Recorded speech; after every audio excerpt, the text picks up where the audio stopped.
Welcome to episode 7 on Europa. Sorry to say, but the first thing I have to do really is mining. I'm out of resources. For example, I need silicon.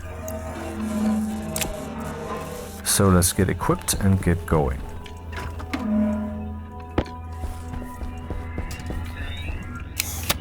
Oh.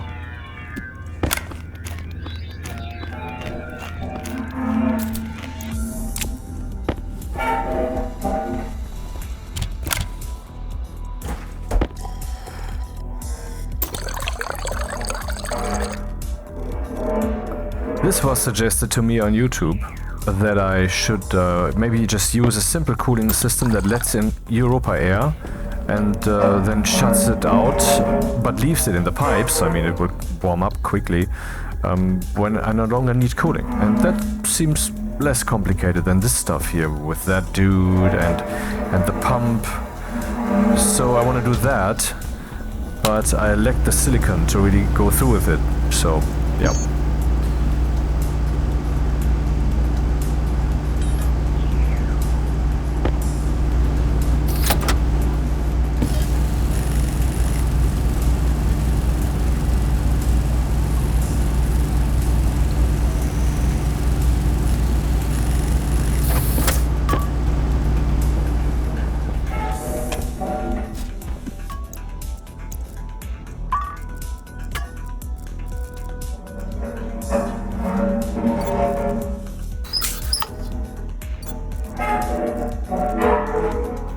Refill the air tank carefully. Also, one of the plans is that I want to light up my furnace room, which is in the process of being made. What do we have here? Some oxygen, nice temperature, it's pure. What's in here? Okay, it doesn't really matter. Well then. Air tank critical.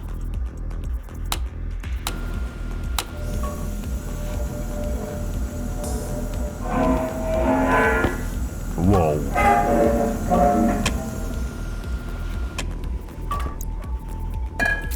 Always check your air. Okay, this is fine. Temperature is actually perfect. Perfect 20.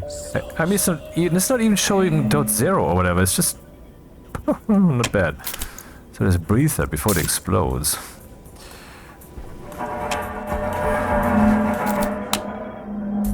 Huh.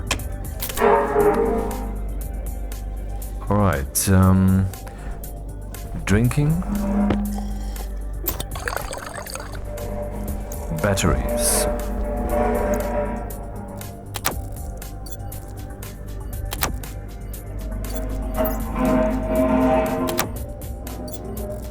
That should be enough.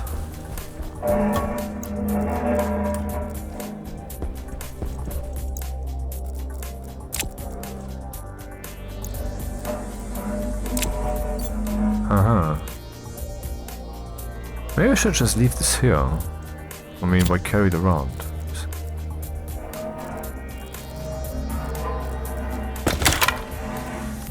Then I should check whether this tracker works. And are the batteries full enough? Well, the batteries are not too full. But I guess I used a lot of electricity in the other episode, so I think it would be enough. Shut up, man!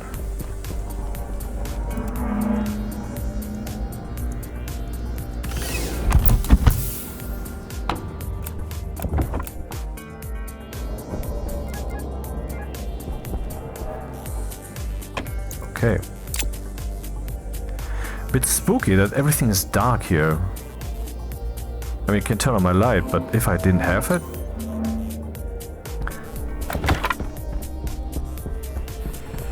Ah, right, let's remove that from screen. Oh, maybe I should start the fucking mission timer. Who cares, it's 3 minutes or whatever.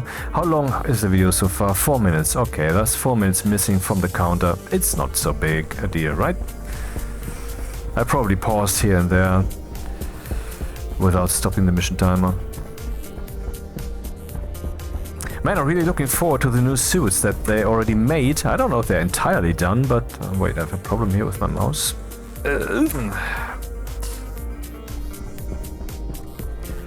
Which are more complex than the suits that we have already, consisting of more parts.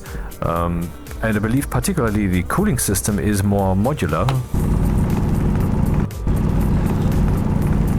But I have no clue in detail.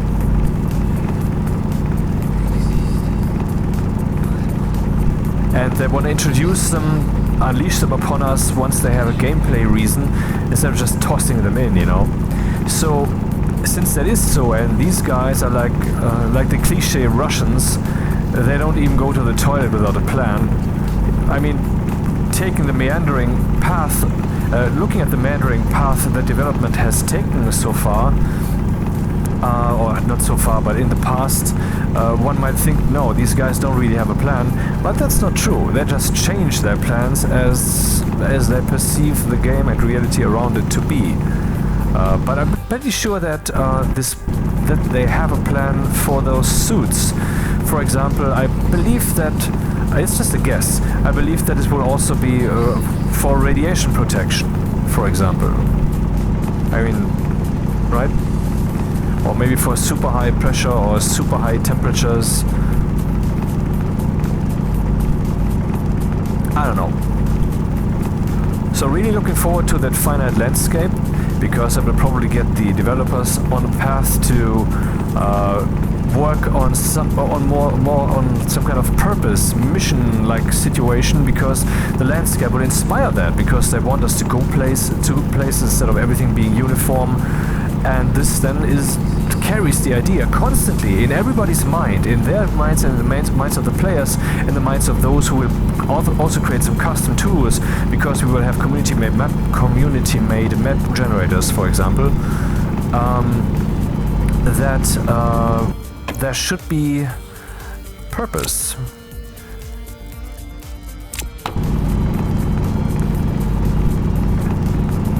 I haven't heard anything about these ideas, that there will be some hotel-like activity, some hotel-like tasks, other than, yes, there will be, so I don't know when that will be, or if anything like that is even loosely underway. They have paved the way for building, doing some stuff with their terraforming expansion. I don't know why they now took, which seems like a detour, which it possibly even is not. That's why I'm saying I don't know why, as in maybe there's even a purpose behind that. They just worked for a few days on exporting the plants into XML files so that they become moddable. You can even define their looks, their tools. There's supposedly some console command here. I don't know exactly how. So that you could, for example, create the images, the rendered little, basically a 3D render of this, but then taken as a thumbnail shot for such an image. This is how I understood that. Or maybe I'm completely misreading it. So basically all the tools that you need to make your own little assets in here, particularly plants, which was the first step now, and then introducing them full scale, as in you have the 3D mesh, you have the build ghost, and this little thumbnail, and of course the definition of the plant itself. And they exported the plants now, which was a bit, well, the update that they pushed was broken a bit. They tested this and they already apologized. Hey, we tested this and nothing happened. I hope that they will now learn from this, because what is to be learned from that apparently is that once again the problem is numeric formatting. I don't know what kind of libraries they use. I, as a simple Java programmer, of course, only use my own libraries, and so I'm fully in control of what's happening. And so I would not fall victim to someone using... Actually, that happened in the past. We had some software that we developed, of course, for our customers to deal with their data. And then we were running that in Turkey, where they have these tasty things that we Turkey, Near East, the Middle East, and then it wasn't working, and the reason was that we were running this in the command line interface, the DOS box basically is how you could phrase it. And that was set to the Turkish language, and so Java itself was also thinking in Turkish language, and so our alphabetical formatting and text comparison was suddenly no longer working as anticipated, and the solution was one simple statement that henceforth, we have learned from this, henceforth we have put into the beginning of every of our Java programs, which is locale with an uppercase L, locale.setDefault, and in the parenthesis then we say locale.us, and that solves it.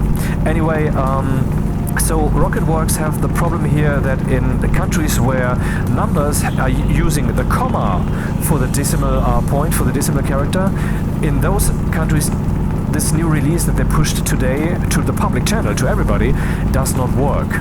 Now, before they left for the weekend, they realized this, and so someone stayed late and then reverted that on the public channel to what was before, so we can now they can now play again. I was not touched by this because I run everything that I have when I can the US English language, my operating system, my programs, I download them in that language, and so forth and so on, because it's just sane.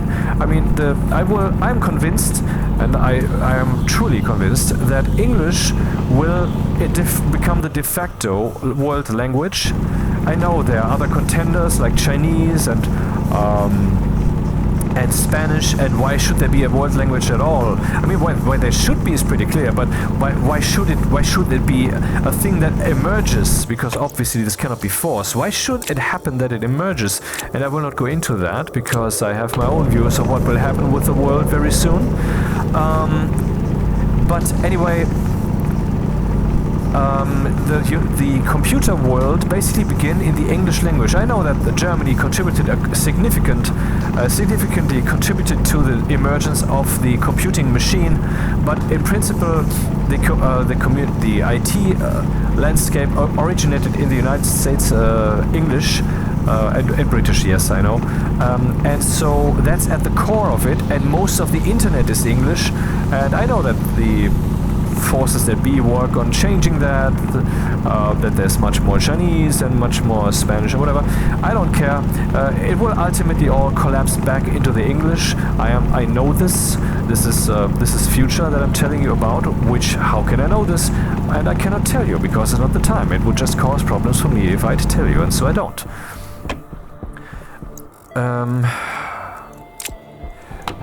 Anyway, so that's why that didn't work. And I hope that they learn from this, as in I hope in the future, before they push out an update, they will test it in an environment that also uses that, because that has been a problem a few times already in the past. This decimal point, this decimal character variance, then factoring into their parsing and into their calculations all of a sudden, playing a role there when it shouldn't. I mean, always sanitize your input, but if they use the user input or other input, but if they're using some libraries that they're not fully in control of, then such things can happen.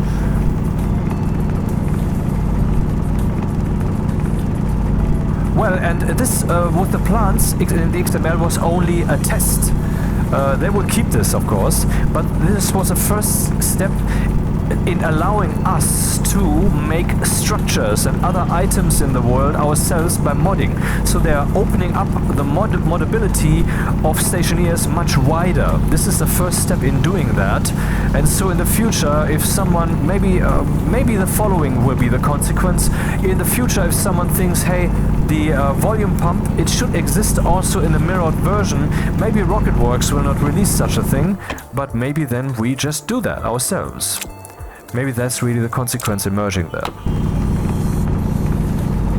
I don't know this, but I'm pretty sure that I read their announcement and beta changelog texts correctly in this regard. I think that's what's happening. Wait, let me turn on my comfortable space heater thing here, because that's the only heating I use. Because despite that costing tons more money, particularly in an insane country like Germany, like the United Kingdom also is insane, and here come the downwards. Finally, the United States might actually return to sanity, I hope so. Anyway, So, because the space heater allows me to make it warm for me whenever I want to, and I'm already getting warm. If I would have used the radiator, that would have taken much longer, and I would also easily be overshooting it. And you see, that's not convenient to me. Also, the reason why I changed to space heaters a few years ago, around COVID, when this old farce, when everything was threatening to become much more expensive, and shortly after then Germany said, yeah, okay, this is over now, but you know what, let's increase the tax on the transport industry much more in regards to CO2 spending, so to speak, you know, CO2 waste or whatever. And so we had to brace ourselves for things getting much more expensive. And also I, as someone who lives, it is not, I mean, I haven't purchase this house or apartment, I would just live here for rent, you know. And I don't know how expensive the gas is. They will not tell me until about 11 months, actually about 23 months after I have begun using the gas, which will then cost me money. That is how it is. See, I mean, like 12 months I use this, and then you think the bill comes. But this can take another 11 months. This was 11 months 2 years ago, or 3 years ago actually, until that came. And so there would be 23 months from the moment of me causing something that I will have to pay until I know how much I have to pay. That is completely insane. You should always know what you're paying. Electricity, for example, these years I know exactly what I pay per kilowatt hour and what my base price is and so forth. I know that in advance. And if I go into a store and want to buy something, I look what it costs and then I pay for it, and that's it. That's how it should be. How is it completely normal? How is it completely normal these years that we, I mean, I don't know how it is in other countries, and I don't care. I mean, if you feel inclined to tell me, you can do so, but I really don't care about what it is there, because I have no choice here. And so I just say, you know, fuck it. In those times when there was the danger that the gas price would suddenly, without notice, significantly increase, and I might have to pay like 500 or 1,000 euros more a year after, without any warning, I just said, you know what, fuck it, I will just heat electrically. And that's what I've been doing since. It's also super convenient. Yeah. This is not something for everybody, but certainly something for a computer kid like myself, who basically spends his entire time in the same spot. Oh, what a loser. Dude, I am the ultimate winner, you will see. The ultimate winner. I won the greatest possible prize ever. Now your imagination might go wild, but I'm pretty sure that you cannot guess it. Because it's too big. You will see, you will see. Anyway.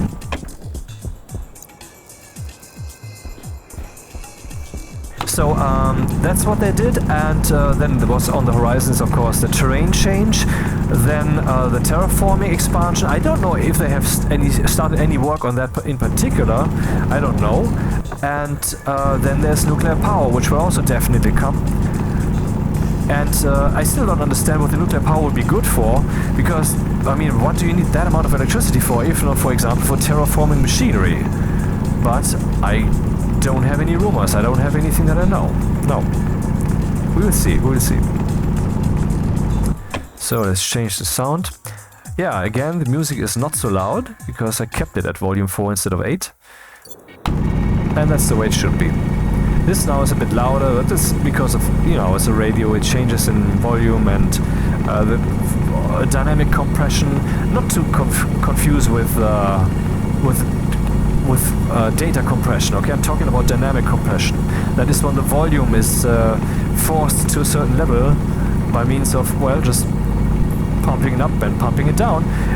But that happens in different frequency layers, and so the pumping beat will pump by itself, and the singer will sing by themselves, and so yeah, that's kind of how it's done for a long time already. It's not a new development or something. So that's something we have to distinguish when someone mentions compression when it comes to sound. Are they talking about dynamic compression, volume compression, or are they talking about data compression?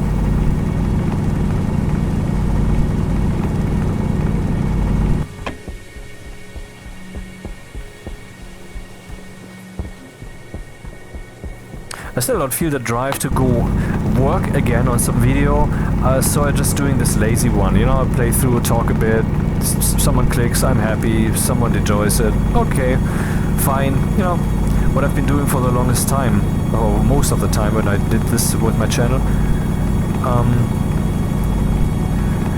Because I just can't get myself to work on a new project, or to maybe translate the video that I made, this 34-minute video, which was so very polished, to German and put it onto my German channel and so forth. I just don't know. I'm kind of in limbo right now. I'm waiting for my spirits to guide me to the next place to go. That's what I've been doing for years. Got me where I am, and I like where things are going. So, yeah. I guess this time I will get enough copper, huh?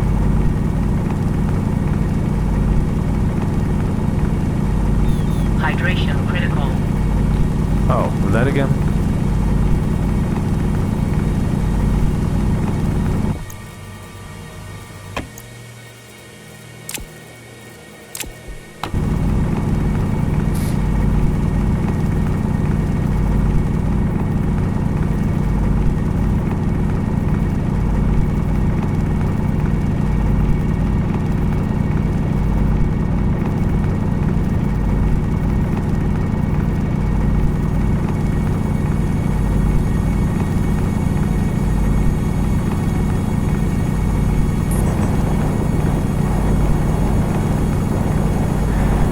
Someone suggested that I should do proper 66-33% splitting for the fuel for the advanced furnace, and maybe they're right. Maybe I should actually do that. I mean, currently I have this kind of winged fuel mix which is not precise, out of which I just wanted to filter the nitrogen then and be done with it. But maybe I will actually go so far as to build a proper fuel mixer there. I don't know. Certainly though, I do want to use the advanced furnace, so maybe let's work in iterations. I will make that thing, I will complete that thing and see how it goes, and how my pressurized furnace, hot furnace room will work out, and then later I can add some proper fuel mixing. I think that's a good deal then. Still haven't made my arc furnace solution. What will that be like? Okay, the main question remaining was, what do I do with all the gases? Yes, I thought about making a large insulated liquid tank and placing it out there, a large one. That's where the gases would go. That's not the worst idea. So I guess I'm going to do that.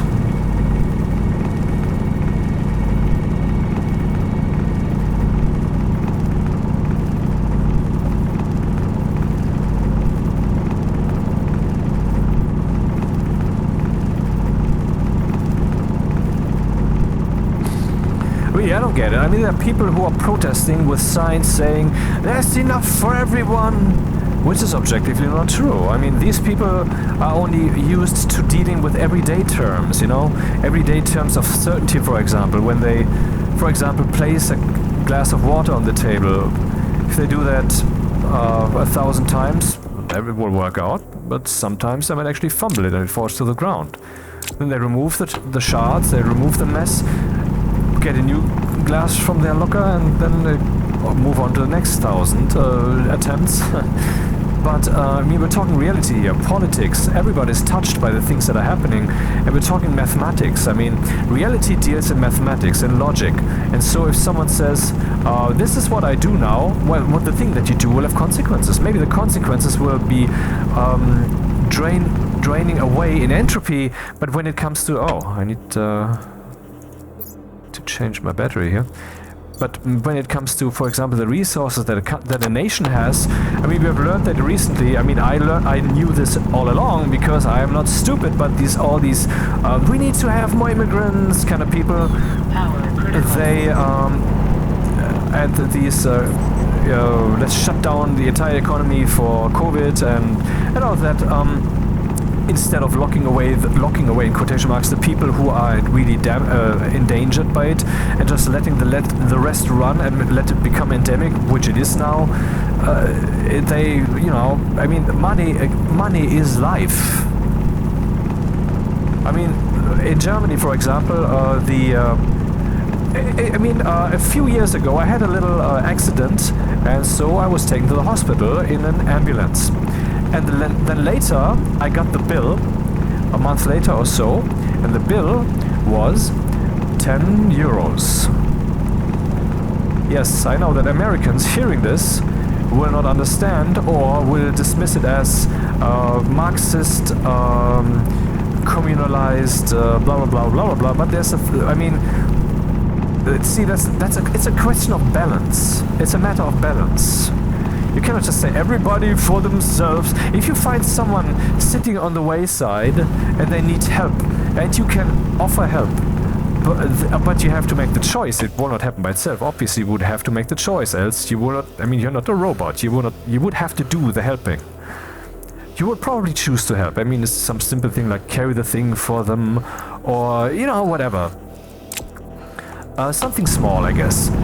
But is that not also kind of some Marxist communalized thing then? No, of course it's not. But you see, I'm just giving an extreme example. Just when people invoke Hitler to make comparisons, which is completely legitimate, if you just understand what the focus of their comparison is, then you see, okay, now I can see with very high contrast what the fuck they're trying to express, and that's why you generally make Hitler comparisons if you're not a lefty who compare people to Hitler who have nothing to do with them. Anyway, with them, goddammit. So that was a very tiny thing, and of course you would help. It's not like it, my battery. Temperature low. Temperature critical. That's not good. Low. I thought I came so equipped. So I'm expressing where is the limit where it would help them. If there's someone in some rags asking you, hey, could you give me some money, then I wouldn't. Because when, it depends, but normally I wouldn't, because there are actual gangs organized who do that, who gather the money, and these people keep a small part of it, and the organizers, they keep the bulk of it. This is not made up, this is a real thing. It happens all the time. And this is of course super evil, because not only are they lying to us and taking our money, but also they are making the lives of those who need the protection, who need the help, harder, because they are much less likely to get any help. I mean, that's super evil. It's just like when people abuse the term racism. That is also super evil, because the people who are actually suffering racism, those who should be protected from that by, for example, communicating that it is happening, by saying, well, there's racism, or there's a racist, those people also lose the protection because the word is watered down. I mean, who gives a fuck anymore when someone says, racism? That word has been abused to death, and I started warning that this would happen in about 2016, which was 8 years ago, because it is logical. People, could you please start thinking again for a change, even if it hurts your feeble little fucking emotion and ego? God damn it.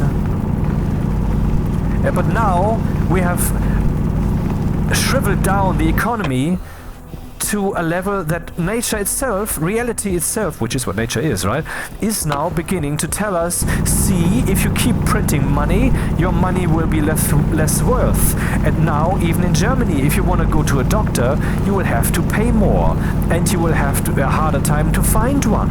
And the hospital, because there's much less money.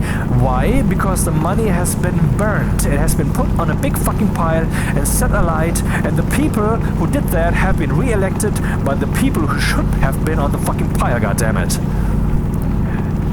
I mean, The whole world has gone insane. I keep saying that the whole world has gone insane, and I know the reason that the whole world has gone insane. The reason is that this is the apocalypse.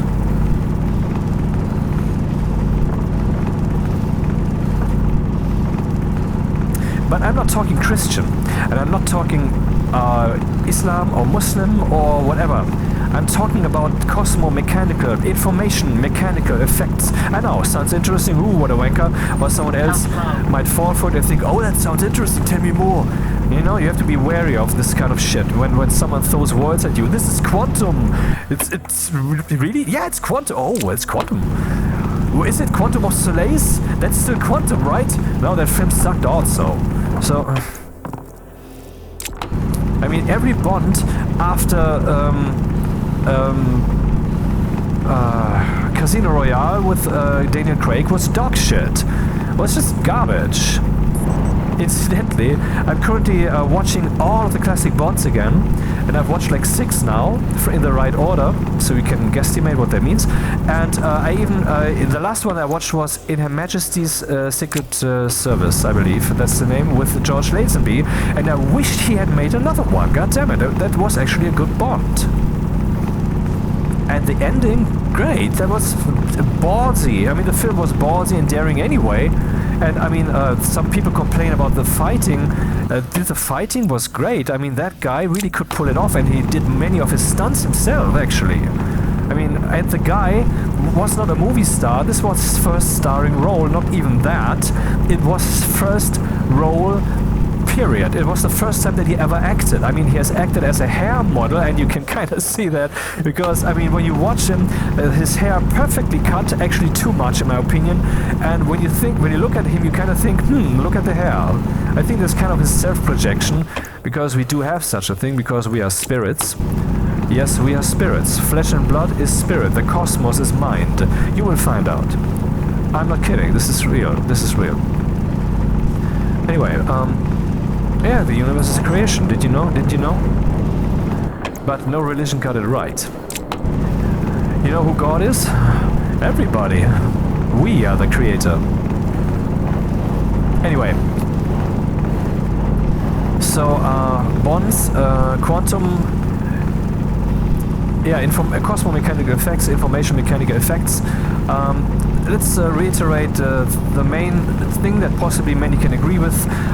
We started in the caves and were rather brute and simple. Maybe this is not actually what the what people who know their stuff would agree with. They would say, no, it wasn't actually like that. There were some outliers like that, but in general we were blah blah blah. I don't know. But I think what we can generally agree upon is that people were much less fine-tuned and much less aware.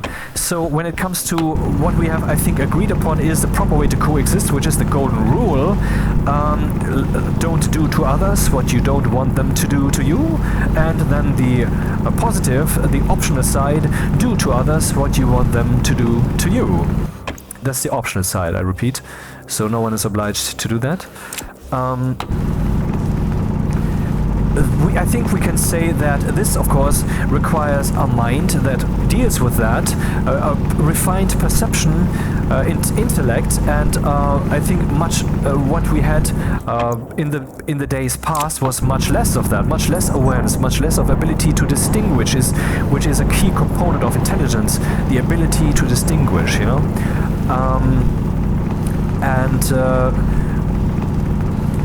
well, we have grown in this regard, and so now the depth in which we can implement, make happen the golden rule is much more refined, right? I mean, it's not just no longer do not kill, but it's also do not steal, do not shove, like shove someone around, do not cut in line, do not shout at if without reason, you know, things like that. That's more fine-tuned. I think you get what I'm trying to express there.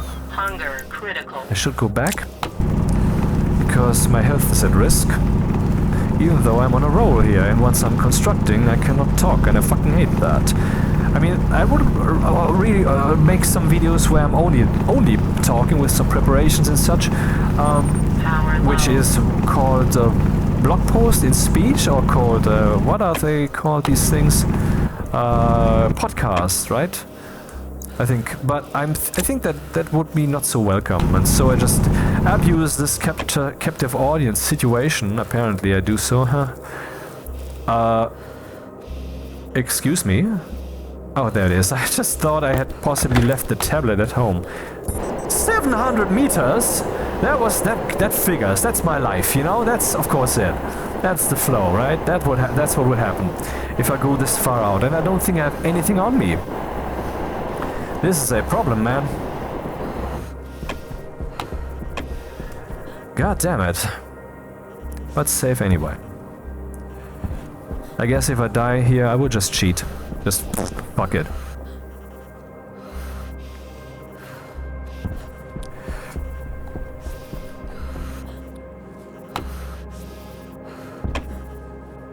So we are much more refined now. But this means that now the implementation of the golden rule is more tricky, because we are becoming aware more and more that we have not yet found the final answer, and now we're dealing even with. I mean, I already talked about this thing with don't shout at others, you know, if it's not applicable, you know. But that's already entering the realm of emotion, right? Even though it's kind of like still low level and instinct, where it's supposedly if you go to some primitive tribe and you show your teeth when you're smiling at them, they might take that as an expression of aggression when you're saying, ah! You know. But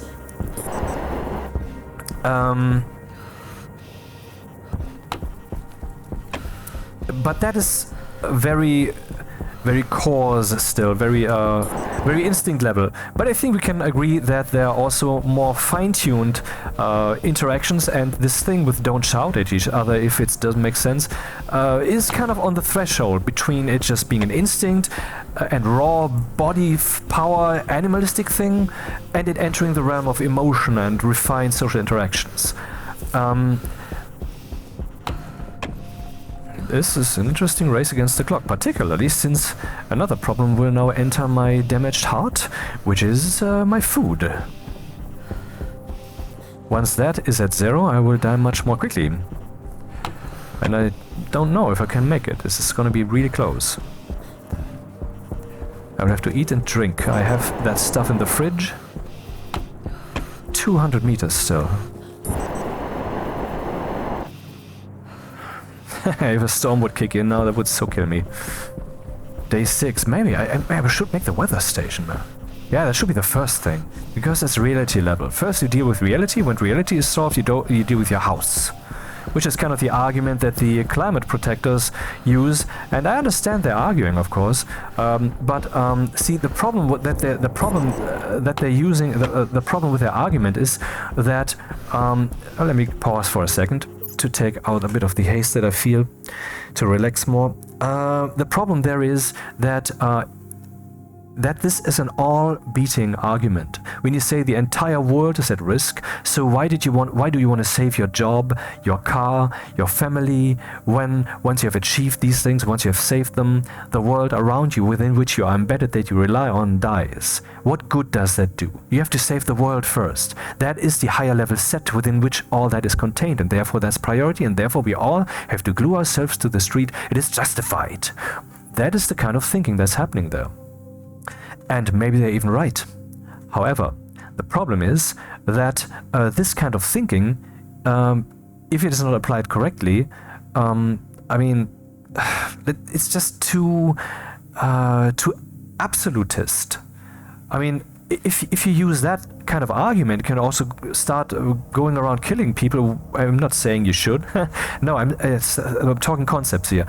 These people could then say, well, those people are particularly wasting climate, like, for example, Taylor Swift jetting around, and the people who are telling us that we should save CO2, who are also meeting in big banquet halls, very expensive, lots of energy, lots of light, lots of catering, and lots of jetting back and forth, also lots of CO2. You know, what about those people? And the people who are so radical as to glue themselves to the streets that the ambulance cannot arrive, these motherfucking idiots who deserve all our wrath, these people, well, as long as it's in the heart and not in the hands, these people could then argue and maybe actually go through with These CO2 wasters, they are so dangerous. If we would subtract them from the equation, the outcome would be more positive, and that's the ultimate maxim. See, if you have this kind of argument, you can also, you can also take it to the ultimate extreme, because, well, why wouldn't you?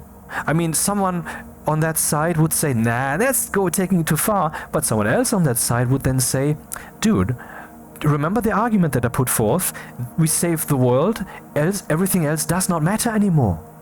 See, so with this argument you can also then decide to take this thing to the absolute extreme. And this means that this kind of arguing is fundamentally flawed because it makes you lose your way, or it is too easy to lose your way. So that cannot be used as a navigational tool.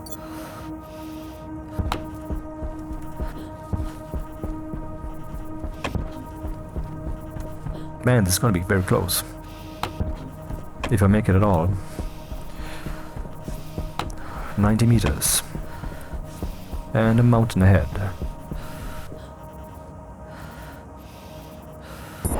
25%.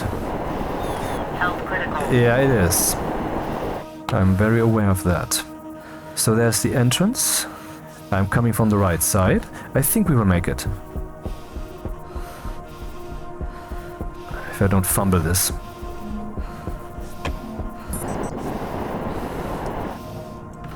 An airlock without power, that would be the thing now, huh?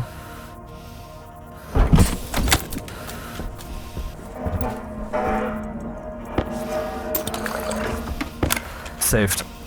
Hunger caution.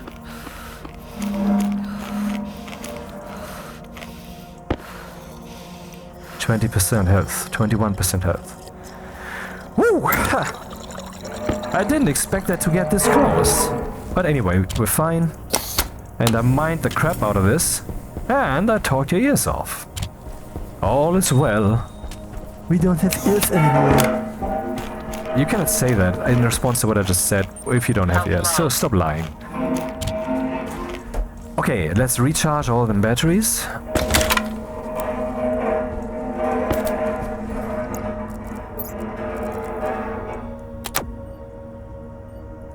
That's the labeler. That's this dude. That dude.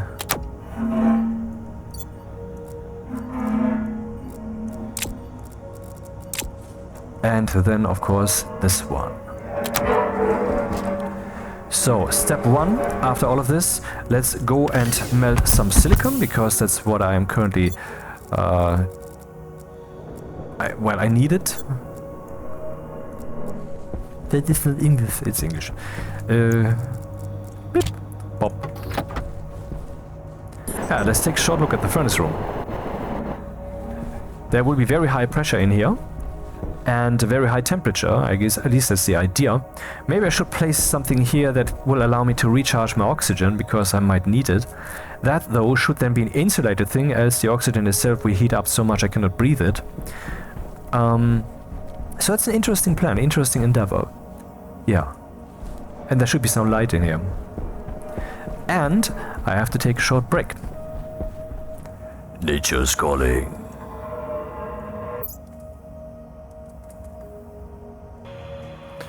On we go.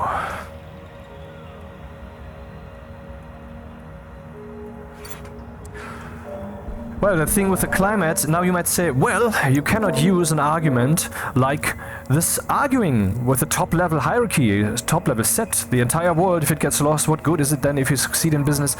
This arguing may be good or may be bad, but you cannot say that it is too dangerous, because what if it is true?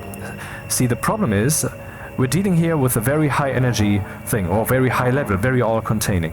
Just like when we're talking about racism, for example, which is a less high or frequency, but if you...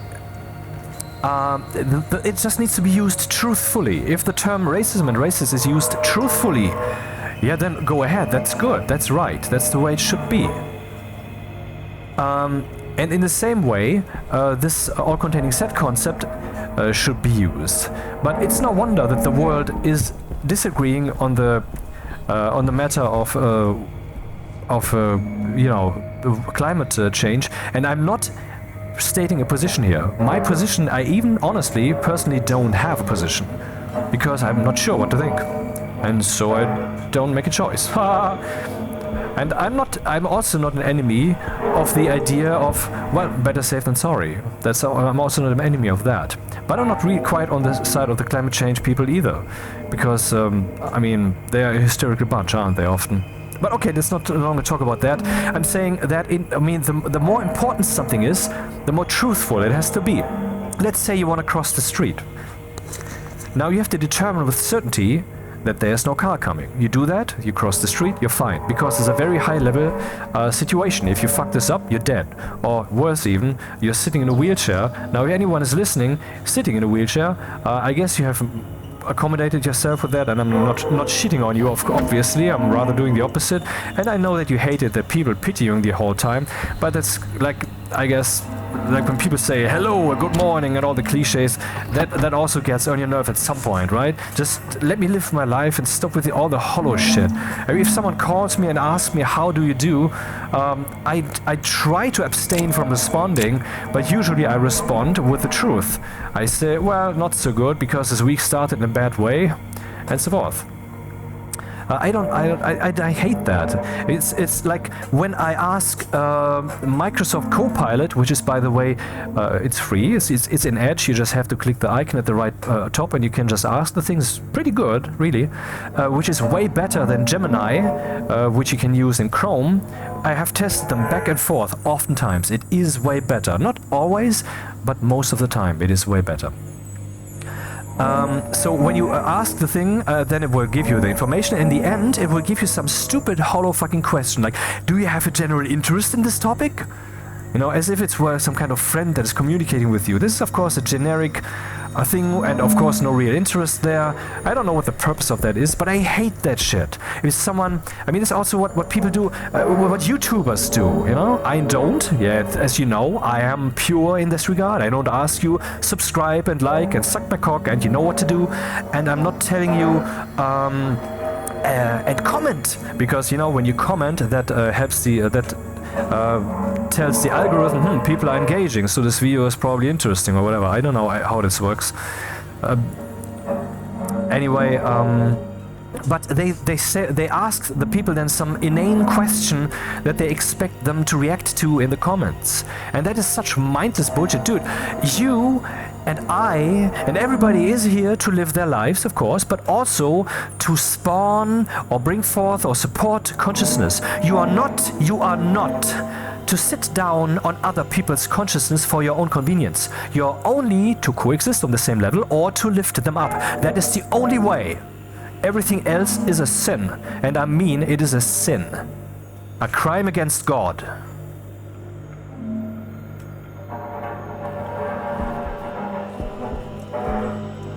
Which is who you are.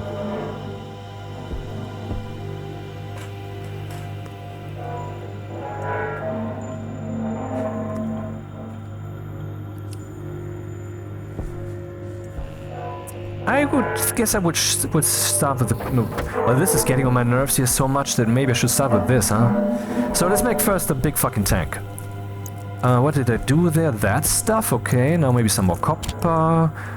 Or iron, I should have enough. I don't know what I need, so... So let's stuff all that back.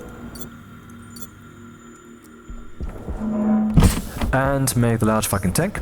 And also what's missing here is a passive vent insulated.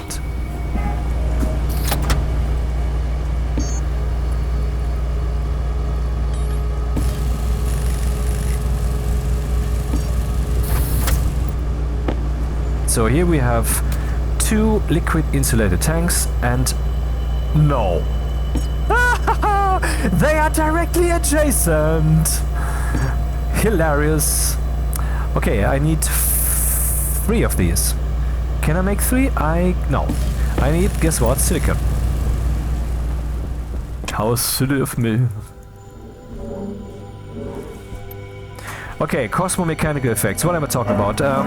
So it's much... I mean, the problem is...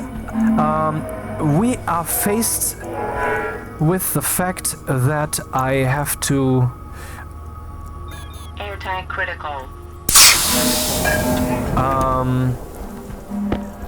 Well, we are faced with the problem that this tank now contains things it shouldn't. However, that's not really a problem.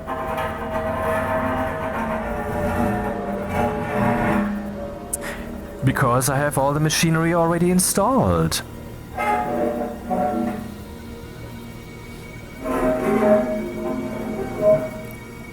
So let's say this. Let's say we as a people have agreed that ultimately in the background the utmost and highest thing that we have to uphold is a social togetherness, as in don't be too much deviating from the golden rule concept. I think we have all agreed that that is kind of the truth, right? We have to not deviate from that too far. Where is the tablet?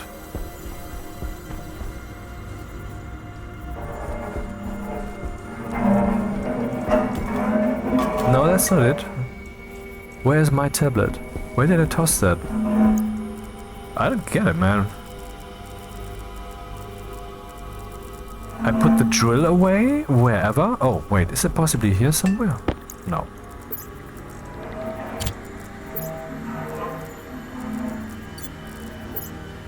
That can't be, it's just for ore. Oh, maybe it was here, but then it was blown about because I used this nice trick there, which I, by the way, have never used before. But I figured it would work. When I open the gas tank to blow things around, 1,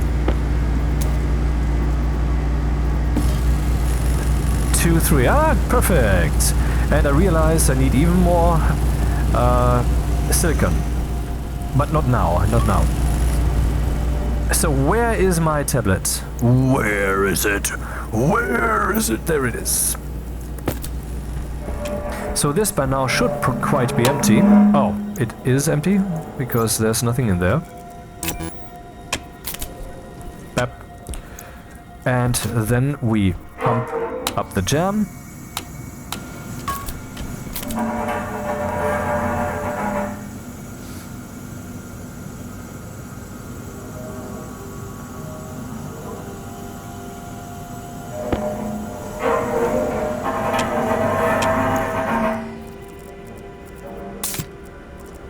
Alrighty.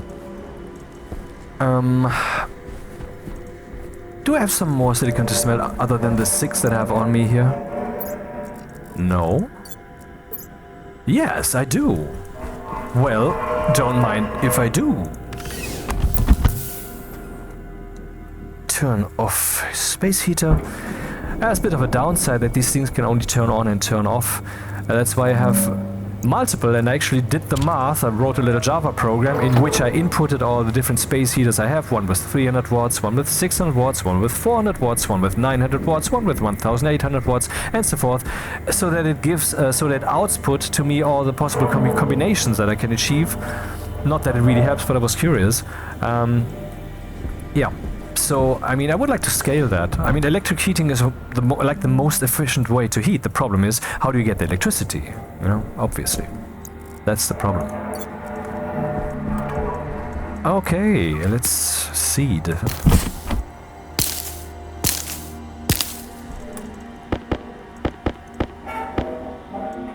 Huh.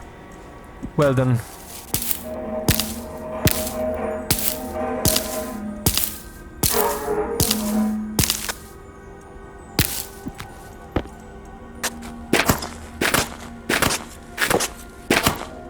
Right, I should check out the solar panels.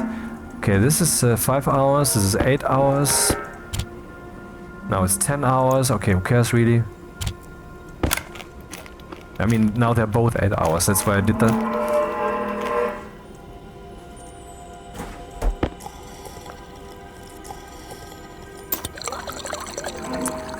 I should check out the solar panel thingy, because I still need to do some programming there. Maybe I should bring a an area power controller just in case there's no power for the things I want to do there, because the computer does need power. Can I make one?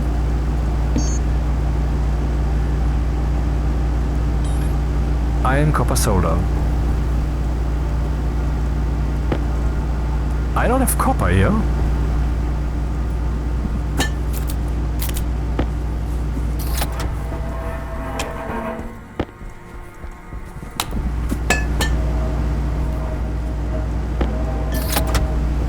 Iron, copper, solder.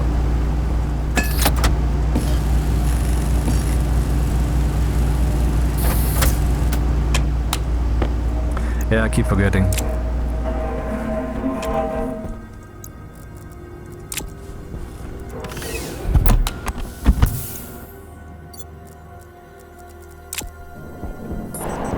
Okay, those guys are not pointing in the right direction. Let's see, what are they doing? Ah, right, I cannot see this now because the sun is so slow. Until they make their next tick, I will probably have, I don't know, suffocators and shit. Well, I certainly have not swapped the vertical and the horizontal axis. That is not the problem. How far are we? Okay, we have some charge here, that's fine. This thing's not on. Well, that explains then why it's not on.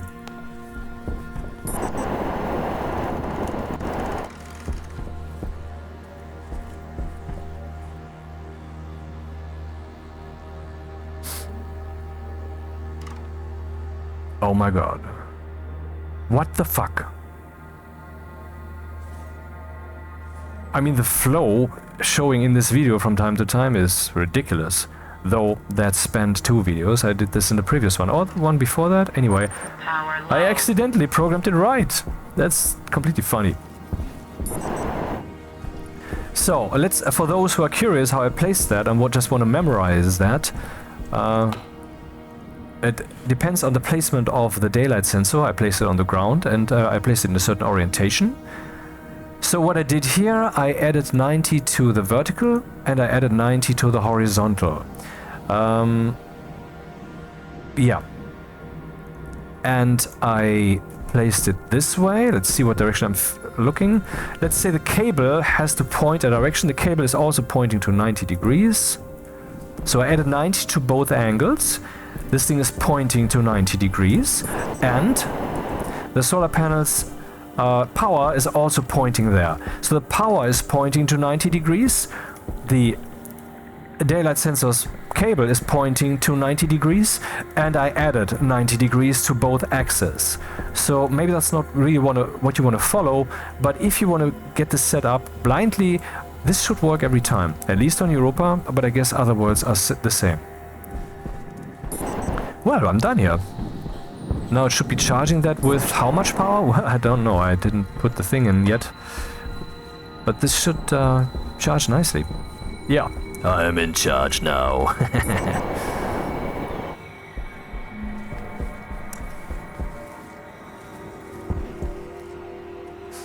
Yes, the weather station, of course. Thanks for reminding me. Box that is supposed to protect the thing from the weather.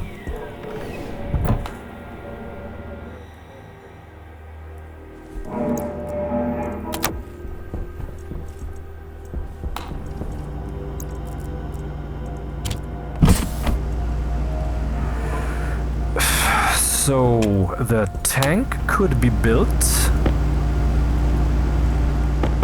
Where would it be built though? Out there. I need a platform for that. Out in the cold. A big fucking tank.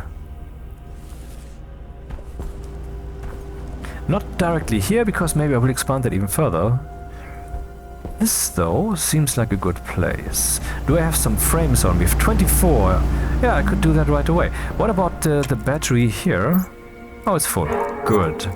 Okay, something else I want to do? Yeah, I want to put that back on me. And here I want to do some stuff later. And I promptly forgot something I wanted to do, but it doesn't matter. Always something to do. It's such a great game, man.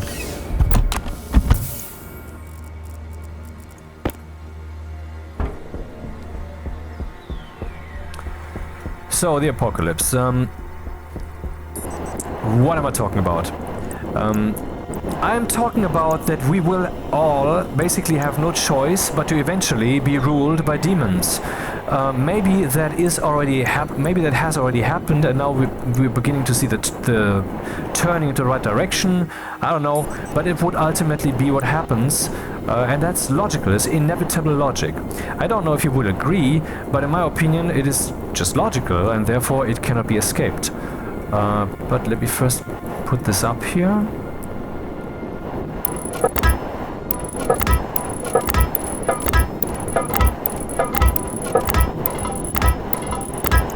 That's iron. Let's make a bridge here made of steel for no reason.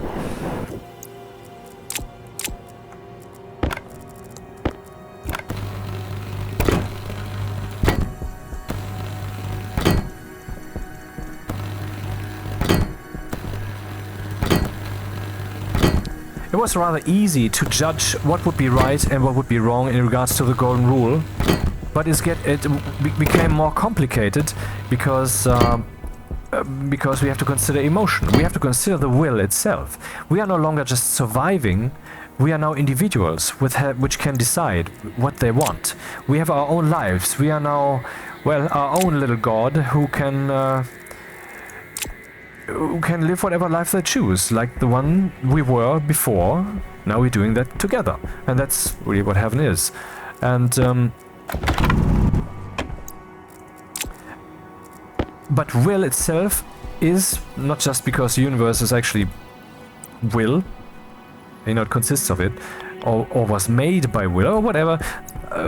But even if you don't believe that, will is like the most complex thing ever, because it can take any shape it wants, and shape is here used as a metaphor. Any form. I mean, let's take for example people. I mean, there's for example BDSM. BDSM, you know, bondage, sadomas. I don't know exactly what the term is, particularly in English, but anyway, people generally confuse that or talk cliches about that it is about inflicting pain or desiring to be hurt. But that's not at all what it is. That is only that what some people who enjoy that enjoy playing BDSM, which ultimately all of us do, because there's logic to that too. But our ego stands in the way, doesn't it? What it ultimately is that you are giving yourself, the living will that you are, into the hands of another will. In a sexual context. That is what BDSM actually is. And that is the most beautiful thing ever. I haven't done that yet, so it's not like I'm talking, hey, this what now he's revealing himself. No, I'm revealing yourself.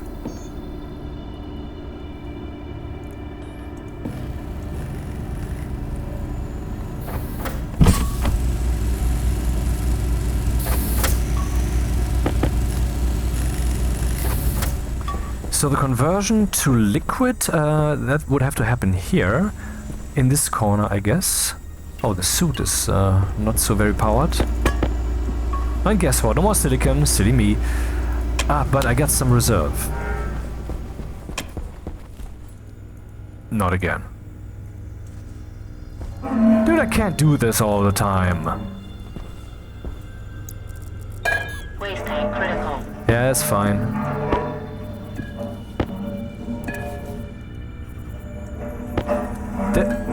Did they remove this? Ah, there it is. Okay, that was limp. That was the definition of limp-dicked. Is there really no way?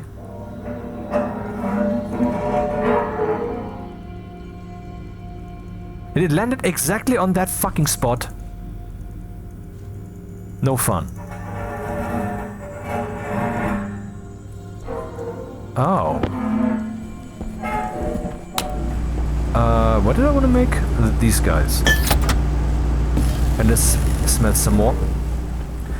But, you know, of course, then, if then of course pain and such is being added to that, mutual slapping or bondage or whatever, that then introduces or amplifies this experience. I am now the possessor of you, or I am now the thing that is possessed and I love the other person, and so forth.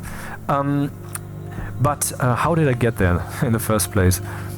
Yes, about the symmetry. That there are people who actually desire to get hurt, and I mean actually hurt. There's also even like wounds and such involved. Sometimes those are extremists, and I can really only shake my head, but not in awe, but in rejection, because that's just taking it too far, man. That's your temple.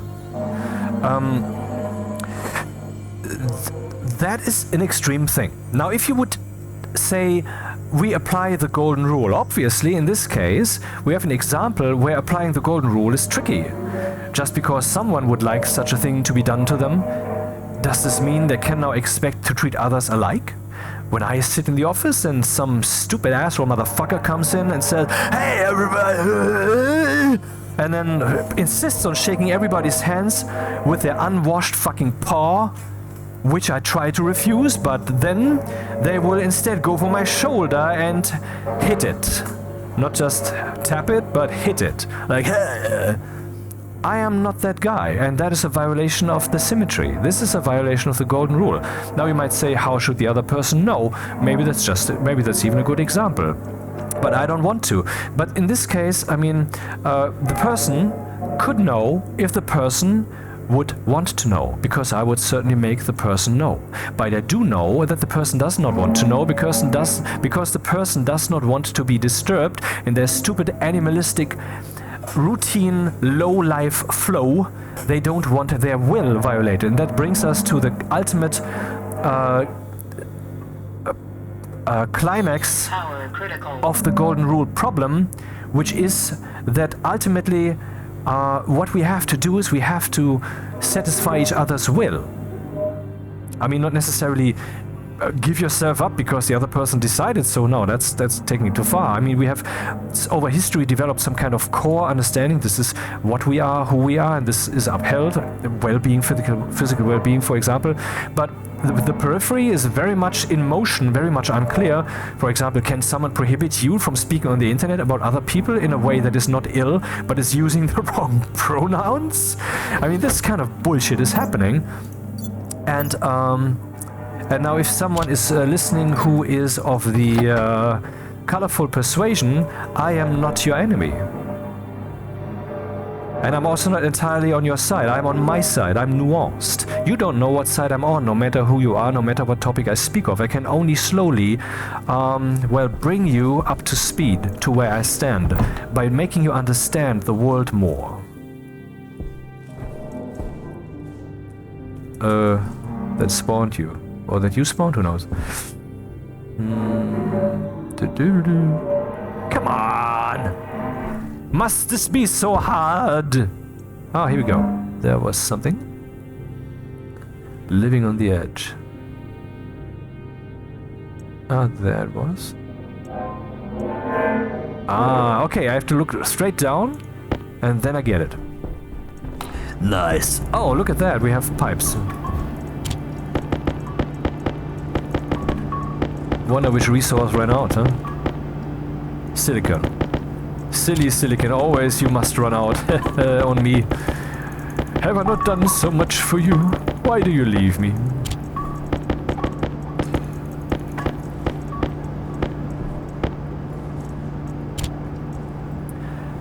Okay, yeah, well, let's first lay the pipes to this general direction. One.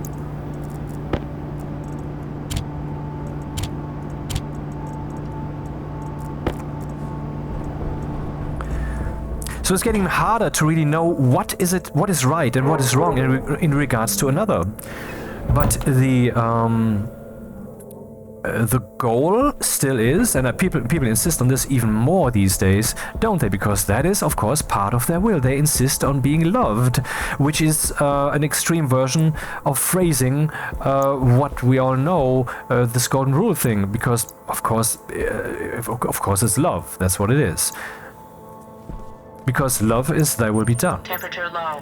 That is Temperature critical. Temperature low. when you make the world what the other person wants it to be. And since we're all doing that in a balance together, everybody will have their right and their freedom without anyone feeling unfree or a slave. But we are still in the process of figuring this out. See, mankind is still in the process of figuring out the coexistence, and that is what this whole talk about the apocalypse is leading to. That is where I'm going. For the umpteenth time, but I think it cannot be said too often. I mean, someone might be annoyed, oh, that stuff again. Dude, I mean, this is the most important time in the history of eternity. I mean that. Literally, mathematically correct. This is the most important time, including the eternal future that is ahead of us. On the other hand, you might say, well, if you're expressing it like that, what does the term important mean when everything has been said already and the question is only who will make it and who won't, which is exactly what's going on. In other words, I'm trying to make you a winner here, so that you get through the winter. So we need an active vent. Man, what's with my fucking mouse? What? Oh, I see now. I fumbled the light switch, which was hanging on the cable, which was pulling on the mouse cable. Yes, I'm one of those peasants who uses a mouse with a cable because I want to keep the CO2, yeah, because batteries, that's a waste. If I cable it directly, that's better. But you can recharge it. It's still the same problem on a different scale. Also, I mean, honestly, I just don't want to be bothered. It's bad enough that my Bose QC45, which are very good, I like them and I would buy them again if nothing better comes along, that they need to be charged, and that they can't even be charged while you're using them. It's fucking ridiculous, man. Not that I have ever really run into that problem, and in addition to that I have a second set of headphones here, so some old biodynamics, but they're good.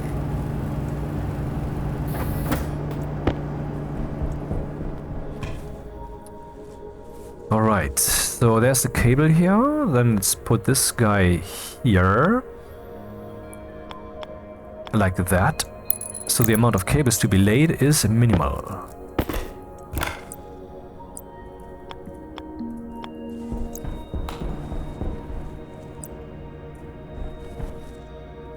Ah, that is good. Hydration critical. Everybody's a critical. Oh.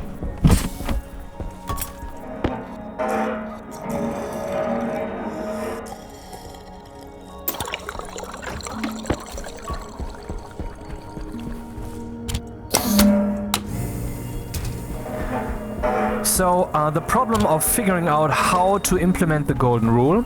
Okay, let's say something more abstract. That's kind of self-referential. To implement the golden rule properly, as I pointed out with the example of BDSM, or with don't fucking hit me on the shoulder, you fucking faggot, I said, I expressed that we need to abstract. We cannot say, you particular, we cannot apply ourselves, we cannot say, hey, this is what I like, and so that's what you are also to like. Ha ha ha ha. But instead we have to be more abstract. But what does that mean? What does that mean? I mean, we're learning what it means. We as a people, we're still learning what it means to be human. We are so sophisticated with our smartphones. And when we're 18, we're adults. Yes, dude, most people are children at the age of 50. That's just the truth, man. Most people are not adults.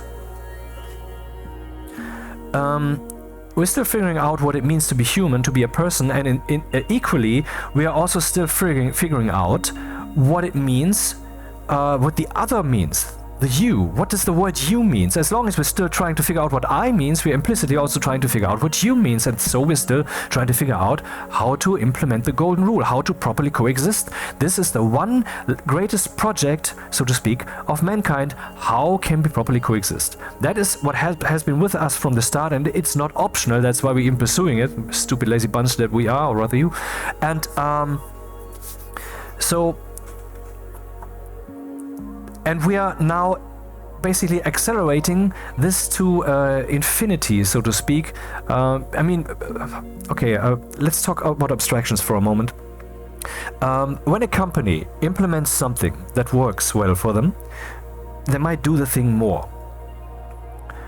But then, decades later, the economy, these companies, the people who develop stuff, they were more sophisticated. And so they thought more abstractly, what is it in principle that we have done here?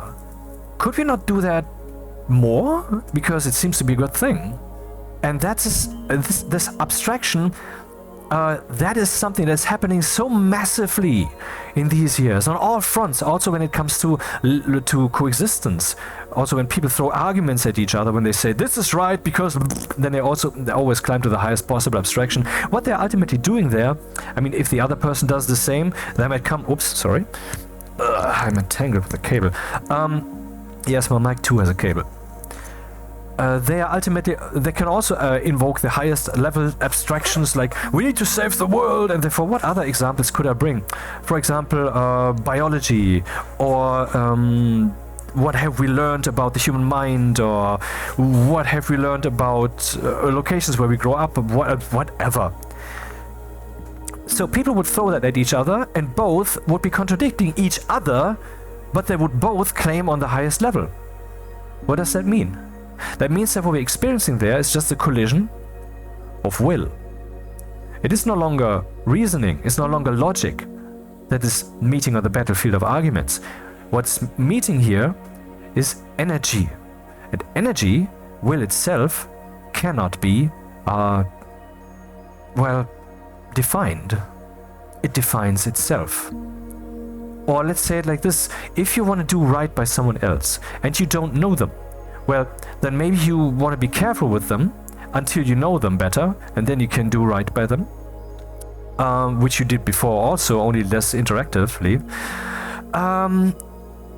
But you see, that's the thing. It comes down to the golden rule is actually not don't do to others what you don't want them to do to you. The golden rule is ultimately what's written in the Bible or in other books in regards to God. Thy will be done. That is the relationship that we actually have to find a way to develop towards each other, everybody towards everybody else. That is what is logically going on at some point in history, and in my opinion it is now. This is happening now. And what that means is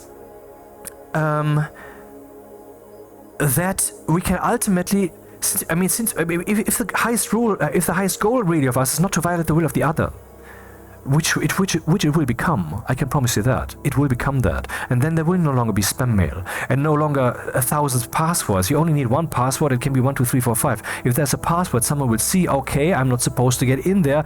I got it. All right, you told me that, I understood it. Let's move on. That is how it will be. Yes, we will no longer be evil. Evil itself will die once all of us are forced to look into the mirror of truth that is coming up in the world like a sun. The sun sung by Rammstein. Here kommt die Sonne. Yeah, it's coming, and you better become truthful, because else you will be imprisoned in a laser of fire of your own evil. This is what will happen. I know I sound insane. That is because I am more sane than you can fathom.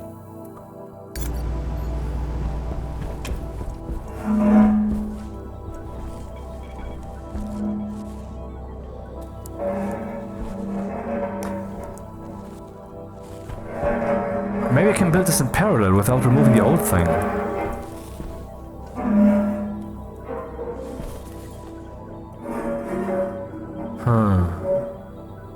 Should I use insulated pipes up there to make this thing proper while I'm at it? Not sure. Well, I can just start on this side. I mean, why not? So, let's find the thingy here.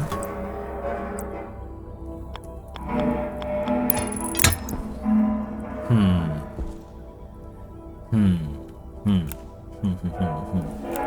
you have a Summit FM t-shirt yet? Well, you know.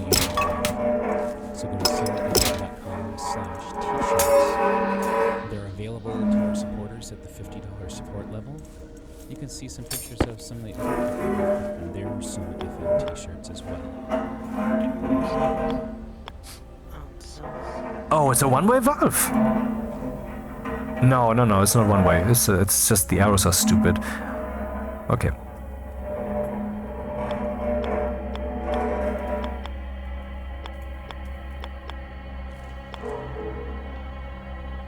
Where do I want the cable?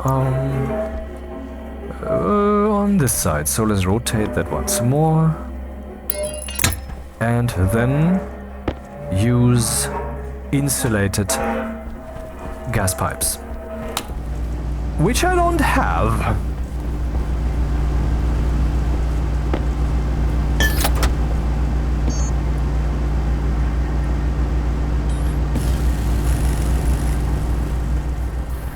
So a person wanting to not violate the golden rule would have to then eventually learn to just make way. But this is not, I mean, you might imagine this as a conscious effort. But just because some people like myself, for example, saw that and then did that, and then ultimately emerged as their true self, which I have fucking done, doesn't mean that anyone has to or will. It would be a natural thing. You would just feel like you have to act in a certain way, or you have to not act in a certain way. It would just overcome you like energy.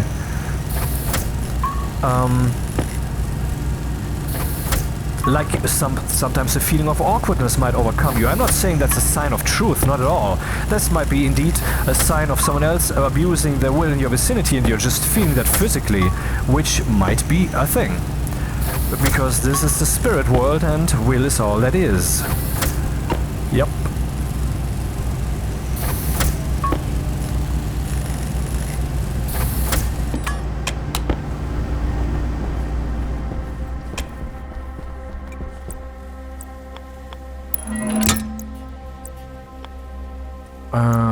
Power. Will I do it like that? Or like this? Yeah, like that. That's good. Not quite.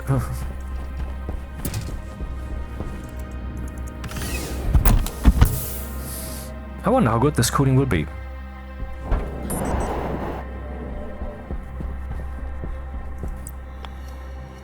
Could I place it on the other side from here?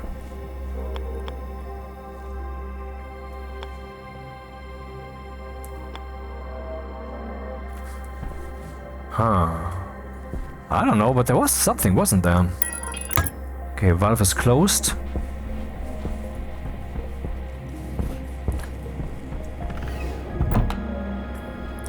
Let's prepare the programming so that it's a smooth switchover.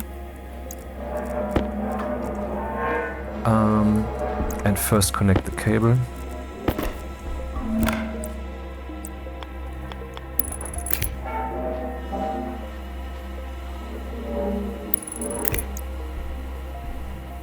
Yep, that looks fine.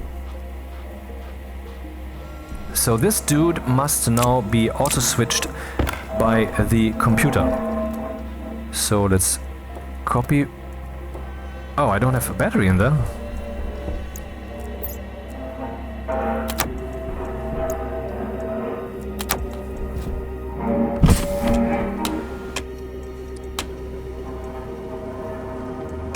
Yeah, soon a thing of the past.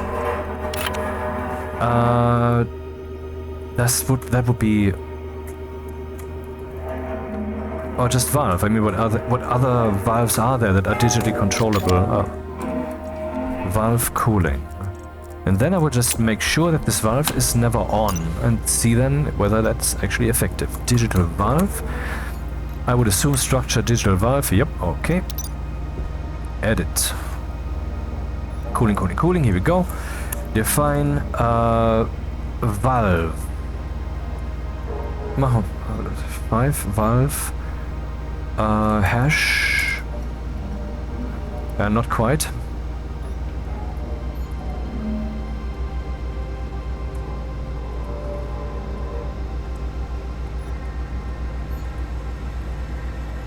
Structure digital valve. So where's the cooling system? Here. And it would probably much more simple later. Probably be. So SBN. This and that and on and 0. Let's see if that works. Oh, filtration? No, no, no, no, no. I want this here, the IC housing.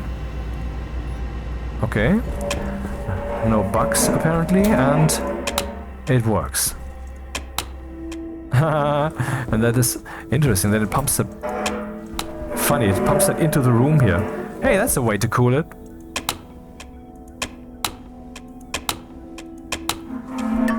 Anyway, so if I would open this, it would stay open, then this would cool the room. And then I have to make this longer, and this dude can go away. And you know what? I'm gonna turn this off again, so that if I now have a cooling emergency, I'm not gonna be standing there like an idiot, click, click, click, but instead I can just turn it on, period. Export. Okay, now let's remove the old stuff right here. I only need the room temperature, which is... Okay, we no longer need this pipe analyzer. I will comment that out up here, but keep it up since it might be useful. Active vent is used for that only. So let's move that also. Oh, here. So then we have the pipe pressure. I don't need the pipe pressure. I need the room temperature. And I only need that to be written to a register. Write if greater than room temperature 25 into R0. That's correct, isn't it? Let's see what the mouse says. Register will be set to 1. Okay, that was wrong. R0 is the target. The first one thing is always the target.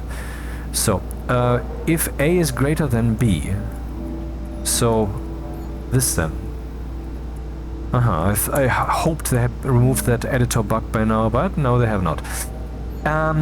One of the reasons that they're not doing this possibly is that they will eventually implement Lua here, which is basically a scripting language. I heard, I don't know, I've never used it, but it can also supposedly be used to create user interfaces, and I don't know, maybe they will actually implement this thing here in Lua then, in the game, who knows. So that maybe we can actually develop our own editors. I mean, you know, these guys too like to play on a very high abstraction level. That's also kind of what it means when people say, I'm making a systems game. Uh-oh, what's happening? Fuck, what is happening? Oh, yeah.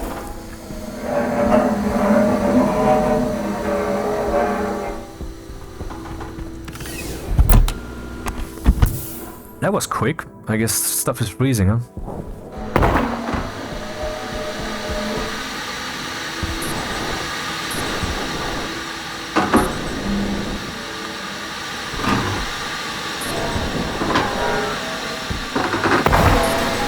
Wow, this is bad, man. Jetpack low. If I would open this, the other pipes will also blow, I guess. Oh, we have... Oh, I thought we had 400 kilopascals here, where I am.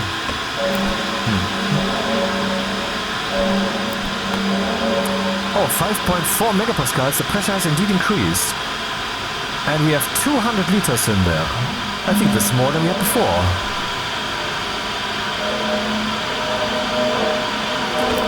Anyway,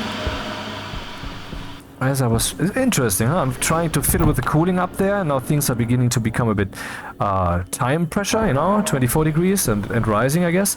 And simultaneously that crap happens. So what did I want to do? I don't remember.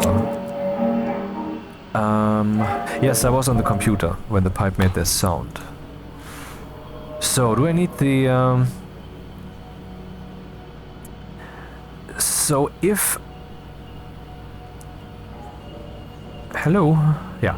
If the register here will be set to 1 if A is greater than B. If A, the room temperature, is greater than B. So if it's greater than 25, I will just open the valve, and that is already the entire cooling system.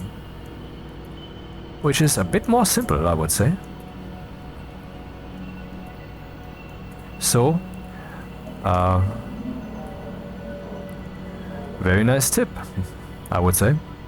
I mean, not that I wouldn't have thought about this myself at some point, but, you know, like how I'm meandering and jumping all over the place and then sometimes doing stupid shit. You know. Also, why always do the perfect thing? What is perfect? Fun is perfect if you play a game. Alright, so, the register la la la. Room temperature has been determined higher up, I would assume there, yes. For whatever reason, and let's export that and see what happens. Room temperature is 24. Now let's remove some of the crap here.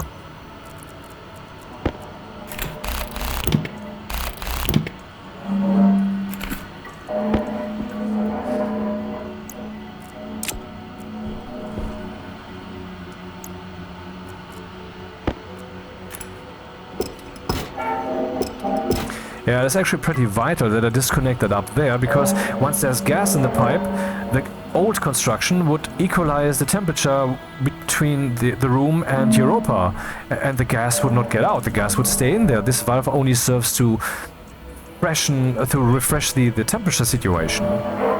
But okay, this has been done.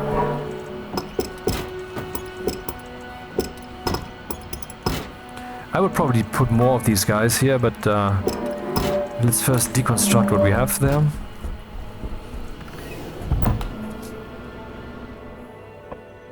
So we will ultimately have no choice but to submit to each other, which will be fine since no one will abuse this power once we're there. But the last meters of this beautiful and terrible and holy way that leads us all, fellow gods, to the heaven that we created,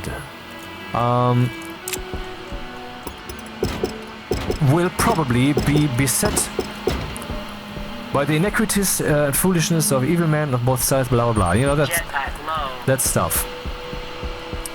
We will be... the demons will abuse this power. They will say, I'm a veteran! And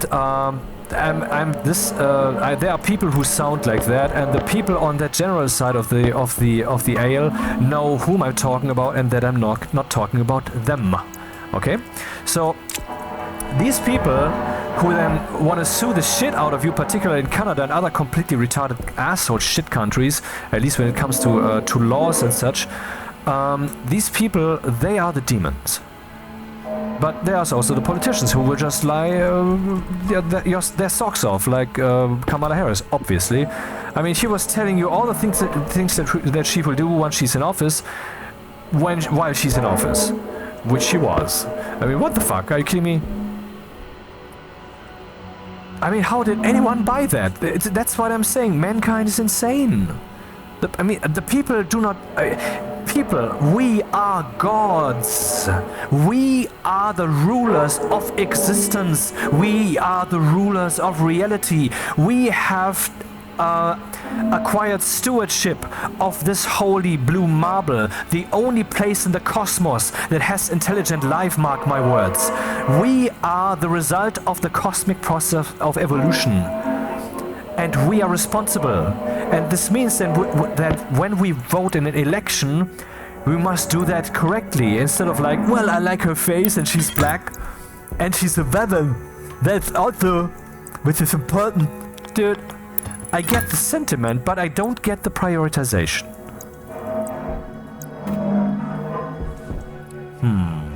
Will I aim them up? Will this be a problem with the light? I have no clue. Well, there's a way to find out. I just remove all the others and only place these ones there and see if it has any cooling effect. So let's find out. So these liars, they will just, you know, abuse. They will know what buttons to push. They will know what to say, so that you fall for them. You, the ones who possibly just want to be loved, the ones who just want to do right by their next, falling for the demons. Because how would you distinguish?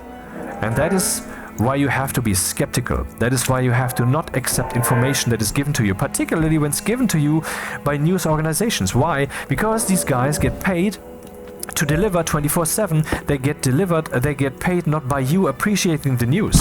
They don't get appreciated by the truthfulness, by the accuracy of what they're saying. They get paid by getting you to watch what they're saying 24/7. Dude, when I have something, see, I have now made this series. This is the 7th video, or the 6th one, if you don't count the 3rd one, which was lost. The 6th video, and I haven't spoken like I have spoken right now in this video. At some point, slightly, but not so much, right? Why am I like this right now, all of a sudden? Because I feel like it. It's coming to mind. Now, imagine I would be like, oh, that's the guy who does the talks. Hey, let's come over, watch this video of his. Imagine I would have to be that guy. I guess 80% of what I'm saying there would be bullshit.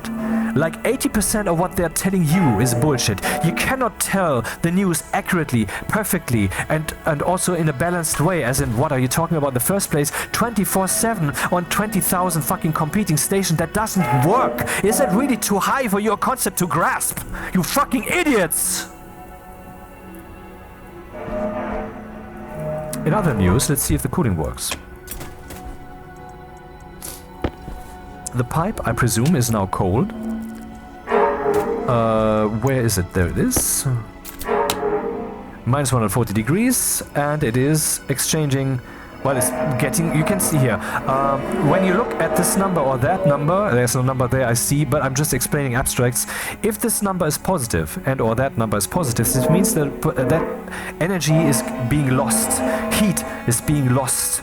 Negative means that heat is being gained, and that makes sense. This thing is fucking cold, the room is warm, this thing is not insulated, so the room is bleeding its energy into that thing, but not particularly strongly. Let's see if that changes if you put these guys here pointed upwards.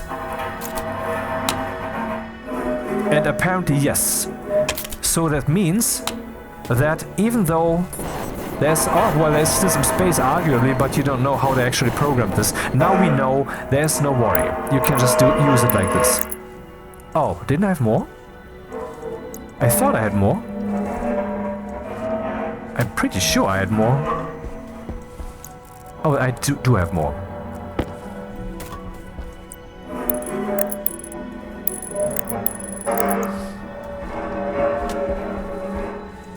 That's the kind of BDSM you want, huh? Tell me the truth. Give it to me straight.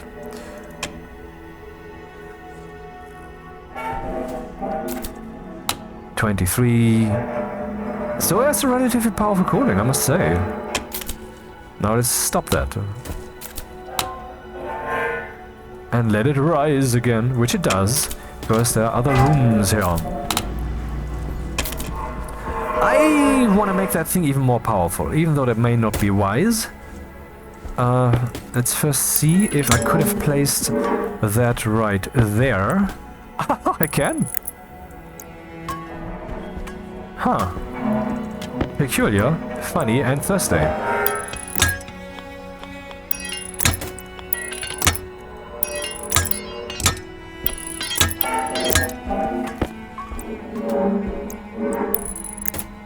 We need a 1, a 2, a 3, a 4. We need 4 of them.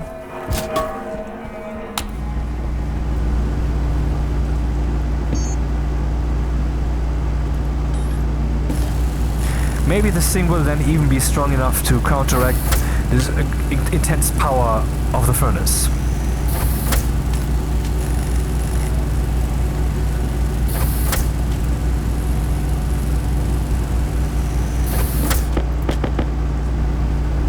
Feels good to have some resources.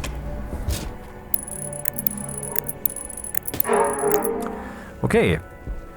Let's check the pipe. The pipe has cold degrees, which are now, you see, millijoules. It's only millijoules being convected. Millijoules? Wait, what? Oh, right. It has the same temperature as the room. That's why it's millijoules. Let's turn that into megajoules then. Let's see what happens. 180, 90 joules. 189, okay. Room 20 degrees. 21, I mean. 21.4. 21. 20. And how elegant. Just click. Done. 2 lines of code. Actually, no, it's a bit more. I have to first find out the temperature. Also, I haven't yet tested whether it works, but come on. Register, yeah, that should work. We will see. I could do a test run and fire up the furnace here. Is there something in there still? Not much. Is this closed? Yes, it is. Well, let's put in some. What is CO2? 9%. That's fine. Okay. I want to do a test. Let's see. Save. I haven't done that in a while. And, well, those poor fools who have their autosave on still, right? Rocketworks does an update, they autosave their game, then possibly they cannot load the save game now in that has been rolled back to the version of yesterday, I don't know. I only use manual saving. That doesn't mean I wouldn't have fallen for that situation, but, I mean, in principle. Volatiles.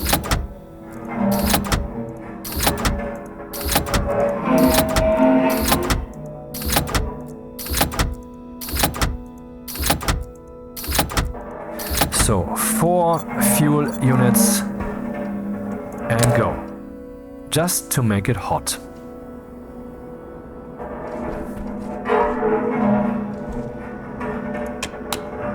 Okay. Oh, it's actually what's happening?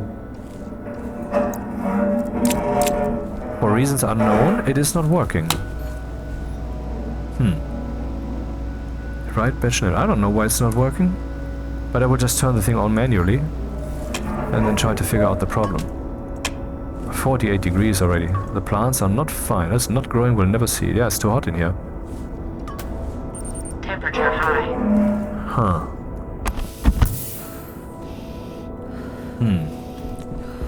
Well, the plants still have some time left. I will just make some more of these guys and see if that helps. I mean, it's an extreme test right now. Why did this not turn on? I have to investigate the temperature value there. I think we need 5. I mean, I think the pipe that I intend to build will have space for 5. Temperature high.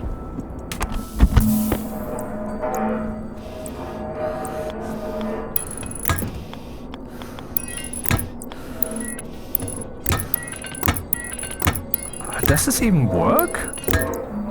I mean, what temperature does the pipe have? Has it already been heated up? Maybe the problem is really the rate of flow.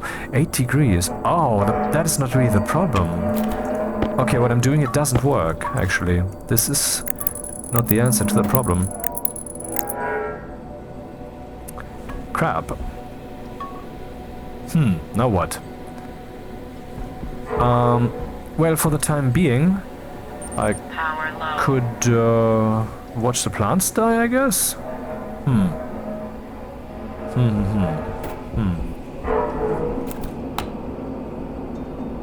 Yeah, it's getting colder, but it's getting colder slowly. I was so sure this would work. So we can see the pipe is already at room temperature, even though this thing is open. So adding more, like I did here, is not actually the solution. Why is the pipe getting warmer only very slowly? I don't get it. Because there's some fight going on between this and that, and this side is slowly winning. That's what's happening, I guess. A cooling solution looks way more powerful than it is.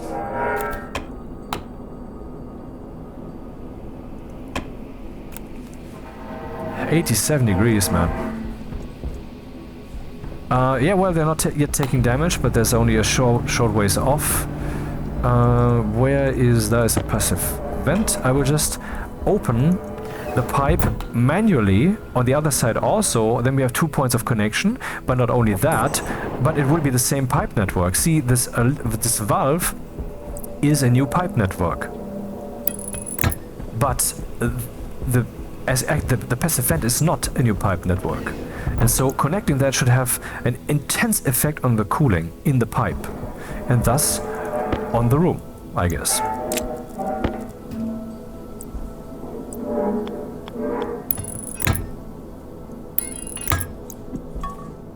Where is it? There it is. It's cooling down. So that did something. Oh, it did a lot. Did. Temperature is falling. The plants are probably already taking damage, I guess. Not yet. Let's look that up, actually. Potato.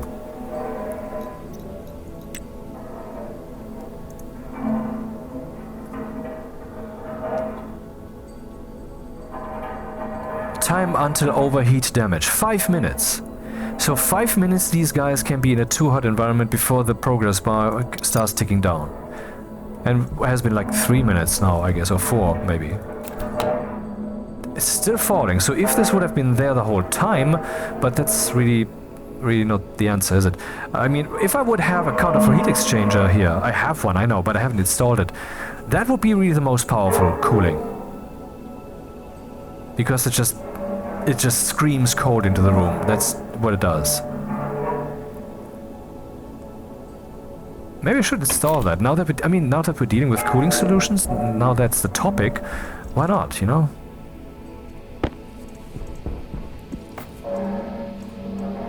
Counterflow Heat Exchanger. Where would I place this guy? Well, right here maybe.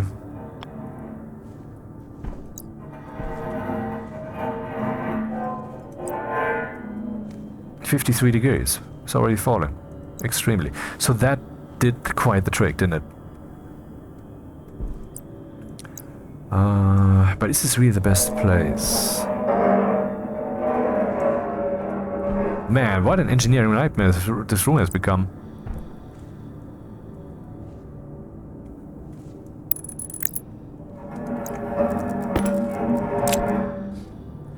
Hand drill, what do you need? A welding torch and 1 steel sheets.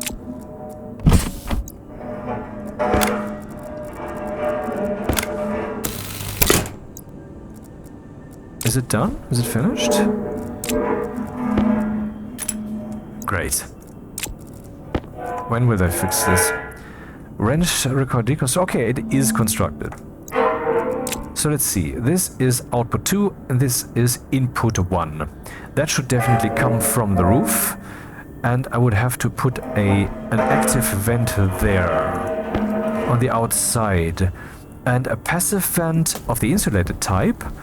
Temperature high. Oh, still? Oh. And see, I don't feel the temperature.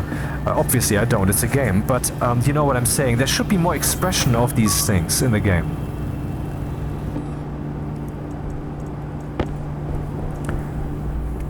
Maybe there should be some vignette around the screen that is red or something when it's hot. You know, just an example. Or maybe there should be... I know there's this wafting of air, but that's only when you're like 100 degrees hot. There should be more, man. I want to feel this game. I want to have more reason to do the things I'm doing. Currently, there's some data like, oh, you're in pain right now, you're hungry. Yeah, well, wake me until it has ticked down to 25. But I want to feel the pain. And not personally, but, you know? Man, this video is a lot about pain, isn't it? But that's coincidence. I don't think there's an actual pattern there. So input, that would be for the active vent. And then here, output would be for the passive vent. Oh, I have to put that on the outside, obviously. Where's the active one?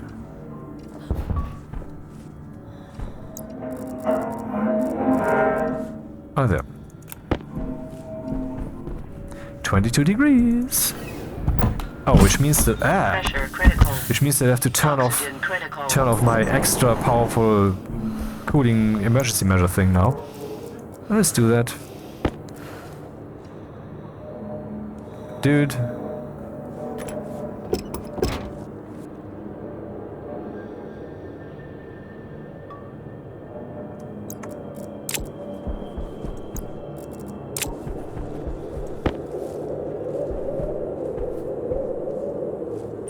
Jetpack low.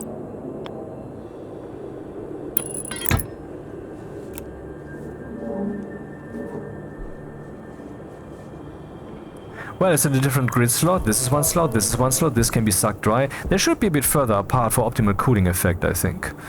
Maybe I should indeed do that, even though I don't really want to. But okay.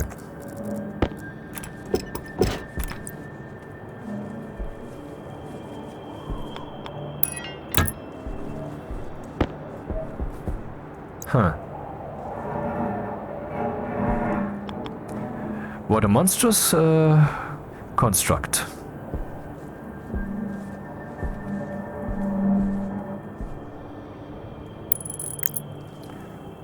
Do I have insulated pipes on me? Of course I don't. So maybe through the ceiling in there, okay. Is the furnace still a danger, or is it okay that I deconstructed some stuff here? 24 degrees, seems to be heating up again. 300 degrees, okay, it's no longer really dangerous. 26, minus 26, yeah. Okay, that's fine.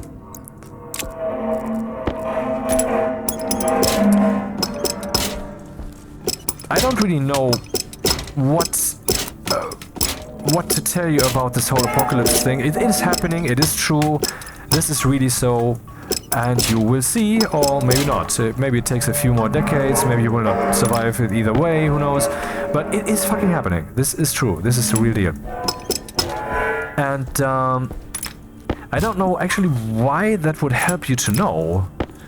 But then again, I think knowing the world in abstracts should enable one to... I mean, if you know that I'm giving you the map, where you are on this map, what this means for your immediate situation, you need to know for yourself. I cannot tell you. Insulated 18. Is that enough? Could be enough.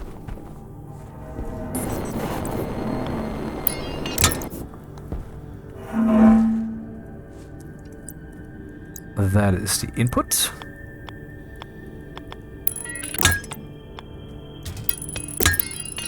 And once I've constructed this completely, I will do another furnace power run, like I just did. And that's output... Wait, what? Wait, okay, this is input, and that is output 2. And this is output, and that is input 2. Okay, I'm on the right track. This is the same system here.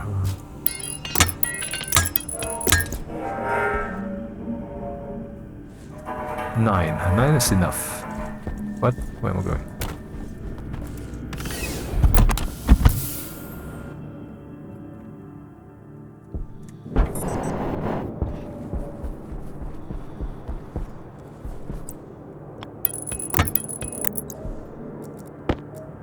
Well, the reason that I was talking about this whole shit, or rather the trigger, I mean the reason is obviously my emotion. I have a high interest in this whole thing. Why do I have a high interest in eternal life in heaven? I don't know. Why would I have an interest in that, you fucking idiot? Seriously, it's a disgusting question. Why would I have an interest? I mean, that's like... Hydration That's like critical. asking why live in the first place. Because that is what our life will be. We will have the perfect life. Oh, this sounds not believable. Okay, whatever. Dude, I have hope. And I'm trying to give it to you too, though that's not quite the purpose. Though what I have there is not actually hope. It's knowledge. How can you know such a thing? And that is the part I cannot go into. How can I know such a thing? So that thing is... piped up, cabled up, and that can vomit out the air then. On the inside we need the same thing. This would be the input 2, where I now need a non-insulated pipe, because why would I insulate that? The idea is to... wait. No, I would actually insulate that to be in absolute control of what the thing does. Where is it? There it is. No airstream, no cooling. Hey, what am I saying? This side will be open. Yeah, but if there's no stream back and forth, the streams are kind of synchronized as far as I understand. If one side is not streaming, the other side cannot stream either. And here we just slap a stupid passive vent. I have one on me. That's fortunate. Again, the passive vents are pipes. That is how they are implemented. One of the devs said so. But the active vent and all the other things, they are devices. Which means that you need a pipe between them and the next device. Why that has been implemented, so I don't know. Because, I mean, just because I have gotten used to it and can tell you and then say, hey, what are you doing? You have a... No, it's, I mean, it doesn't make it right. Where is the cable stuff? There it is.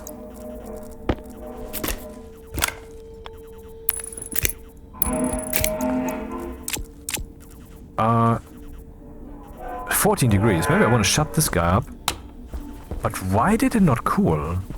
I want to find that out before I go further.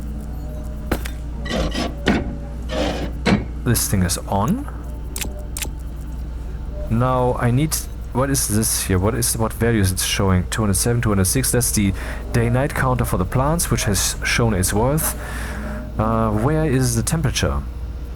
Sense gas indoor load into R1. That's the... Wait, what? That's the pressure. I'm looking for the temperature. Loading into room temp, subtract for room temp. Okay.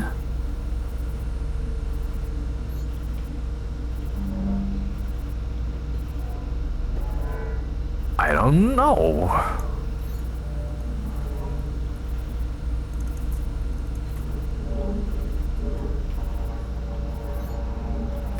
And now we should see here the temperature, 19 degrees, yeah. And that was definitely above 25. So why was that not written over here and turning that thing on? I tested that this thing was actually writing this. Did I not? I tested this. Why did this not work? Dude, what the fuck?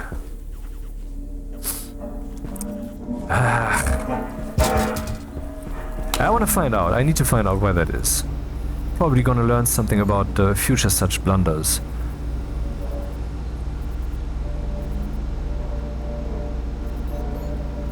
Yeah, let's actually do that. Let's write register. Oh.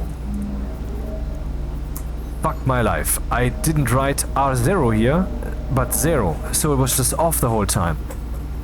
Power critical. Okay, let's do this then again. In case it gets too warm again, I'm not yet done with this.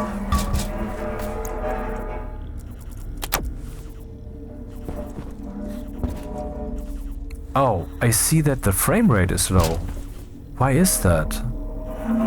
Oh, let me just check on ops. That has probably been going on for a while already, huh? Crap! Let's see what the stats say.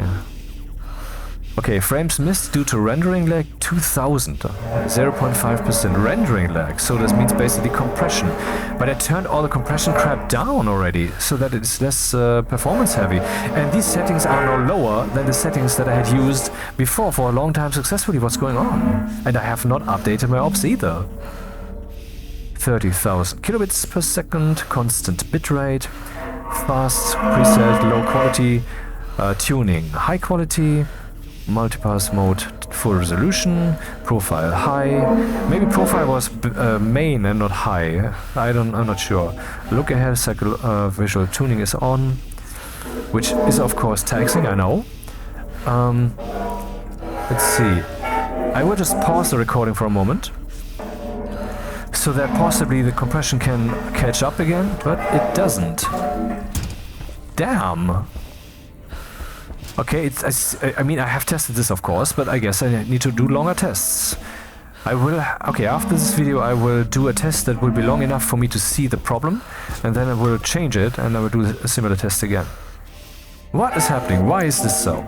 Let me just check the system resources. What's my computer doing right now? So CPU... Rocket Station is eating 13%.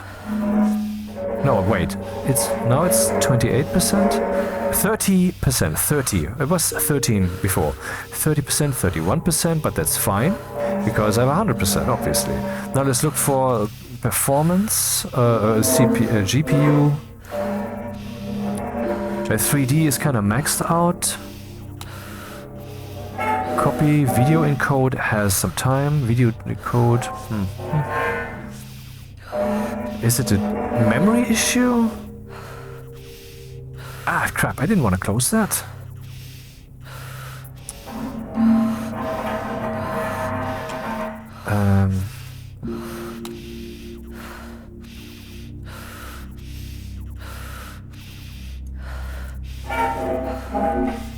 I don't know why the frame rate is so fucked, man. That's annoying. Why is this so? It's... God damn it, I hate this.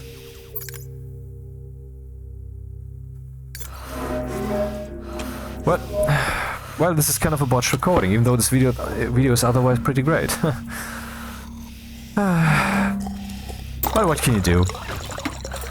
Shit happens.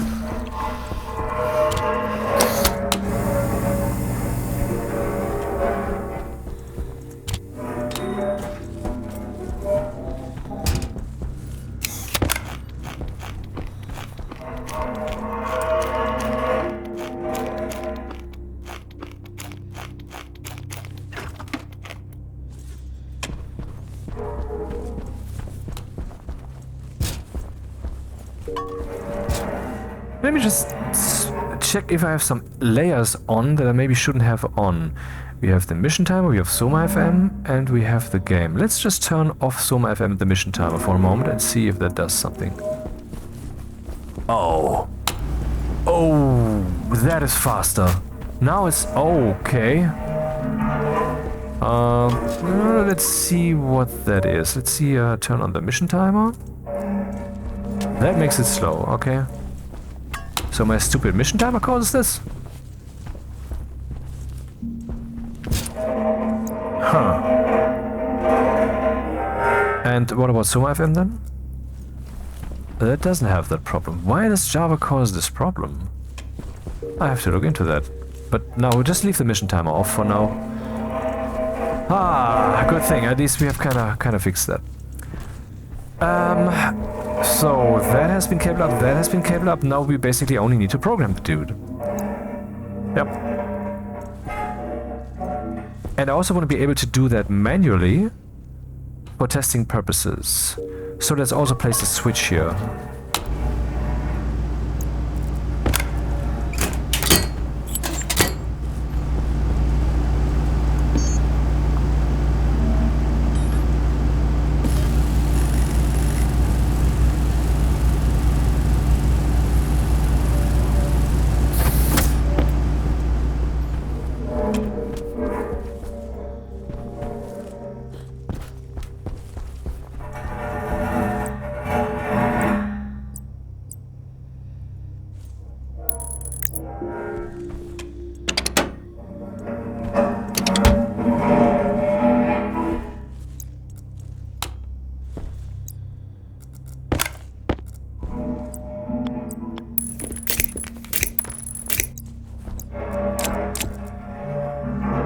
Okay, that's... now we need to name all things.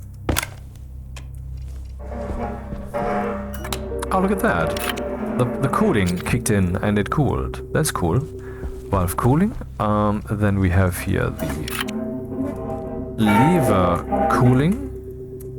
And we have here the vent cooling. Good thing I did not remove these things from the source code, but just commented them out.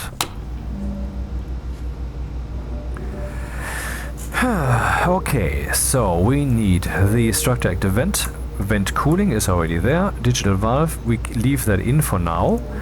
And but now I need to define the switch. I don't know what its name is.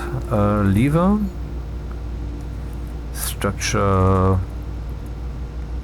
Waste tank caution.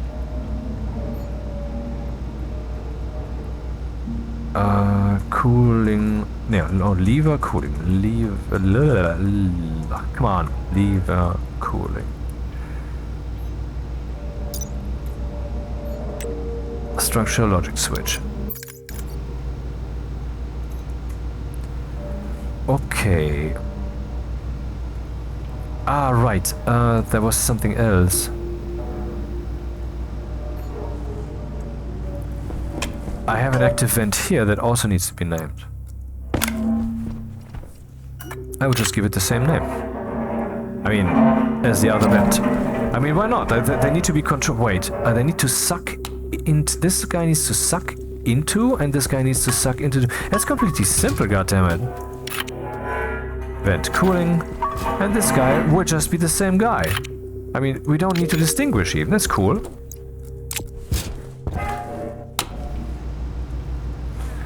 Okay.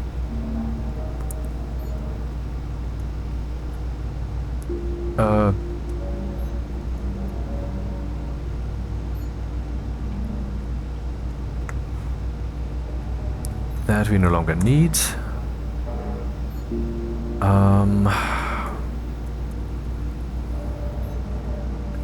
Load batch named into R0. From the lever cooling, whether it is open, I think is the term. And then we want to write that into both of these vents. Vent cooling, I think. SBN into vent cooling, logic type on R0, and before that I have to also program them. I have to tell them that their mode must be 1 so that they suck into. Now if I turn this on, it's a bit risky.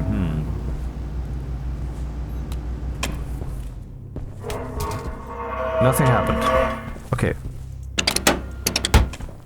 Okay, that did something. And I think it also cooled down the room. 23 degrees. Let's see what happens if I turn this on. Did I tell you that it is a strong cooling system? This one will keep up with the furnace, I'm pretty sure.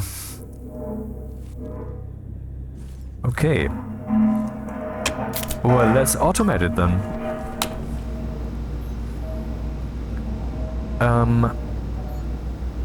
I will disable the cooling valve thing. Possibly have to turn it off manually then. Because maybe I mean, the source code is not yet active. Maybe I get it at an inopportune moment or something. So write into register R1 where the room temperature is too high, and then or into R0 from R0 and R1. Yes, okay.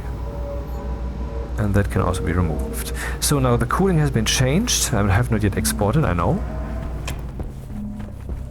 That is off.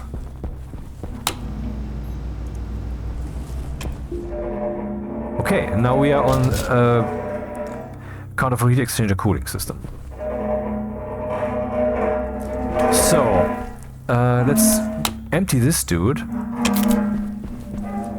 Let's see, what was my construct again here? Here we have 98% filter left, that's good. I want to pump the CO2 into the room, which has a rather high pressure already, but I can alleviate this with this dude. And everything that's not CO2 comes out here, goes into this guy, and this guy is to full, so we have to continue with this guy over here, and we need to print what we already have, but probably not enough, of these pipes. Because I want to pump that stuff from there into that guy. The entire way. So I have to lay a long pipe. Yeah, let's do that. Let's build a pipe. And I suspect I need more of these guys.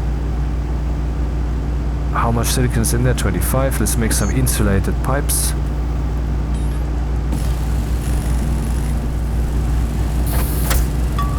Yep.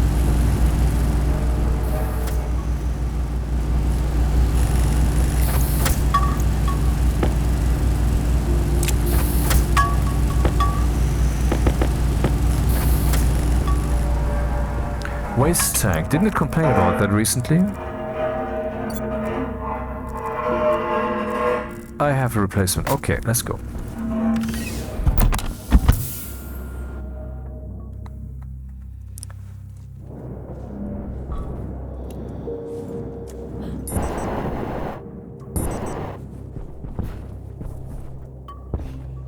impressive, this high ice wall, Jetpack low. if we can filter out these edges, jaggy edges, in the mind, I mean.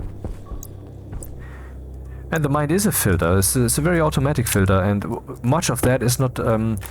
see, okay, the problem is the world is suffering from not enough awareness. The people are not aware enough. Part of the reason that they're not aware enough Critical. is that my jetpack is empty. Part of the reason that they are not aware enough is that we are still in development. You know, some people are still mentally young, and so that's just the way it is. Another reason is that people choose to not be aware, because if they would be aware, they would realize that they're stupid idiots sometimes. For example, the religious. See, obviously I'm quasi-religious myself, though the proper term is theist.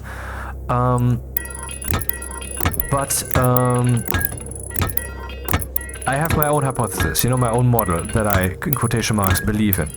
I know it's true. How can you know that? I know I shouldn't tell you, so I don't. So,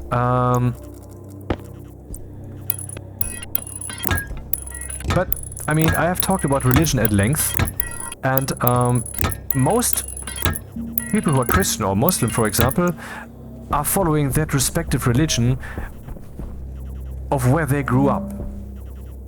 And they don't find that suspicious at all. And that is so screamingly stupid that I don't know where to even begin to scream. I mean, they really believe that the eternity and the holy and their soul and all of that should be dependent on where they were born, and that is certainly... I mean, basically what they're saying is, I have been born in the right place, you have been born... Basically, you could say that Muslims and Christians and other religions are inherently racist, because they're saying all the other people have been born in the wrong place. They are just wrong by birth. Isn't that interesting? I never thought about it like this. But it's kind of what it is. I mean, what I just said there is kind of hyperbolic, but isn't it also kind of logical? Isn't it kind of true? Which begs the question, is this possibly something that is even subconsciously happening there? Some kind of subconscious tribalism? Well, okay, what am I saying? Of course, religious people are tribalists. No? We and the other guys. What's that? But I didn't want to rip on religion again here this time. That was not the plan. Even though it's fun. Because, goddammit, it's so obvious that these people are wrong. It's hilarious. See, but if they would realize that it is so obvious that they're wrong, then they would have to change. And or they would have to face the fact that they have invested themselves emotionally deeply, and also by preaching to others, I guess, into something that is just fucking wrong. And that is an emotional thing that you would have to confront. And if you're not, like me, someone who just prefers the truth over anything else, and thus, if they realize, or if I realize I was wrong, I'm like, oh, okay. But instead, invest yourself so deeply. I mean, the moment I say something to someone on the internet that I'm convinced of, it might be that half a second later, once I've posted that, I'm suddenly in doubt. And then I looked it up. For example, I said to some guy that the RTGs in Stationeers should basically have the capacity to burn out. That is something that should be simulated. And that's indeed true. I mean, of course, they burn out eventually after many years, but see, the thermocouples in there, which convert the constant thermal energy created by the radioactive decay process into electricity, they are just an electric circuit like any other. And so if you have some load on there, if you short out the cables, the cables suffer, the thermocouples suffer, the device suffers. So yes, you can actually destroy the device by putting too much load on it for too long a time. That's just the way it is. Apart from the fact that you're of course also creating more heat. But these things are designed to deal with their waste heat.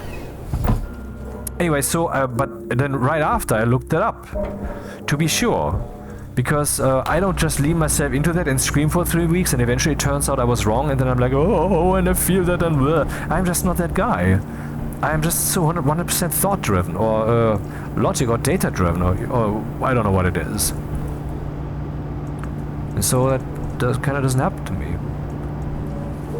But anyway, there are people who... so that's one of the reasons why people would not want to see that they're not seeing, or would just plain simply want to not see. But another reason also is that if someone sees, then they become an agent of the awakening. And that's really, that's sinister, isn't it? In this Thy Will Be Done age that we have entered, you can believe that, where we have to live up to the golden rule in different ways. In this age,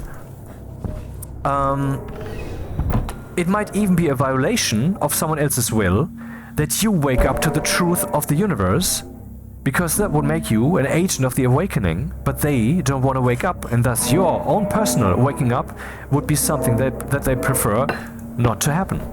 Now this sounds like it is bullshit, but it's not. You just have to think logically. Logic, logic, logic, logic. The universe is logical. Logic is beautiful, man. Make it your friend.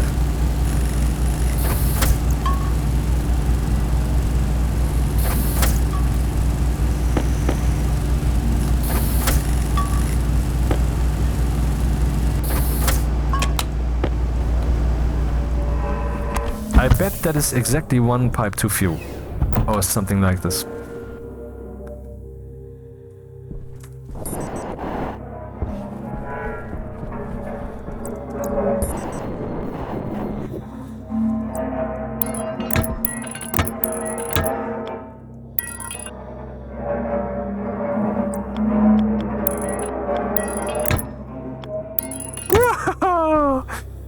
I blew through the entire silicon reserve, partly because I wanted to print these guys, and now I have. This is fun. And I realize now I needed one less because I still need a pump. I need to pump that stuff. Because if I now look with a tablet, there should be a lot of stuff in here, right? And there is. And this means that the tank over here should also now start to fill.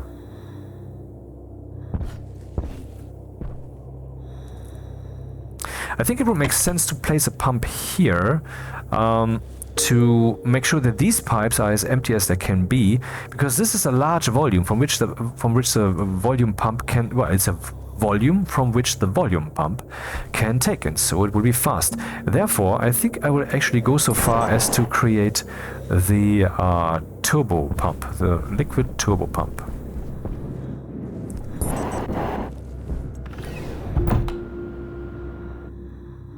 And, oh, this should now be over. It's over. Finally, the fucking noise is over.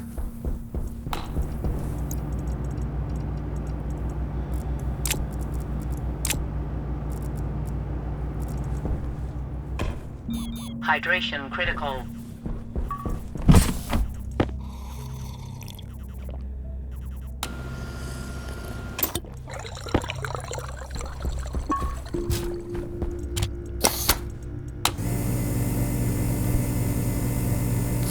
Hey, now that I did this, but I will continue first, I could actually do the thing that I wanted to do here with these pipes, like emptying the furnace and such, and doing the next cooling experiment. But no, let's first continue the thing with the tank.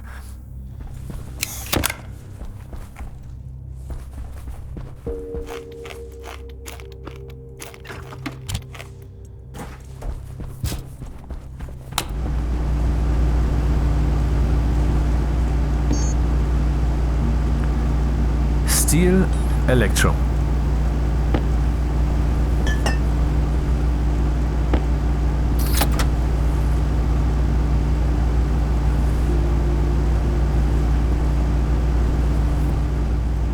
Well, looks like furnace is back on the menu, boys.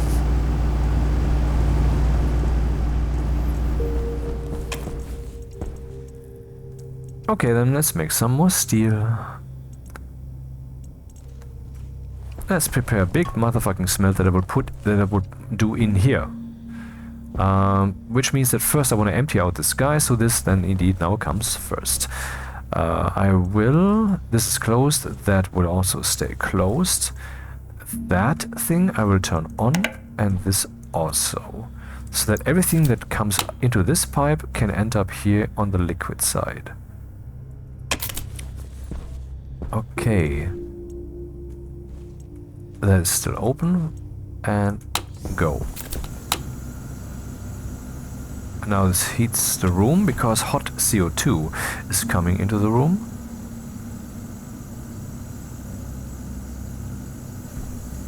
What's the pressure doing? Oh, the pressure is unimpressed. Pressure here 80 kilopascals. Hey, wait, 80 kilopascals? What am I saying? 1 megapascal. Furnace? Yeah, furnaces have a very weird behavior where if you pump them empty, at first not much will happen, and then all of a sudden, boom. I mean, look at the room temperature. For example, we have 23 degrees Celsius, and if the described effect will kick in, you will see that it will suddenly skyrocket. Of course, the cooling will take care of that, but still, we should see it.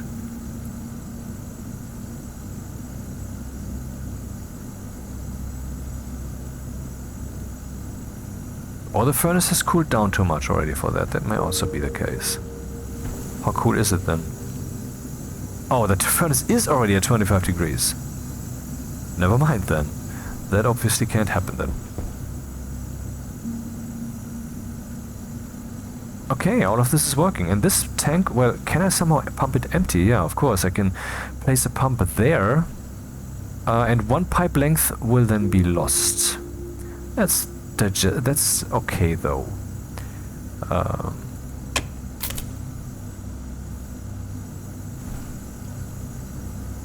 Can I make a normal liquid pump for now, at least? Would like to empty out the tank and remove it for good, you know?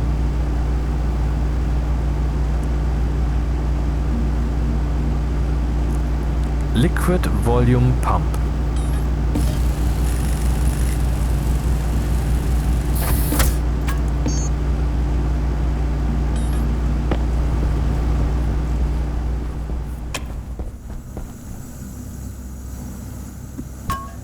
How are we doing? 500 kilopascals. Let's switch the mission timer on again for a moment. Okay, now it's fast again. I don't know what's happening there. I will leave it on for now and hopefully not overlook when things get awry again.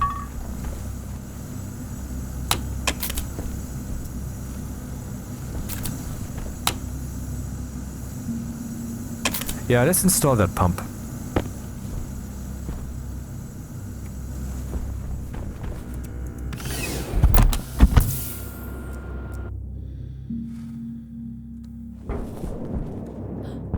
Let's change the track a bit.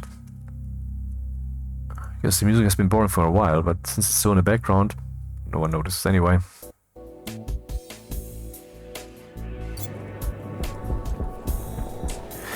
Okay, this guy is supposed to pump somewhere. This is currently needed, so I cannot just place a pump there, because that would negate what we currently have here. So I have to be a bit creative there.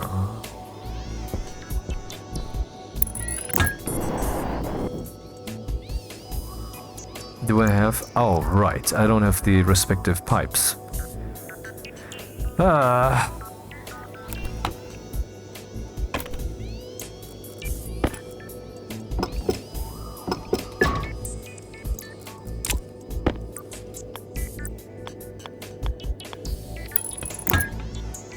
Or rather...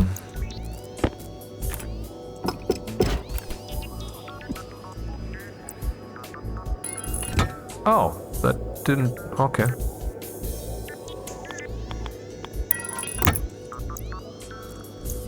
Now I need 1, 2, 3. I could actually... Well, I could take that with me. I was clicking on that with the right mouse button, man. I really want to change the interface of Stationeers, man. Not completely different. I mean, for those who haven't listened to my rant, who haven't heard it... Dude, you should listen to all my stuff. What I said there was as follows. I want to be able to place... to do this... You know, place it, drag things around in the world, and I also want to be able to click here the right mouse button, which should then teleport the respective thing directly into my inventory as if I had held it and then pressed the right mouse button. That would make the work much more fluent, and it would still uphold what we currently have, the spirit of it, you know?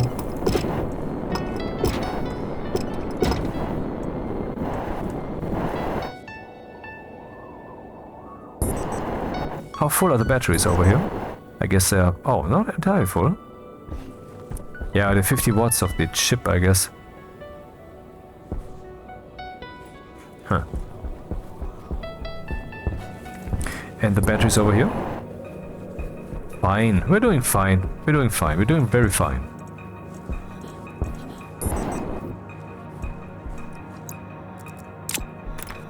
In before the next catastrophe, huh? Okay, now we need cabling.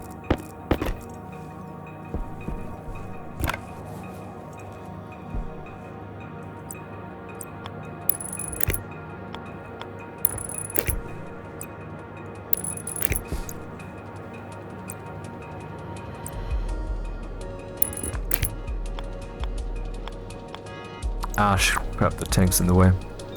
Power critical. What? Did you not also hear the sound? The timing of the animation and the sound effect is out of whack.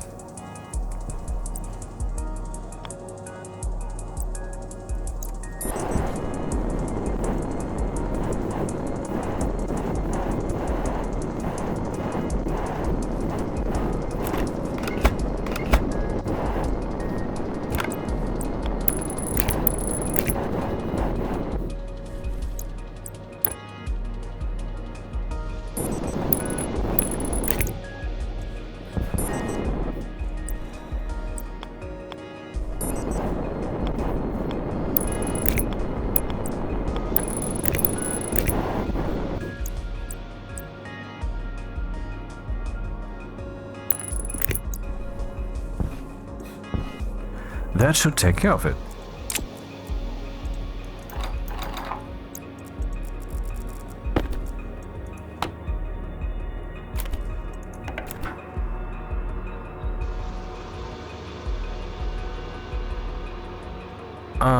It's only pumping the liquid, huh? Interesting, we even have frozen water there. Which is kinda bad, isn't it?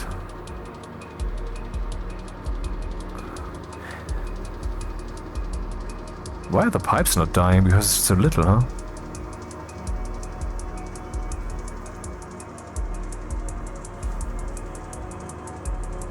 Imagine that pipe breaking at some point. Hey, what can I do in principle to make sure that if the pipe breaks at some point, I don't lose everything?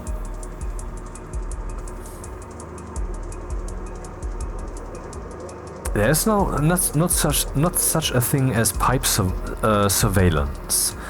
I could survey the pressure, but I mean, as we see here, the experiments change the overall pressure situation quite a lot. Temperature low. Temperature critical. Temperature low. So that's not the answer. But all that stuff in there is in gaseous form. I need a... Interestingly, I need... Well, that's fucked up. I would need a... what's his face? Purge valve? Is it that? I think a purge valve. To pump the gases out once all the liquids are gone, because the liquids would otherwise evaporate so that we have more gas, and that would be bad, because that would cool things down even further. Maybe I should heat up this whole thing a bit with... is there a pipe heater liquid? I don't know.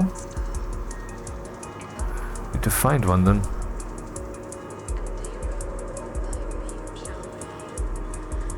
Anyway, so I need a purge valve, which creates then a gas output, which I can then use once again with a pressurant valve to press that into this pipe. And that's obviously ridiculous, but... And here I already have kind of the setup, so all I need now is the purge valve to get the stuff from the tank. Yeah. Yeah, that's what I need here. Okay, let's get a purge valve. I think I have a valve actually. Purge valve, where is that? Oh, that needs a pressure regulator.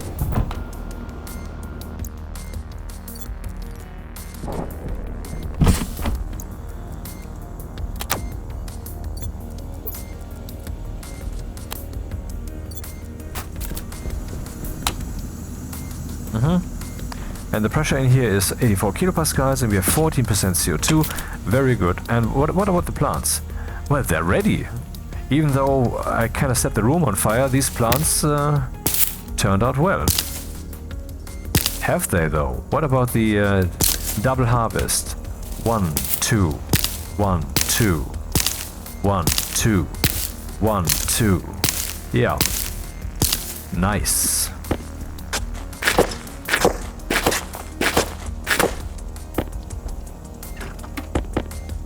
Uh-huh.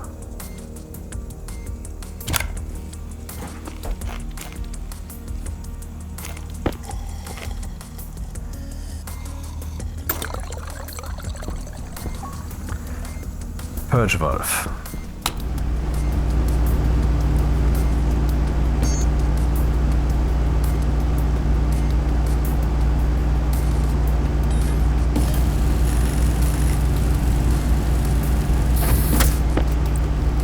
Pressure regulator, purge valve. You can see the input is liquid on the right side, the drop on the output is gas. Then we need gas pipes, which we should have. And, well, maybe I need another insulated liquid pipe. But I don't have any. I really used all of them up now. What about this crap here? I want to keep that.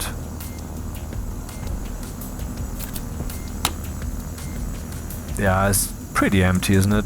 Kilopascal. Okay, let's keep it on. Battery.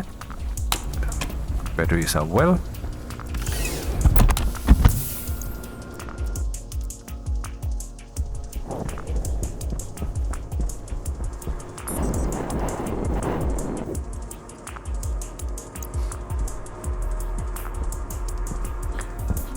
Maybe I don't even need another pipe for that, who knows? Purge valve. But the cable cannot go there, that is inside the tank, I have to rotate it.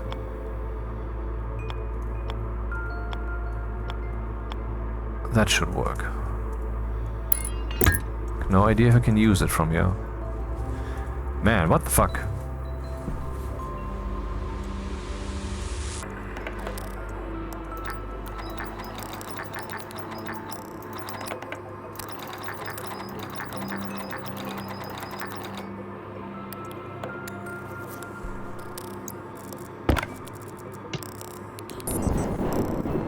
Yeah, graphics are still fast. I don't know what that was, really. In hopes that it doesn't return, huh?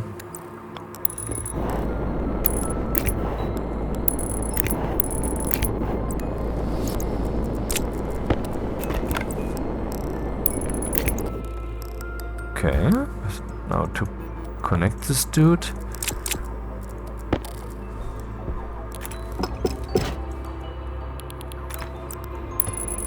Ah, crap. I thought maybe we magically had another one like this before. Like before, you know, you had the junction and then it didn't subtract something. Well, there's no more liquid in there.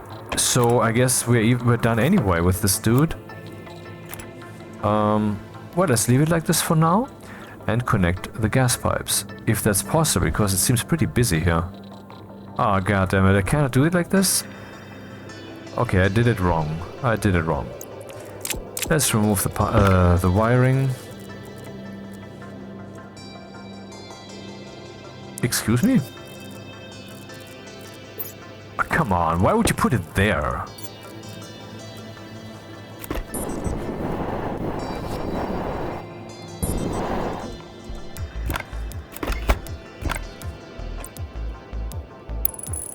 Yeah, the new cooling system works nicely. And it's really the cooling system I wanted the whole time. I mean, I started with that from like episode 1.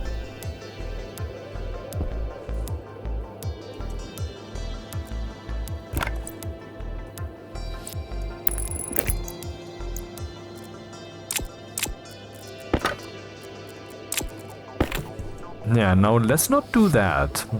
Save.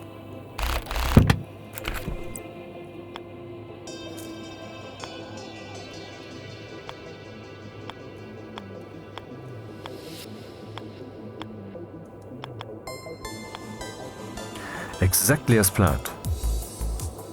But that's the pressure regulator. I need the purge valve.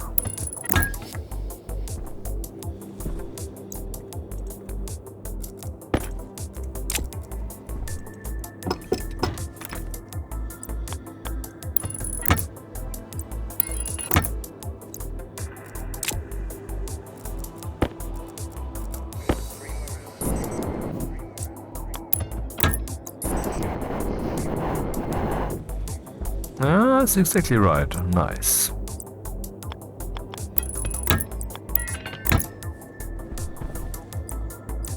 Perfect.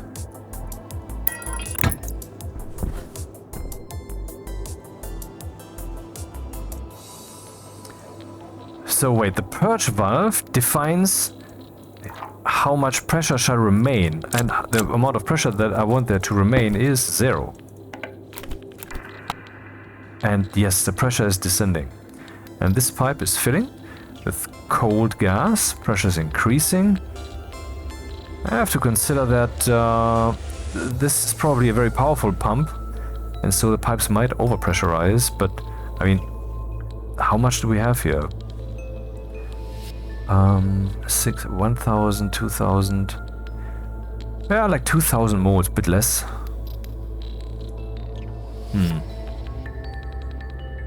Honestly, I don't know if that would fit. But I guess the higher the pressure is, the faster the throughput in there also. Just have to have an eye on that. So we're moving over to the large fucking tank, which means that we can soon make the steel, yeah, to do the experiment. Actually, maybe that's possible now. Is this thing empty enough? Yeah, 50 pascals, who cares? This stays on, this stays on because of the stuff that's coming in. Now we can make the steel and thus also then thoroughly test the cooling system. So let's set up a smelt. And steel, yeah, we need a lot of it, don't we?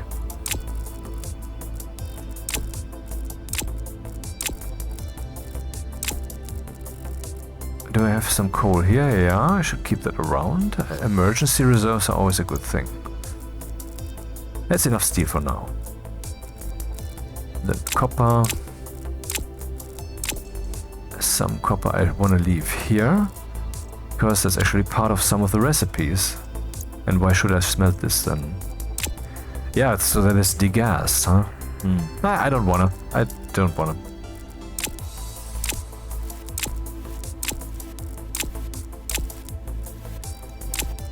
Oh.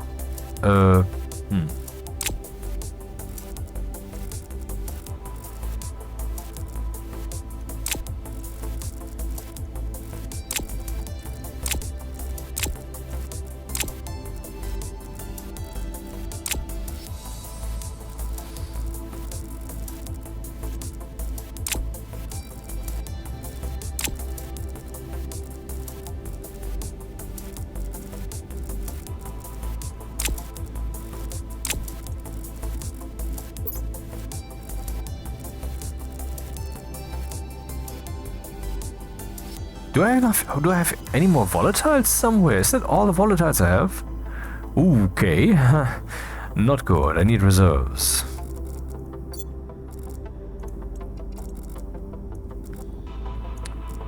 Okay.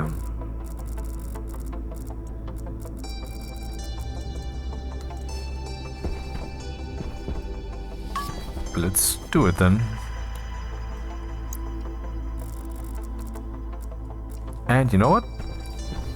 Let's disable the cooling system for a moment to see how fast it can then fight against the heat.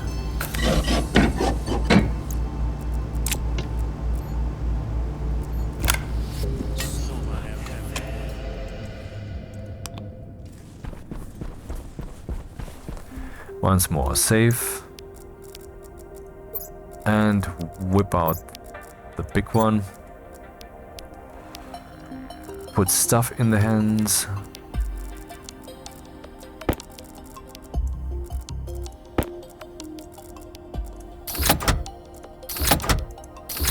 One. 2. 3. 4.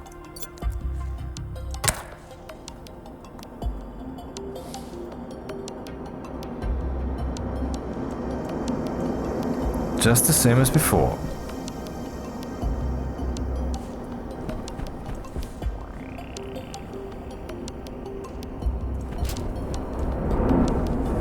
Temperature high. Temperature high.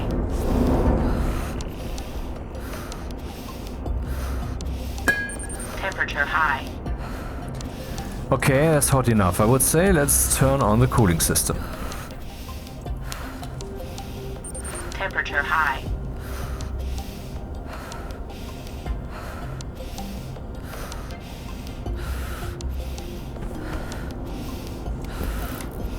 I would have expected it to be a bit more powerful than that. But anyway, let's Temperature high. use the heat.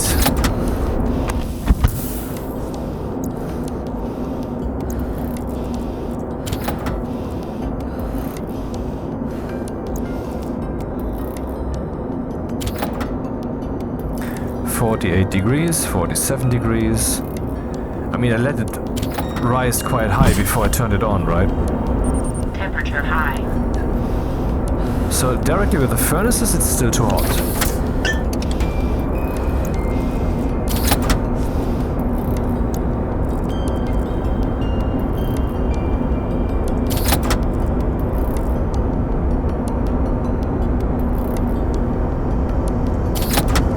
But now it's cool enough everywhere, so this cooling system is sufficient. Nice.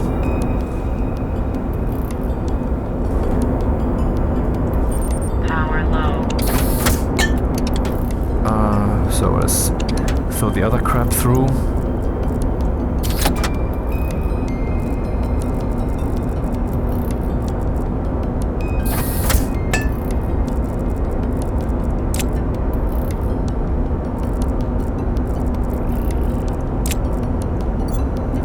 Nice.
Okay, we're done.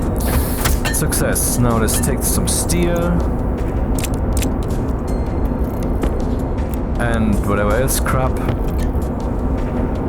200 grams of copper. Huh.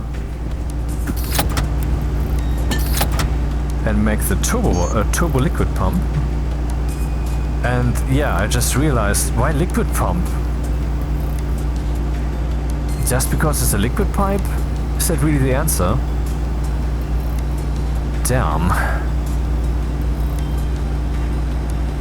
Well, I guess I need both. But this means I really don't actually need the liquid pump.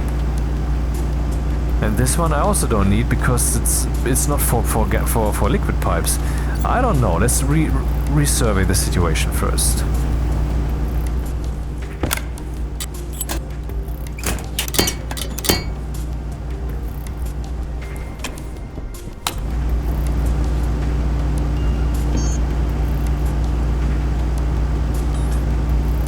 No!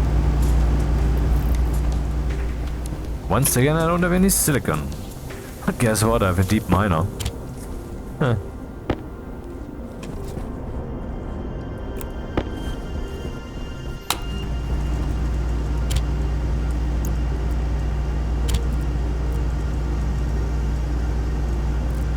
Oh, I have many cables. That's not bad.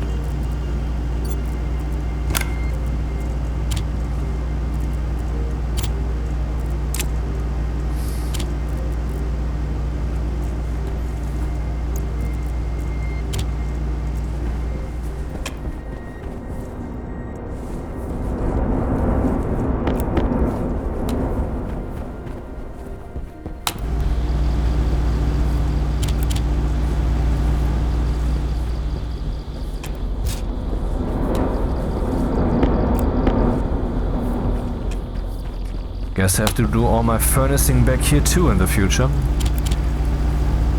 Well, let's just build a third furnace then. Actually, the fourth furnace. This is the fourth furnace then in this world. Funny.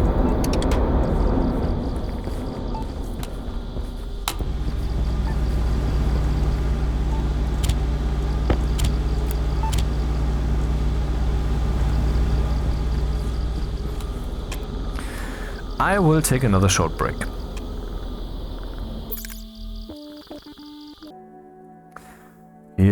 Here we go again. Wait, mission timer?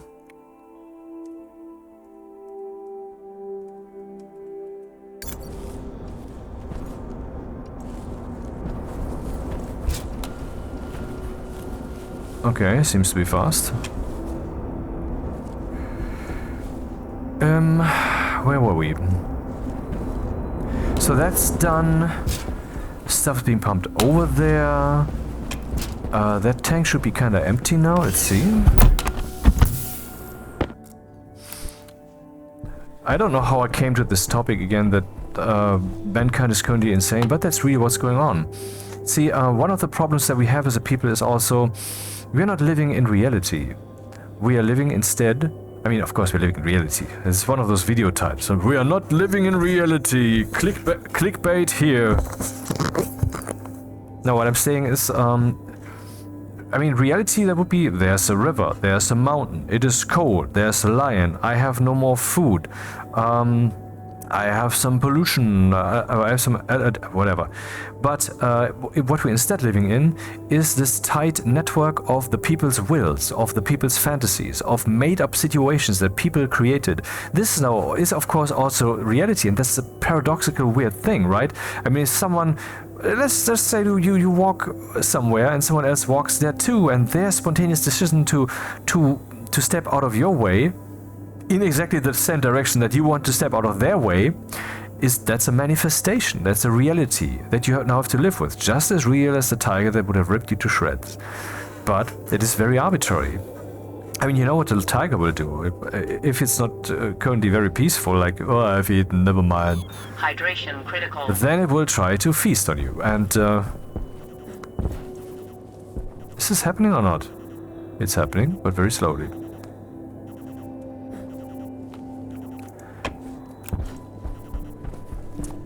But the decision system of people is so very deep. In other words, what people decide to manifest is not directly as in, I need to eat, I have sharp teeth, you look like prey. but much more detached from that. I mean, there might be someone, I don't know, running, and you might think, well, this guy is running because someone is after him. But maybe he is just, well, I don't know, exercising. Or, I mean, I don't have a good example right now, but I can tell you clearly, and you know what I'm talking about, I guess, that, I mean, I don't want to pull a Kamala here, that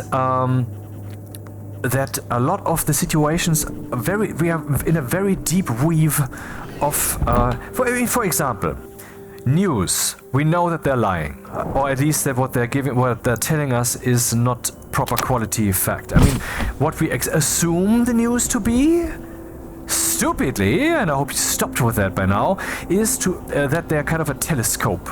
For you, for everybody, sitting at home, doing or living out their lives, working and such. You don't have the time to fly over to this and this country and check out what the fuck's happening there.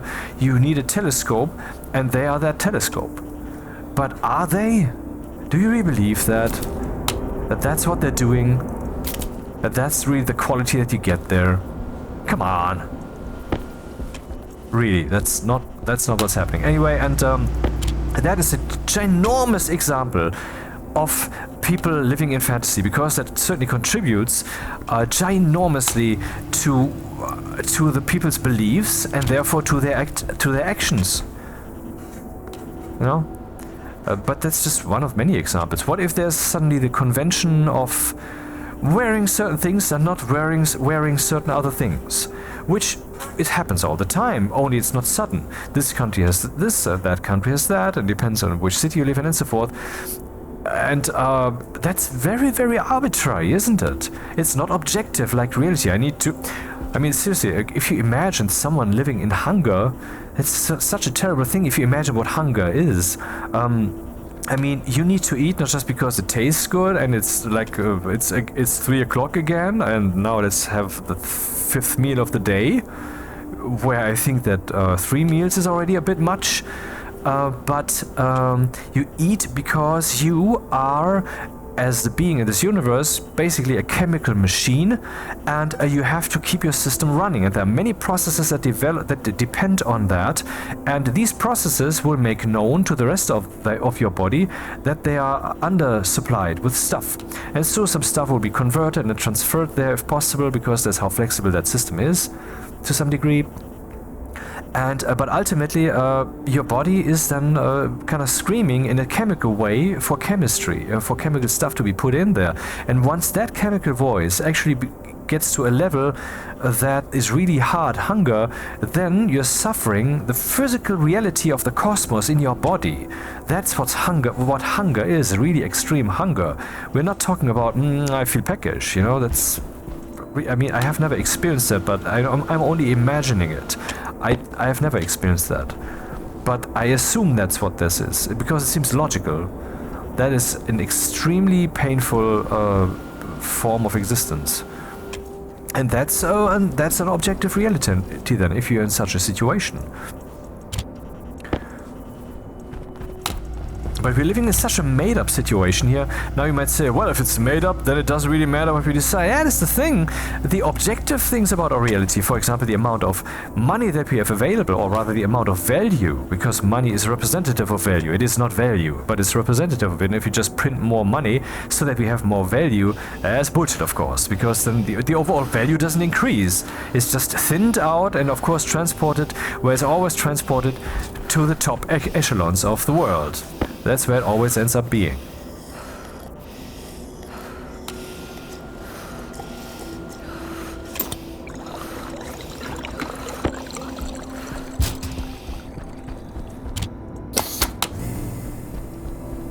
So the actual objective reality and our made-up reality meshes, and I'm very sure that most people have lost quite the sight.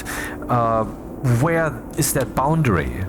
Where's the difference between this is made up, arbitrary, could as well be different, and this shit is real, so we have to deal with it seriously. That happened, for example, in the case of the Challenger catastrophe, when they said, you know, let's just launch this now, even though it's still cold, and I don't know if they even thought about that, the the specifications, the tech specs of the of this rubber Dichtungen, thingies, rubber seals. I don't know if they even thought about that, but that's the problem that they had then. It was too cold, so they were a bit too stiff, and so something was leaking, or they were brittle. I don't know exactly what it was. But that is a situation where something made up, which is in that case a political political decision, though that's also not entirely made up. We have to realize that politics meshes with everyday life. If we are competing with other nations and so forth, but it's certainly a bit more soft than a rocket exploding with 5 or 7, I don't know how many it was, people inside, and now all of them being dead. That's certainly a bit more hard a decision than let's postpone this a bit and look therefore less glorious. I mean, see, one part is hard reality, the other part is made up. And that this confusing of the two things is happening all the time, particularly also because it bleeds over. There's scales, I just expressed that. There's hard decisions, there's soft decisions, and there's completely made up bullshit. Like, and you have to call me that or whatever, or else Twitter will sue your account into oblivion, and all that bullshit. I get that thing with protection, I get that, I'm not stupid, but it's just, I mean, okay, on all sides of the aisle, right, left, liberal, conservative, there are assholes and idiots all over the place. That's just the case, and they're lumping people together because it aids their argument. They feel stronger when they're saying this person is just like that. No, this person is not necessarily like that, only this aspect of them is like that. In other regards, there might be and so forth. Why distinguish? Ah, come on. This is not welded shut. When have I ever opened this?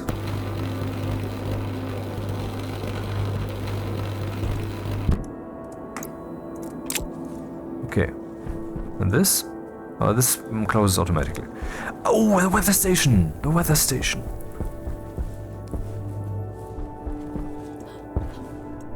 Should I smell something while I'm here? I mean, I have smelled it already, everything that I wanted to smell, right? So, no. But I am currently out here, and I think that maybe I could actually get some volatiles, because I'm sure gonna need them soon enough.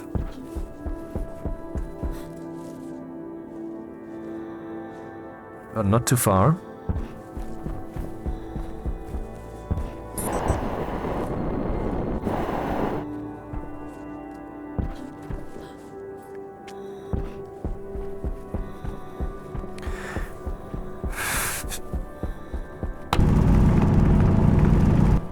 Yeah, but why even sharpen the senses versus what's really real and what's really made up? I mean, if you're so meshed with all the rest of society that ultimately it will just be some kind of elastic push in a direction that you will not feel, and you can just lean into that. It doesn't matter, right? Yeah, well, it does matter. Everything matters. Just because you don't feel it doesn't mean that not somewhere something breaks. Or somewhere something gets harder on someone who doesn't deserve it just because of you.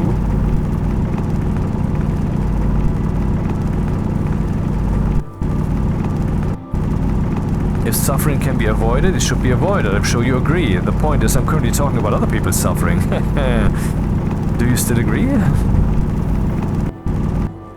How loud, how intense, how hard do you agree? But okay, I'm saying that mankind is currently insane, and that's definitely so. And see, what I'm saying, another thing, I keep saying that the exclamation point in your head needs to be a little bit less loud than the question mark in your head. In other words, you need to keep drifting with the things that you know, that you're convinced in, your logic process, your aspirations, and all of that. However, you need to keep drifting in the warm summer breeze of your awareness that must keep all of that floaty and adapting its shape to what's actually happening. Instead of you rigidifying, becoming too rigid, your question mark not loud enough, So you become more of a statement, become even too blind to that because you're just speaking over your own microphone and think, yeah, what I'm hearing here is... No, you're only hearing yourself. You're not actually listening to out there, you're listening to in there. And now you might think, well, I would certainly perceive when that happens and then I stop doing that, haha. Well, first of all, it's not that easy if you're not trained to do it. And second of all, if you do that, society might actually just join in. And then collectively we're just saying the same thing, and therefore it's true because we have verified it by other people's opinions. Oh, welcome to democracy. The great failed fucking concept. That failed concept of let's agree to what the majority says. Does the majority agree that this is heaven and everybody is God and this is the apocalypse? Certainly not. I know it's true. And none of you agree? Okay. It will just turn out that it is true and utterly irrelevant, and this is actually something that will get us over the threshold from where we are to immortality. Physical, real immortality, eternal life, eternal youth in the universe. That's upon us. But, I mean, we could already have that. The only thing that needs to happen is that mankind, which is basically a collective mind, effectively at least. I mean, if you look at what I just said, these mass effects of belief and such, that makes it a collective mind. And this concept of let's look at what other people are saying so to build your own opinion, and they are doing the same in your regards, and this ping pong and complete arbitrary interpretation, subjectivity, bullshit, collective madness drift, that is also some collective mind effect. So effectively, there's such a thing as a collective mind effect. And this means that this mind needs to be cleaned up, because mind and body are one thing. They are the same. You don't see that, but that is so. Mind and body are the same thing on different. Just like will and emotion are the same thing. Your emotion is some vibrant, quick moment-to-moment kind of thing that builds upon the immediate situation and on your overall profile, self, what you have eaten, what your mood is. There's certainly more floaty,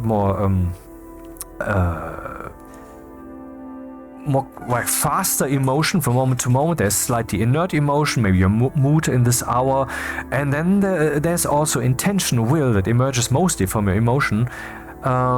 Because, I mean, why would you do a thing? Because you feel like doing it. But sometimes you do a thing because you planned to do it. It has nothing to do with your emotion. The question, though, is why did you plan to do it? It all comes down to emotion. Ultimately, emotion is the reason why you went there, why you decided it's time to do the thing, despite you not feeling up for it. Being like when you want to sit on the couch and want to enjoy, but you know some work is to be done, and so you do the work, is a great example for this. Because why do you do the work? Because when you don't do the work, eventually you will feel shitty. You want to avoid that feeling. That's still emotion. It's all emotion. That's why I keep saying that emotion and will are the same thing. Ultimately, at the core of your decision system is your emotion. There's nothing else. There's only your emotion. It's very interesting to think about that emotion is basically really just like the Merovingians said in The Matrix 2, The Matrix Reloaded, completely out of control. Because that's the truth. I mean, what does control mean? If you just zoom back a little and look at what you're doing with a bit more distance and you decide more clearly about this, if you keep taking a step back, eventually you will hit a wall, and that wall is just your immediate instant emotional flow that you cannot overcome, because that's you. No one is in control there. You are a spirit.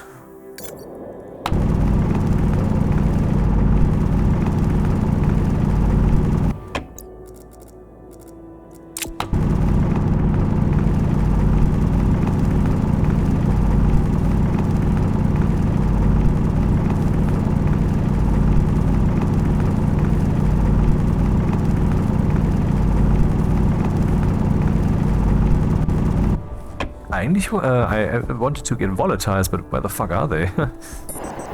Harvested everything over here already. Time to get the fucking glasses, right?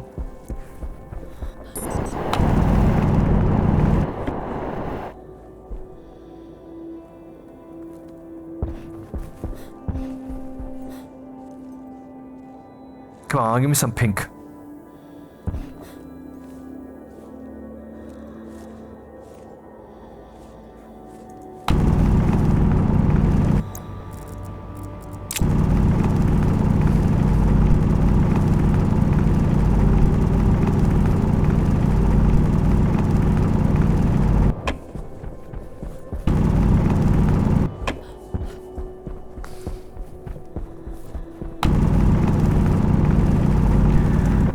Well, and then the things that you've learned, well, much of that is data, admittedly, like what is hot, what is cold, 10 plus 10 is 20, and so forth. But a lot of the things that you learned are basically just crystallized, even slower expressions of emotion. And so ultimately, and you cannot see it, okay? When I mean, you can see it in the face of a person. What shape it has taken. I mean, you can see it a bit at least. I don't want to say you can see from the outside what a person is like. That's something I've seen a lot of on the conservative, on the right-wing side, where I, of course, read a lot, because that's the less painful side to read for me. Where they say things like, hey, and look at her eyes, there's no soul in there. Dude, you cannot see that. It's just flesh, motherfucker. You cannot fucking tell that. You're a fucking idiot for saying such a thing. That's just stupid, period. But, to some degree, maybe you can. The thing is, though, what's the degree? Are you judging that correctly? And so forth and so on. It comes down to, do you want to fall for ill belief because it feels emotionally great, which these guys in that moment are doing, or don't you? And I don't, and I want you to also not.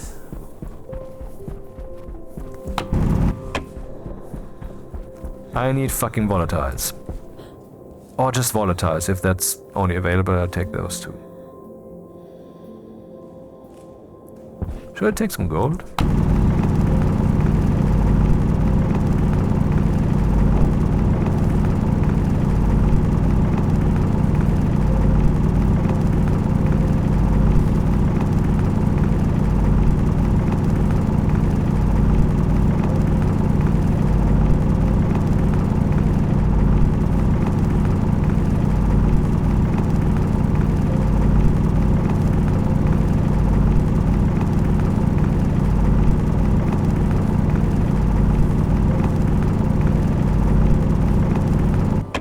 Yeah, with a little note program that I was making for the office, I've achieved now that I can connect nodes. They have now connectors, and the starter node for a flow gives this 1 second ping, and so a node that is connected will then be pinged, so it will also be executed, and another node connected to it will then also be executed. That's how far I am now, but there's still a lot of work to be done before I can actually do something meaningful with that.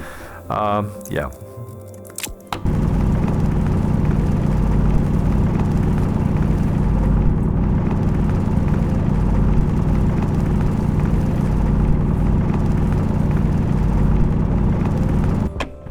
So I'm saying we are basically emotion in the flesh.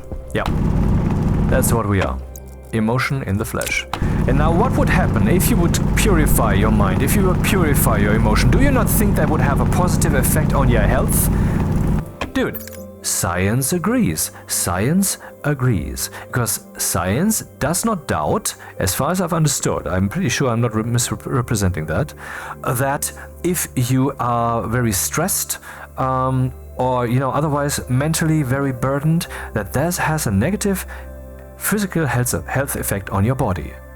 Well, does this not mean that there's some kind of unity of mind and body to some degree? Now, do you know the degree? How far this reaches? You don't. And so you just assume, conveniently, once again, because it is so easy to just stay dirty, that you don't need to clean yourself up to become better, physically. I need volatiles. Oh, they're volatiles. Great.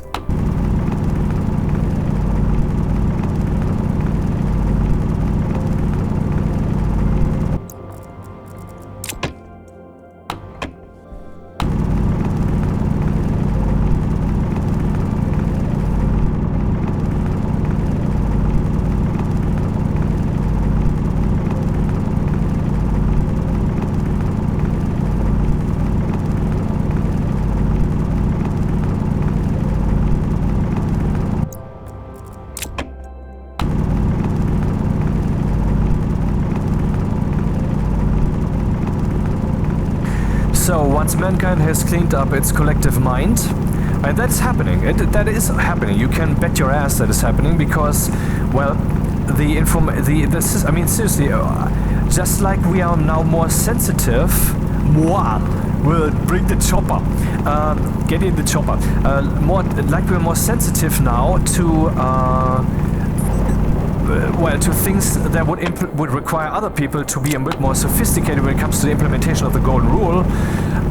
In this way, we are also becoming more sophisticated in perceiving what is and isn't pleasant and what in reality we want and don't want. In other words, we are becoming very much dependent on the reality having the required shape, and this will drift us further and further into the right direction, and there will be collective effects. You know, the more the collective eventually attains the right drift, the more others will be forced to join in, or they will be squished under the collective force. That's just the way it is.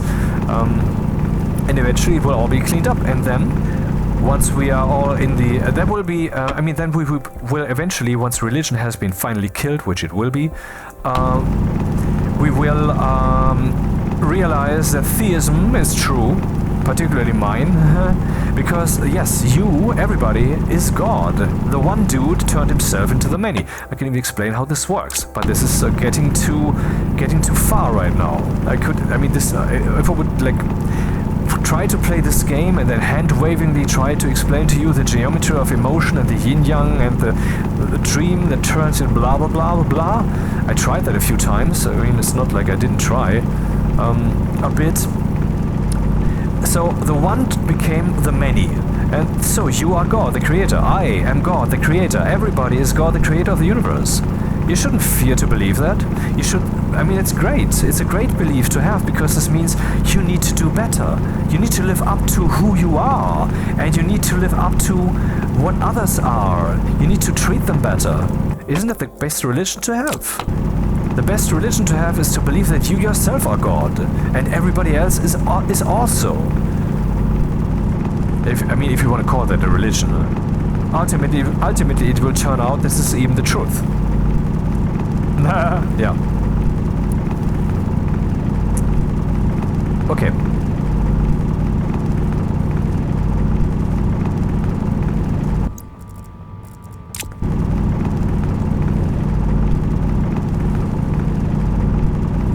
So let's go back and make the weather station before the weather tells me that I don't need to anymore. Can I see my house from here?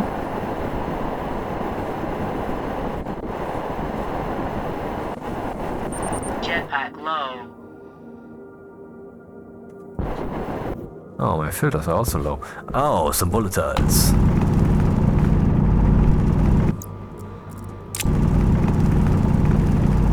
Well, I came to get volatiles. Oh, and why not that too? That stuff, yeah. So let's get volatiles.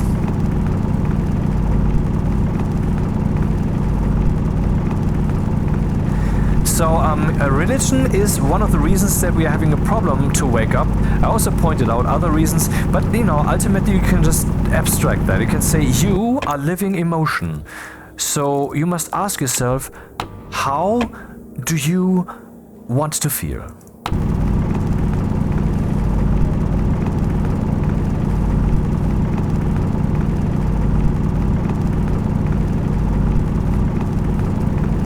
And realize that you are a feeling.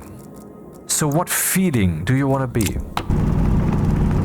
Now you can say, well, I want to be loved. Yes. That's not what I'm fucking talking about, man. Of course you want to be that, because that's your nature, that's the structure. Everybody is the light. Everybody is the will that the universe is. You are love by nature. You have to become that as a person, obviously. But I'm talking about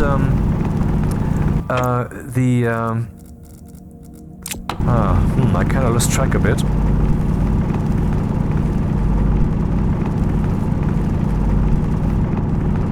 I was trying to say that instead of trying to navigate this in a very digital fashion, you could just understand yourself, that yourself are a whole. You're one living feeling, and you want to drift yourself into the best possible long-term and short-term scenario. That's what you want. A part of you knows that, but a big part of you is just too inert to do it, because there's so much work involved, and also there's the surrounding environment, which I can tell you will not be pleasant to you if you go too far with that development. But you should go there anyway. We need, well, people who go there, because ultimately we'll all be there. We should all need to be agents of the truth. So, and once we have gone far enough, and religion, which is also basically a collective will, so that has the intention that none of us wake up, because they want to believe, and their beliefs are wholly incompatible with the idea that we are God ourselves, and that the universe is heaven in the making instead of us having to die to actually get to heaven. That we are, all we have to do is wake up and embrace ourselves truly to get to heaven, basically, instead of having to submit to some stupid theistic some stupid religious bullshit that was designed by mimetic mechanisms automatically, not even intentionally. I mean, just what's stuck on the wall. You know, people were tossing around things, some things stuck because it worked, and obviously the things that work best are like, if you believe this, you will be rewarded. If you don't believe this, you will go to hell. Of course that works. Hydration critical. But because that is so simple, believing in hell is, I don't know, I mean, fearing hell is kind of ridiculous. Because the idea of hell is so very easy to be made up. I mean, that idea was probably, like the wheel, reinvented like about 50 times in the history of mankind without knowing that someone had come up with that in the first place, before them. Because it's just so simple, a concept. The concept of the one thing that you definitely don't want to experience. Let's see what that would be. Well, suffering, and very intensely so, and also endless without you ever being able to escape. Yeah, that would be the one. I mean, that is definitely the one thing. There could be no worse thing. Therefore, there could be no stronger thing that you don't want to experience. And therefore, well, let's pretend as if... Power critical. Let's pretend if that is upon you if you don't read this book right here that I give you while wearing a funny hat. Yeah. That's what it is. And see, they want to believe because they don't really have a reason to believe, and so we can say it is not like they observed something and so they're just suffering perception and logic and consciousness mechanical effects that make them have the belief like, oh, the hot plate I touched with my hand is hot, I have to pull my hand away, which is kind of that, you know, that mechanical effect. But instead it's made up, and therefore we can say they don't have to believe this, they don't have reason to believe this, they want to believe this. And if they want to believe this, then this means that they also want you to not believe something else that is incompatible with that. And so you can say, by extension, the religions of the world want all of us to die. And so I'm kind of opposed to religion.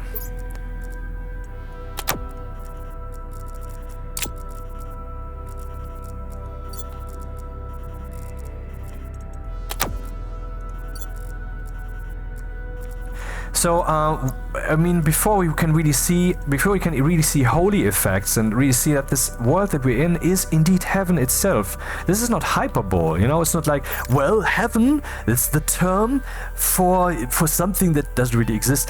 In truth, God's creation, our collective creation, is the universe, and that would actually be the thing that I'm holding up both my hands with quotation marks. That's what we would call heaven. Then, no.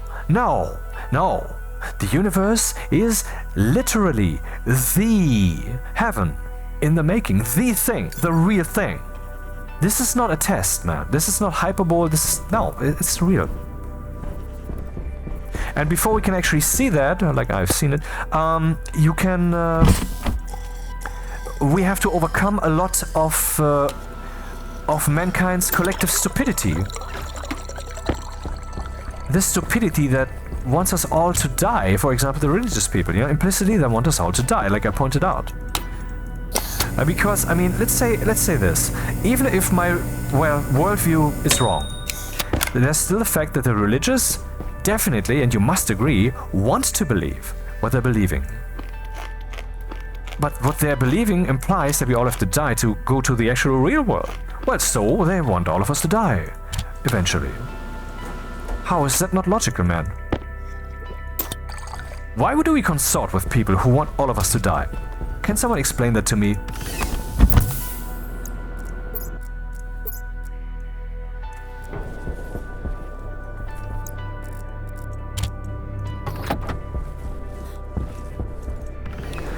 Well, and then we will eventually see how holy this place really is, and then eventually we're done. Then we're there, right? Then we're at home.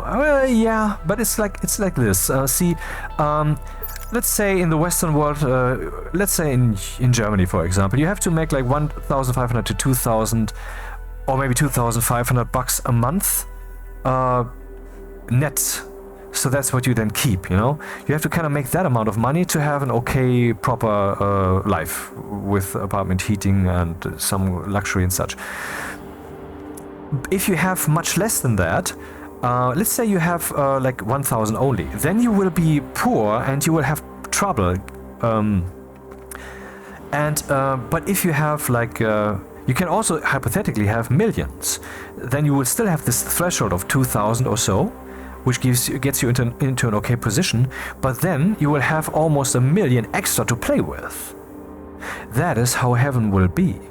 We will get richer and richer, but the level that we need so that we can experience truly, yes, we are the gods and we are in heaven forever. That we experience and see that in every way, in every place and all the time, even when we sleep. That will be the level that we will achieve at some point, but we will keep getting richer. Yes, I thought through this shit.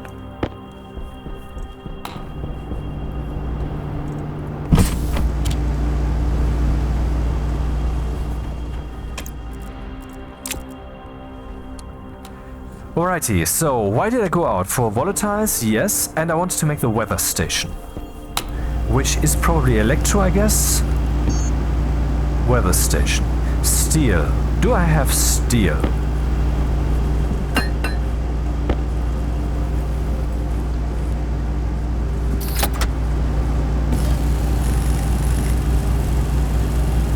Can it be placed indoors, actually? And works still? Yeah, it doesn't matter. Let's just put it on the roof. It doesn't need a frame foundation. I can put that... Oh, let's check out the premises. I mean, I haven't been here for a while. Uh-huh.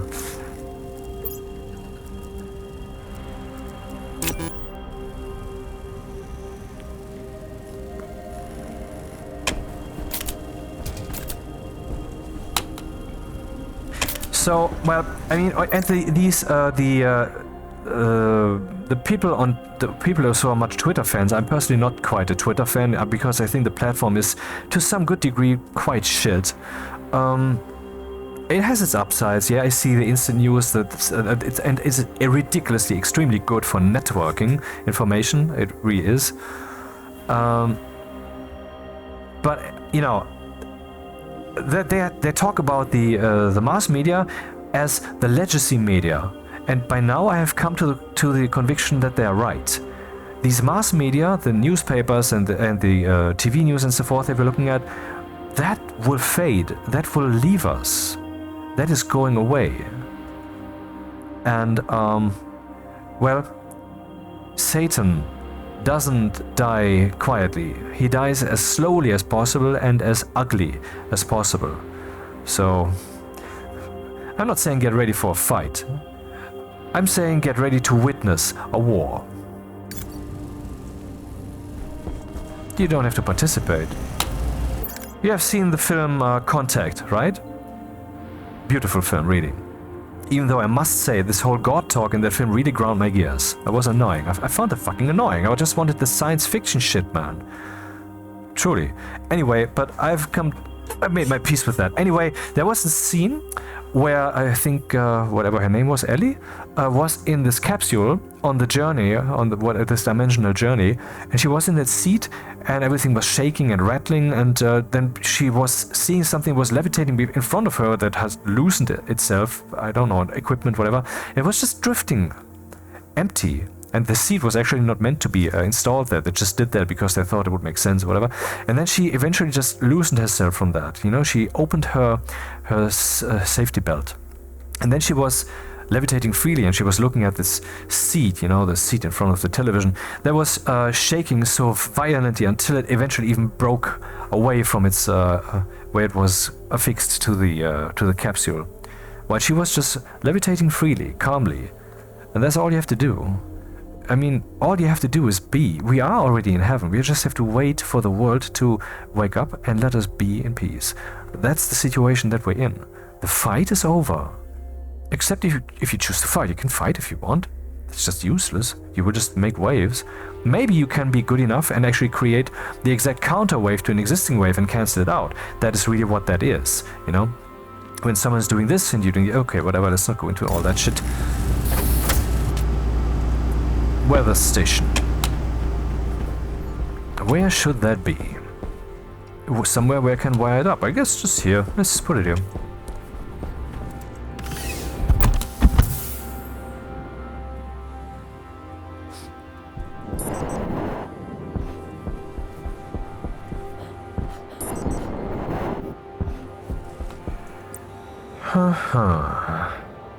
Cable.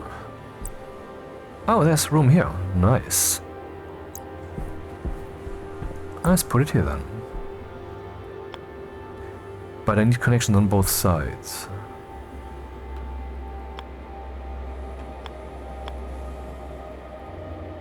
Oh, I can only rotate this or the other way.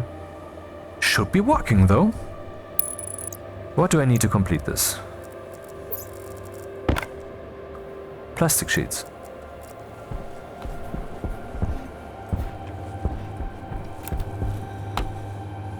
3 kilopascals. So what's with our big tank here?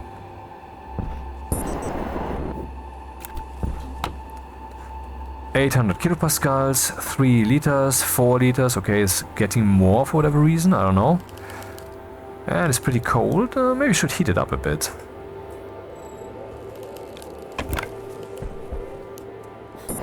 And the batteries here, how full are they in the wind?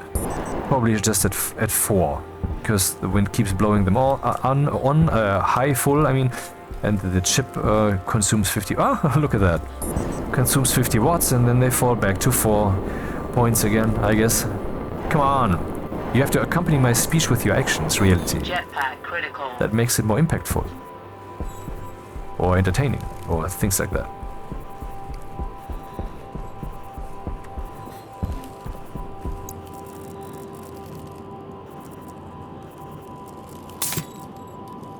Pretty lame, huh? I just fly with my fart gases.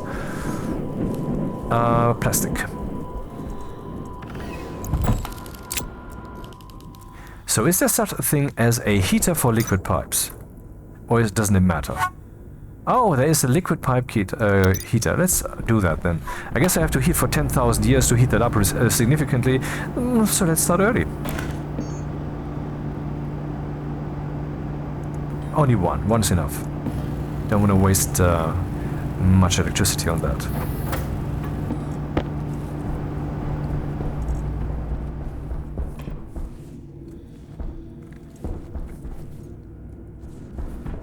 Plastic sheets.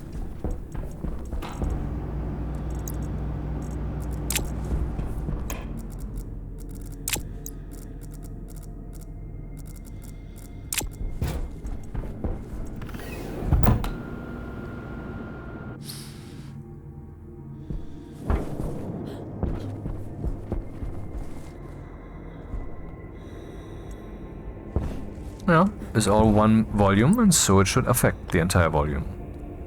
And of course, at the same time be very weak, because there's so much to be done, so much to be heated. But that's not my bother.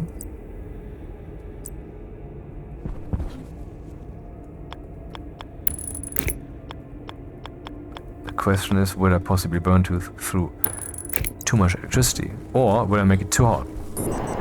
Also thinkable.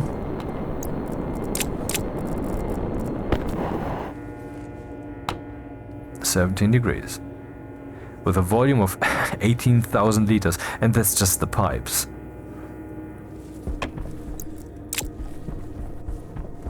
Right. So weld at the weather station.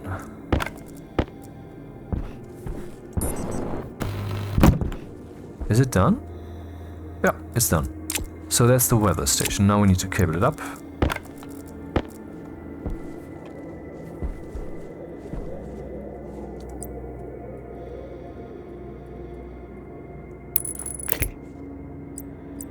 I think it's already cabled up, but I'm not sure, so let's just do this. Doesn't hurt a bit. And this also. Can't go to the left, let's go to the right then.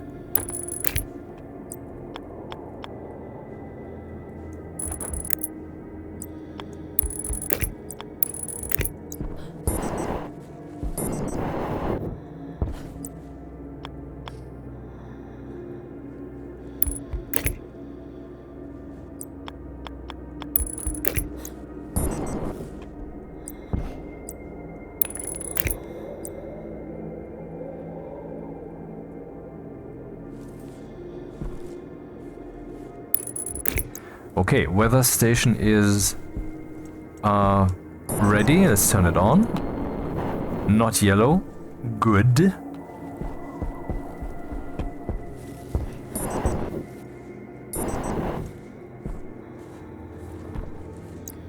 So, after 2 or 3 minutes of this, what do we see?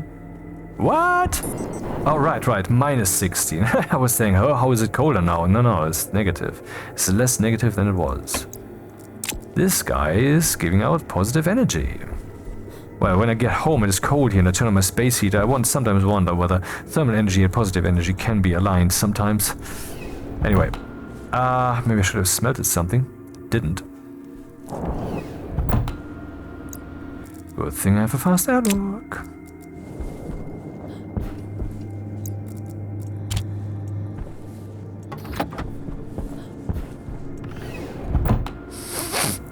So, weather station. I don't want to go into too much programming now for that thing.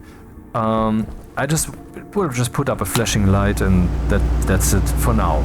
Later, maybe more sophisticated.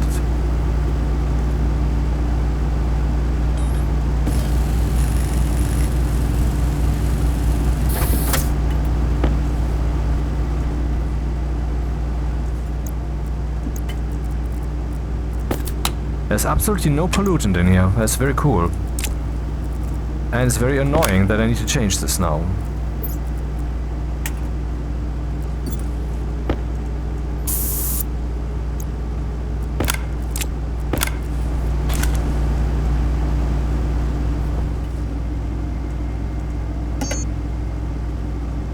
Wait, that's the security printer. Handgun. No, I'm looking for the tool printer. Steel Invar Silicon.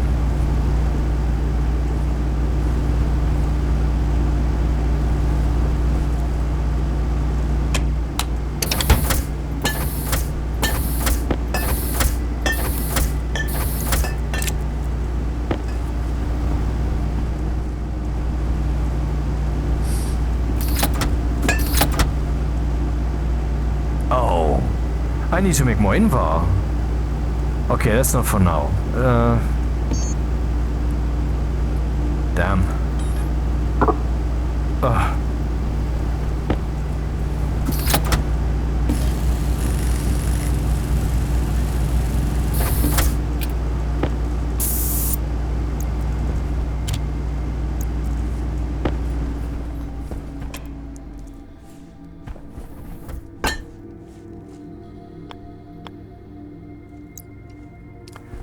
There's no way for me to cable this up in that place, so let's do it here. That's what she said.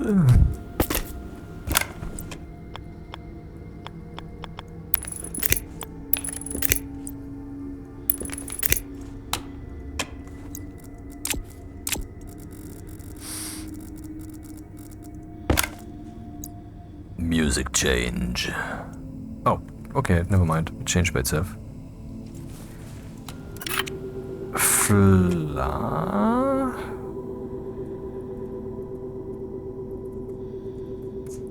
Storm warning. And then we have the weather station. And we have only one weather station. The weather... Oh, weather? Interesting. The solar systems are not as calm as they may seem. After 7 days on any world with an atmosphere, the inscrutable forces of nature swing into action, hitting unwary stationeers.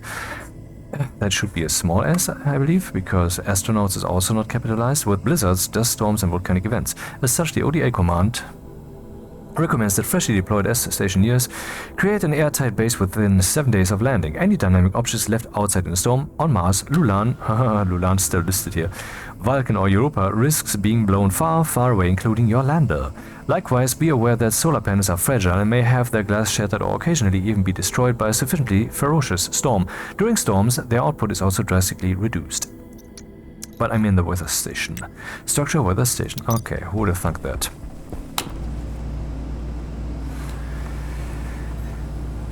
How much space do we have? Enough. Okay.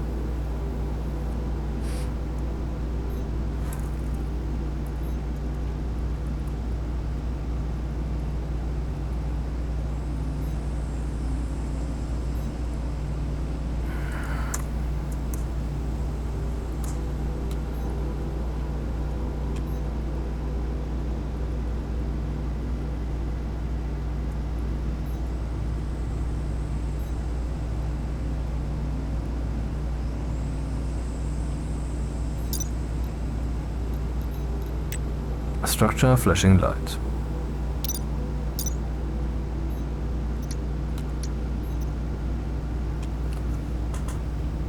Next weather event time is a countdown. So as soon as that value is greater than 0, I want the flashlight to be on.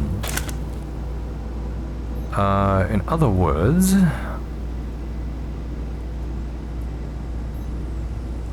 let's put that up here. Load batch named into load batch into R0 from weather station. Time until next weather event. What? Next weather event time. Next weather event time. Some I don't care. And then we just write that directly here. Because a value greater than 0 is a logical true. So as soon as there's a countdown, there's a flashing light. At least theoretically. Excuse me?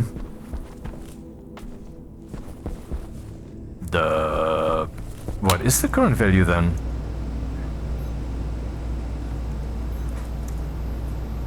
SDB setting R0. Good thing I'm currently not writing anything to that housing. Still the temperature from before, and it's not changing. Yeah, you can see it's not changing with that many decimal places. 0. Excuse me?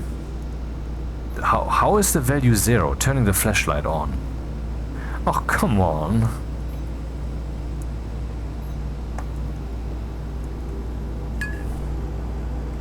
Okay. Yeah, it was me being stupid once more. Let this happen. Power low. Okay, what's the next task on the long list of tasks? Of course, we still have the furnace up there to complete. And there were still several things that I was trying to remember that I needed to do. One of them, for example, was oxygen, an oxygen supply up there. Do we have insulated canisters? I believe not.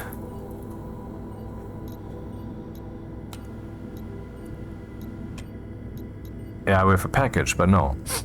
Of course, I could use a tank. I could carry an insulated oxygen gas canister up there and just dunk my oxygen can in there, and that would be fine. And that is, I think, indeed what I will do. So, particularly, I mean, look here, it's all there.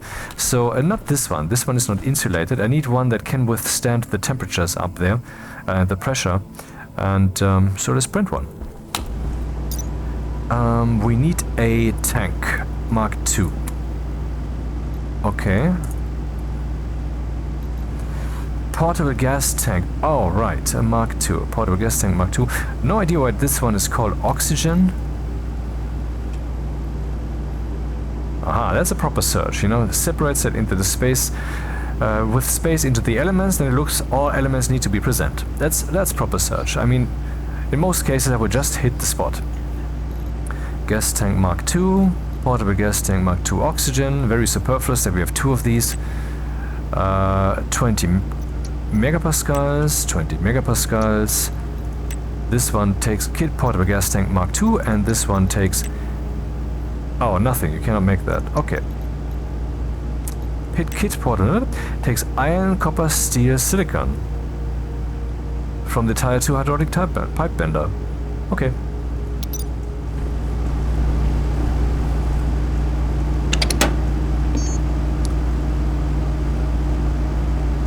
There. That's the one. Iron. Copper, steel.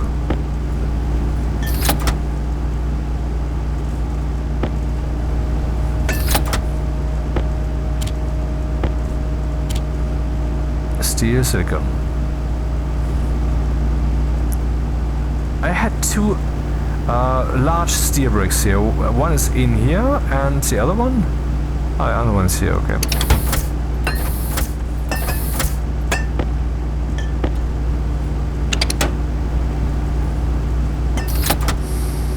Silicon.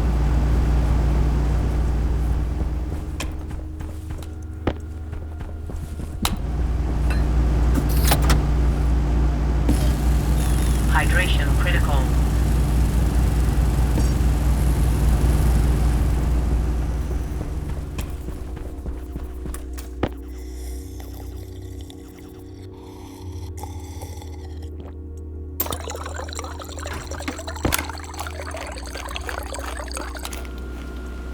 Yeah, the plants really grow too fast, man.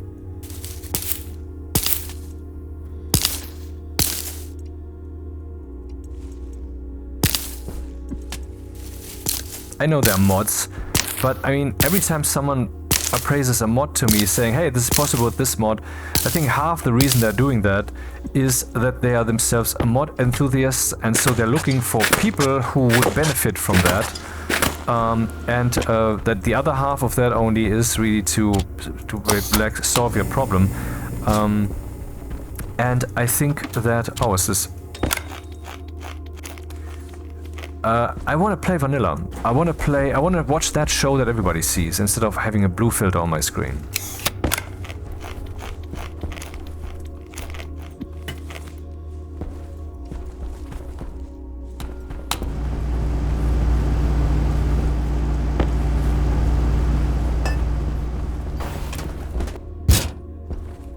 Maybe that was a bit early, just a bit, tiny bit. Dude, I mean, I could just fold it again, but I mean, there's an obvious problem with that.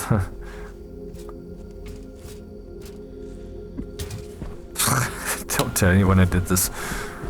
Okay. Screw it, just do it.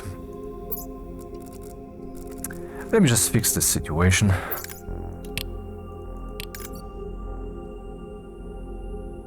Loady, loady, loady, loady. Come on, I said leave.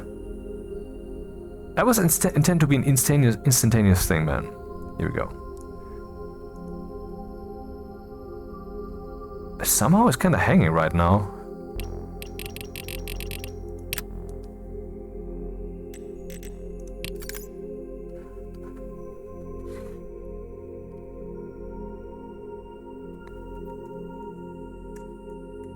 So 200-minute timescale.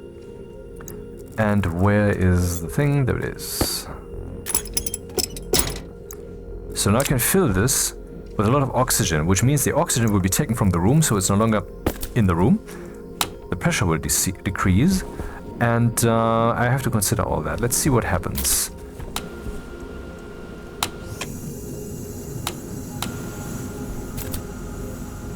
Okay, in the tank now we have 1 megapascal of 20. In the room we have 82% oxygen falling. Temperature is increasing. Let's pump a little bit of oxygen into the room,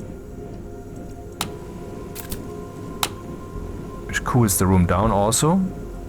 That is not the goal. So how far are we here? 5 megapascal of 20. But maybe I shouldn't go up to 20 exactly. because I heard these things can explode.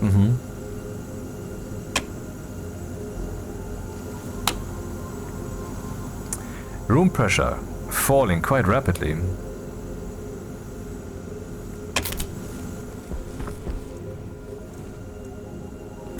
This one has almost reached room temperature. We can actually counteract the cooling of the room. Nice.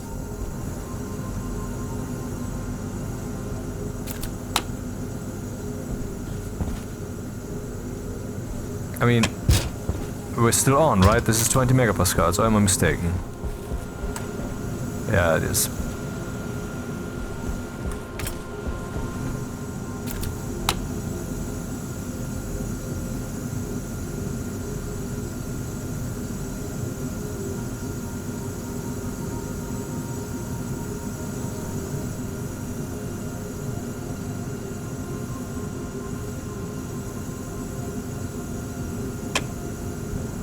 I don't know if this is within your interest, I cannot tell. Maybe you want to comment if you dislike it. I would just turn down my HUD scale to minimum, which isn't half, you know, the number is half, but the scale is, works differently. 15, 16 megapascal, 16.1, 16.2. Oxygen low. Yeah, that's what happens. Oxygen low. So if I turn that off, will that stop here? Yeah, it stops rather quickly, so we can go up to 19. 20 degrees, or almost 21.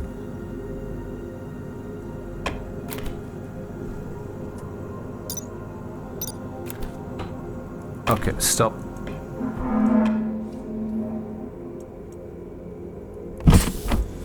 So room temperature is 19 degrees. Over here it's 17. This thing still has 4 megapascals to go. We're getting tons more CO2 here. The ratio is really, really high. But I'm already counteracting that by turning this guy on.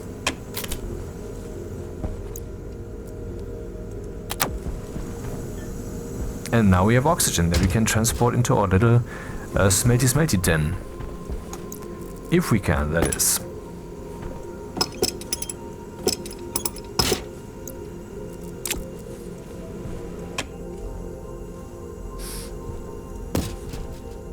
Motherfucker. That actually worked.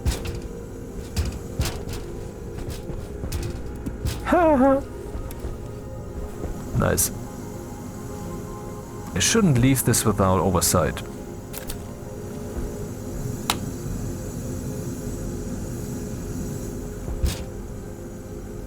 So the heat coming in here and that guy are now fighting each other. Let's see how much they're fighting. Temperature. It's increasing. 17 degrees. 18 degrees. 17 degrees.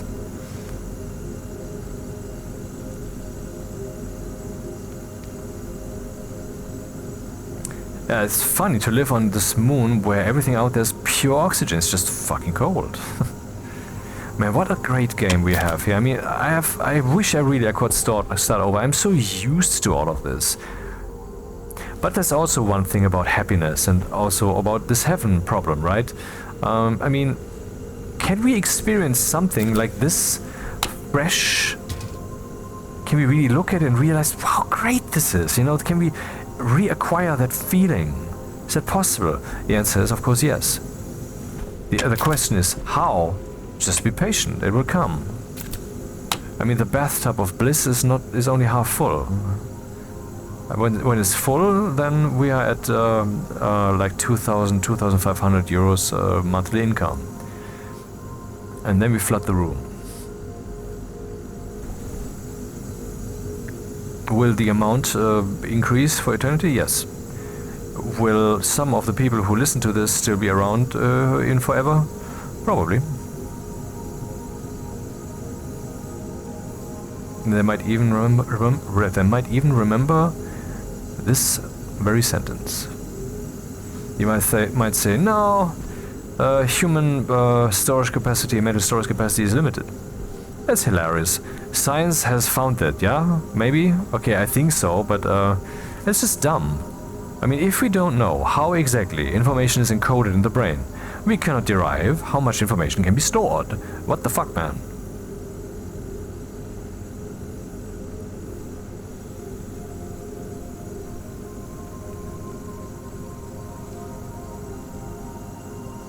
But they are confusing there, probably once again, like they're confusing the Copenhagen, I believe, interpretation of the quantum mechanics, like there are multiple worlds, or is that anyway, the this multi-worlds theory, like the universe is splicing into infinitely different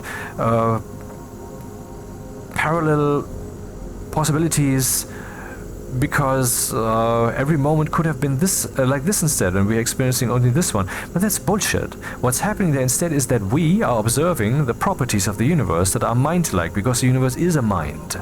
Because a mind is all that exists. There's only God's mind and we're sharing it. We were looking at the decision-making process of that mind. That's what that is. It's really that simple.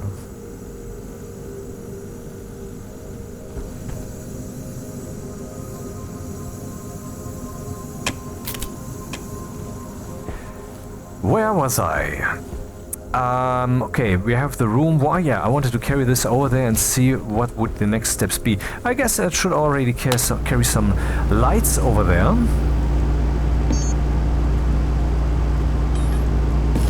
And maybe a computer. Is a computer already there?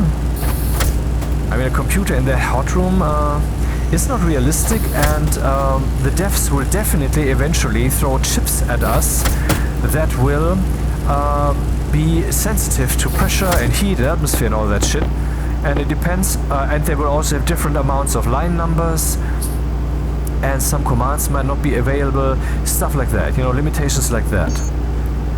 You might say that's annoying, but that's the way it is. That's what will come, and we will have to live with that. And so maybe it's a good idea not to rely too heavily on things not breaking when the room is too hot. So I should place the computer on the outside.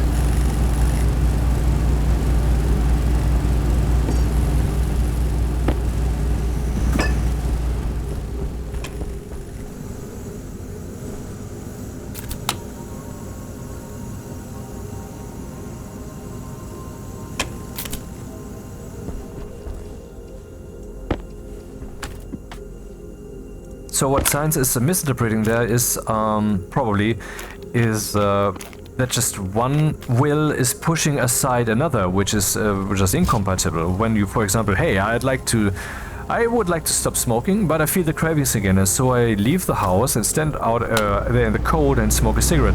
Dude, it takes quite some will to leave the house and light up a cigarette. Just because you're so used to doing it doesn't mean that it is not your will that is doing it. But on the other hand, you would like to stop smoking.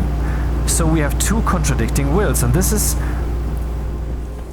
an example of the constant ongoing cacophony of contradicting wills in everybody's minds. This is just a very glaring and easily understandable example, but there are so many other. Like, for example, I would like to wake up to the truth of the world. But what if the truth is incompatible with your religion? Then I would like not to. See? I mean... And in this way, when science would measure that the brain apparently forgets information because no information was added, that's probably just the presence that can be sensed of gold electron of a will that is incompatible with another one, and so the other is basically going away, is getting out of the way. Electrum. Do I not have any more electrum? Did I use up all of that? Shite. Well, another time then.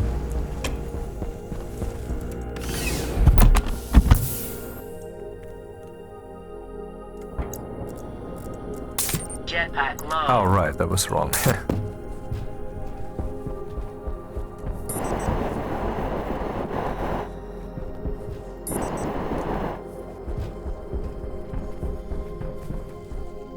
So, now if need be, I can just dunk my canister in there, which I will hereby do. Airtight critical. Now before I actually test this, that wasn't the wisest move. 20 degrees, 18 megapascals, all is well. What's the pressure? 18.6. So yeah, that test already worked. Since it does not acquire the surrounding world's temperature, the room can be as pressurized and as hot as it wants to be. But basically a bit unrealistic. I mean, the insulation, that it's perfect, I can dig that because of it's gamified. But that this thing is also completely pressure, I mean, I know that the walls, not these, they are infinite, I believe, but walls like those, they have a pressure differential of 200 kilopascals.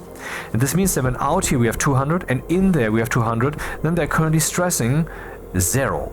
If out here we have 500 and in there we have 400, then they are at 100 kilopascals differential of their 200 kilopascals capacity before they start taking damage.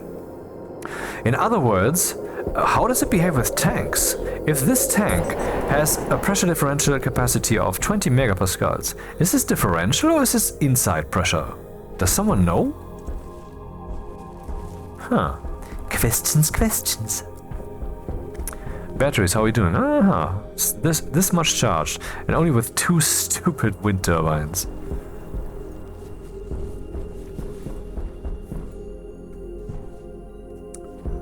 Oh, I didn't cable that correctly.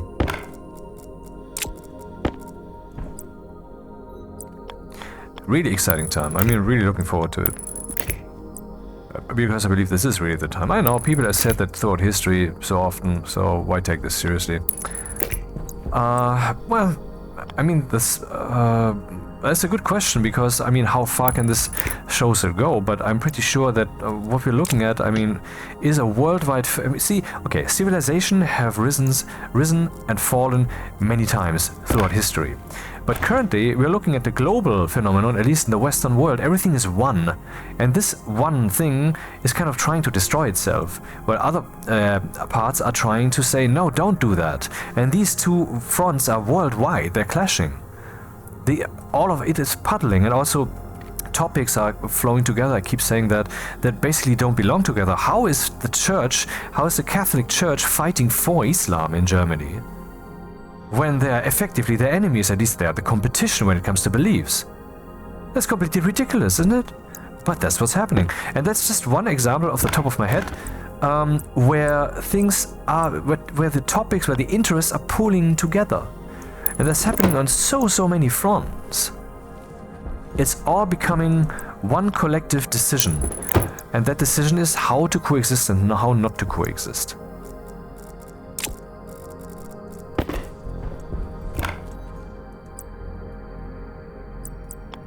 That's what that is. And religion, I mean, if what I say is true, if that is indeed like flowing together decision-making wise, and religion is definitely on the wrong side because of their bad data processing. I mean, let's say Islam is right. Maybe it is right. Or maybe Christianity is right. But the problem is their epistemology is bullshit. That is the way in which we can know something. And what is the way in which they know something? Well, they just believe, they read the book, and there are many people in the world, and they have designed their religion so that while their probability of survival, or at least quality of life, will be lower if, at least within their societies, you don't join the cult. And so, yeah, there's just the worldwide insane monster of the memeplex that is soulless. It's just happening, and the people are its victims. The same for Christianity. And, well, that is definitely not the way in which you find truth. But what we, as a people, are collectively doing, have been doing for thousands of years, is to try to find the truth. We are trying to find the truth. And so the side that has pooled on the side of religion is wrong. Now you could say, well, the conservatives are there, but boy, the leftists are... Well, does this mean the atheists are right? And so forth. Well, I guess the pooling is not yet completed. The pooling is not yet completed. It will, though. At some point there will be only two fronts. And all the people on one front will die. And the people on the other front, they will live. That's really the gist of it. sorry, that's the way it is.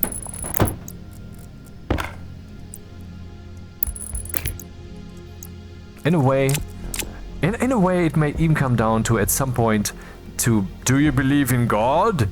No. Then die. You know, as a mechanism, not as something someone does. But I don't think so. There would be so many fronts from which someone would be pushed in the right direction, and then they would even come to the conclusion. It wouldn't be a belief thing. Oh yeah, okay, I guess this God thing is true. Yeah. It's like looking in the mirror and denying yourself, you know? Why would you?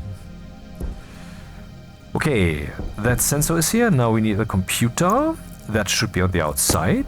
Now out here is also fucking cold in a way that doesn't make sense. The computer in here will be super high and super pressurized. Out here is super cold. Both is wrong.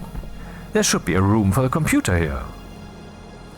But you know, I don't yet have the resources for that. Or the time, or I don't just don't wanna. So let's just put this guy here, and I will just use this one this time.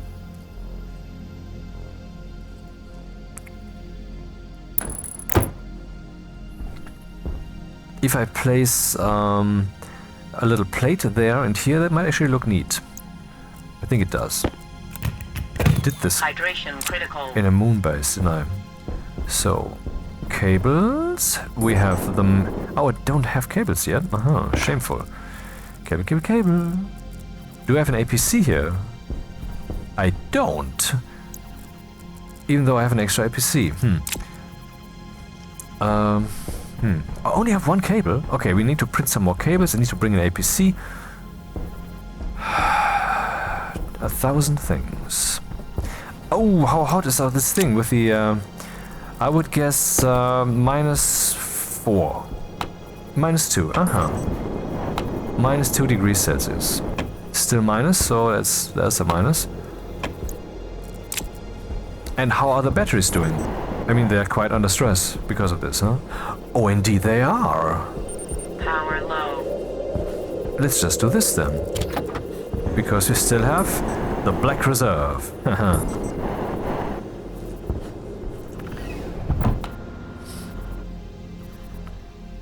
Cables.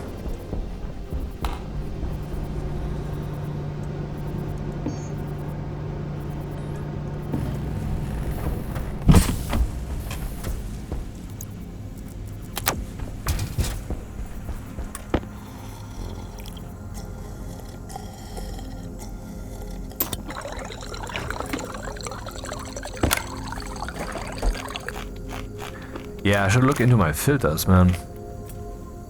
Otherwise, that could get hectic.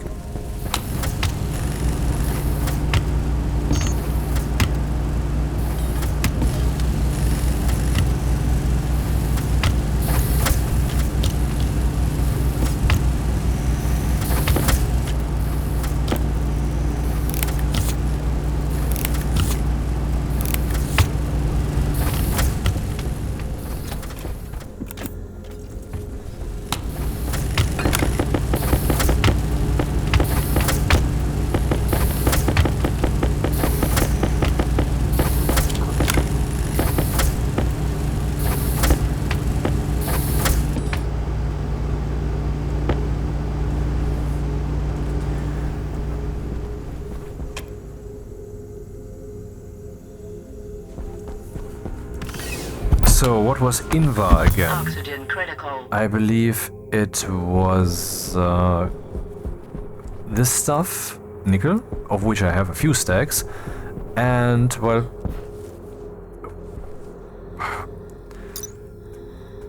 INVA. Nickel and iron. And that's the stuff that's so tricky to make. Forgot the fucking APC. If I had turned these guys around, the cabling would be on the outside. That's actually not the dumbest idea. Not that I want to do this now. Can I lay cables through this lock? Through this door? No. But down here we can lay cables. Okay, let's do that then. Hey, what am I doing? I need the APC in here. Before I get confused, let's fetch the APC. And a battery.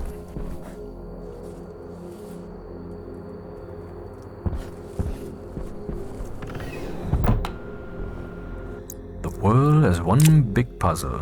Isn't it interesting?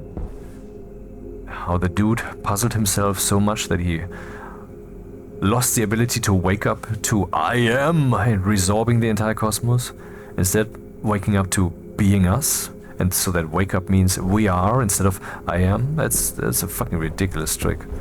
But we pulled it off, and now it's soon time to celebrate forever. I mean, it's worth it.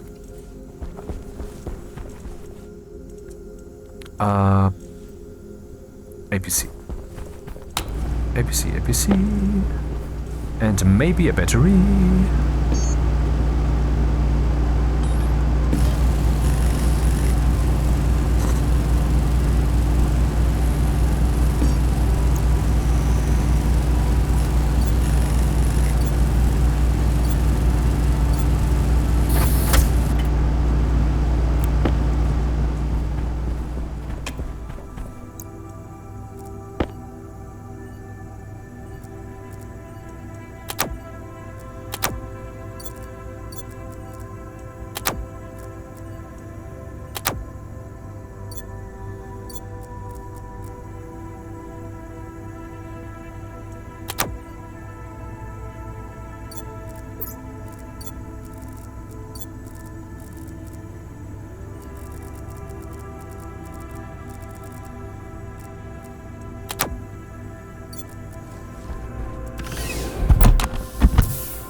That should work.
Yeah, it's 1 in the morning. It's a weekend, so I could do it a little longer, but I think I will stop now. I mean, very soon, a few minutes. Has been enough for one day. Enough rambling, huh? Dude, it's not rambling.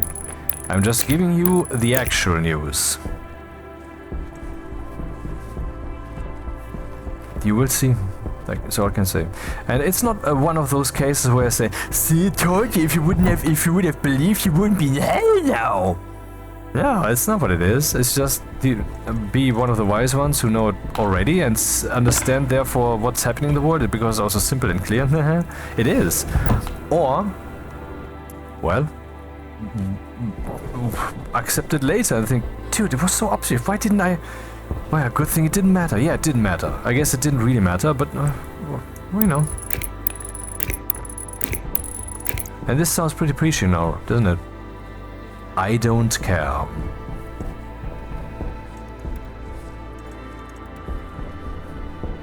So...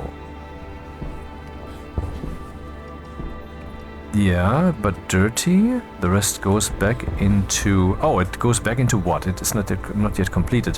Where would I want to pipe that? Just into the air? Or back here, for example? Which is not the dumbest idea. I mean, that would keep the nitrogen around, and so I would have nitrogen source. A pretty extreme run. Actually, yeah, maybe we should do that.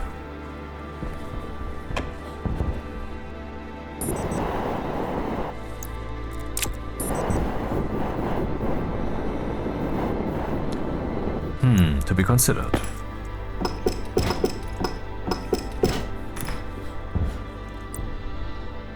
That doesn't work, but that works.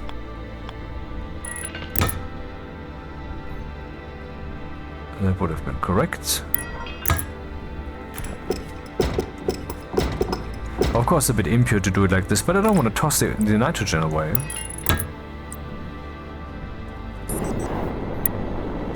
And this simple way allows me to keep it around. This will just purify this to oxygen and volatiles, not in the right mixture, I presume. Interestingly, we have a working furnace here, man. Oh, apart from the exhaust. Right, I wanted to bring a pipe cowl. I will do this now, because I've forgotten that too many times now. And also a locker, because I think it would make sense to have some construction materials here.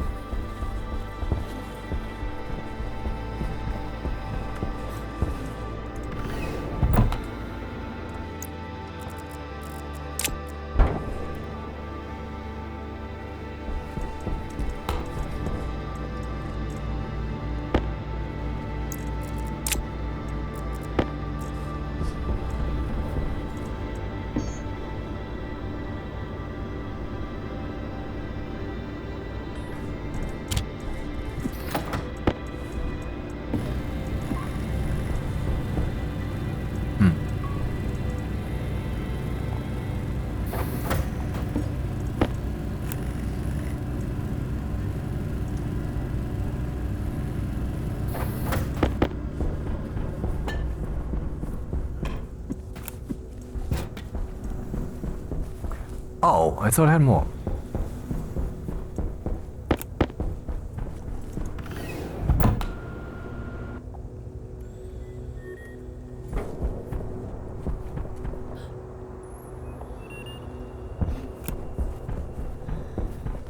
This is probably pretty insane, but I want to try it. A furnace that just exhausts this motherfucker into the room. And yeah, this means that I need some manual exhaust here with a passive vent and some pipes, and there needs to be insulated pipes, so I need more of those, and I need the locker here. Where will that go? Here maybe? Yeah, almost. The stupid cable is in the way. Shit.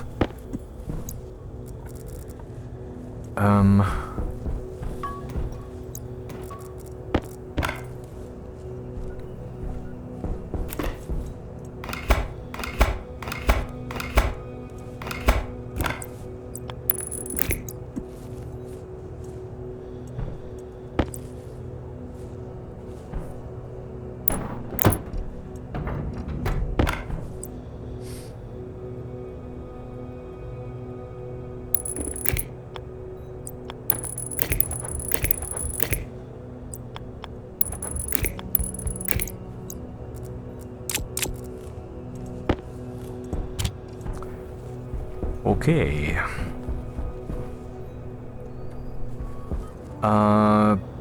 Non-insulated passive vent here. Because it's outside, we're insulated. Insulated, insulated, insulated, and I don't know. Is there an insulated passive vent? Oh, that can be switched? I hope so, because else something's missing. I guess there's one, yeah. Wasn't it even in my news episode thing?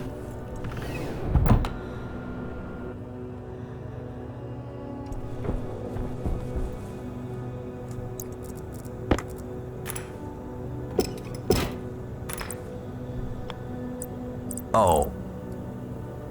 There's not.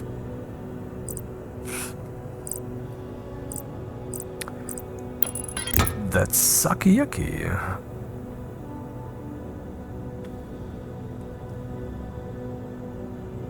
I'm not sure. I mean, if when it's closed, maybe it's effectively insulated, but maybe it will bleed thermal energy. I don't know. Huh. Okay, passive vent and lots of the insulated pipes. Here we have one that strikes me to be insufficient, and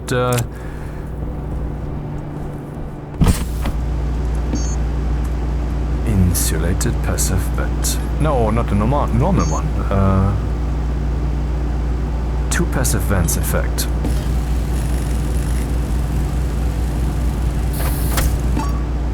Fuck.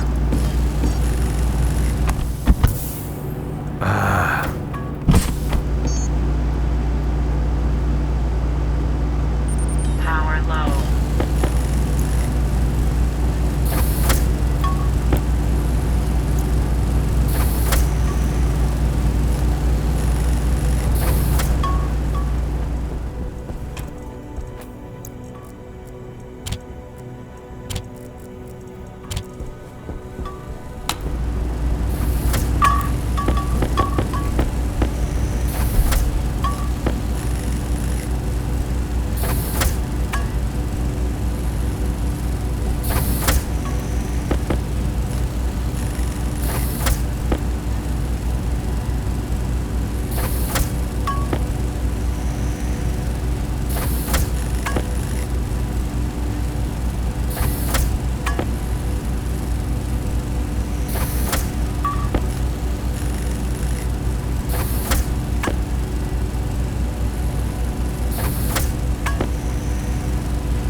What are you doing? I didn't tell you fall over.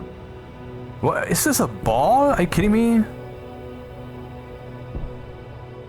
It's the low gravity of Europa, I guess, because this room is not yet really a room. Case in point. World. Okay. On this wall, yeah. Let's put another light there.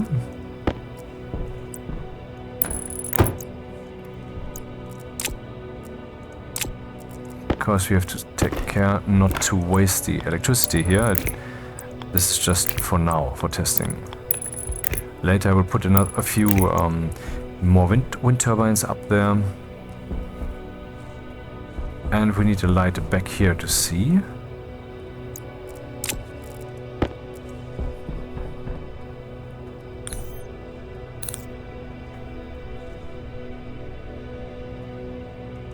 Maybe here.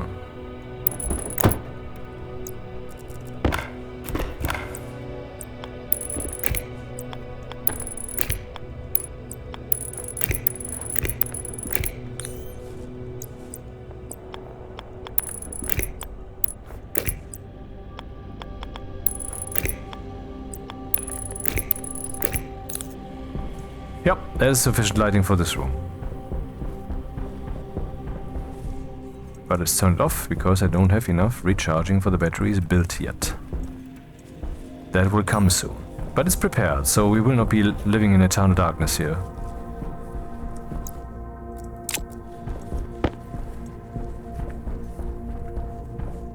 Okay, where would that then be? Huh. Crap, I sealed everything off so hard. Well, I thought about this wall the whole time. Why not use this one?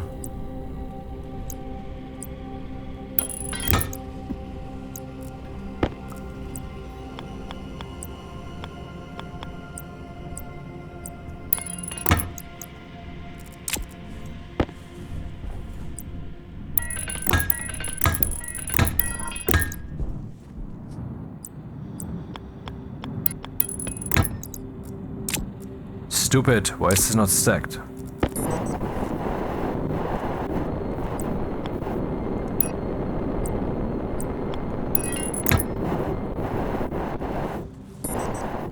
Okay, now I can just flip the lever and the cold air streams in, or rather high pressure, the heat in here streams out.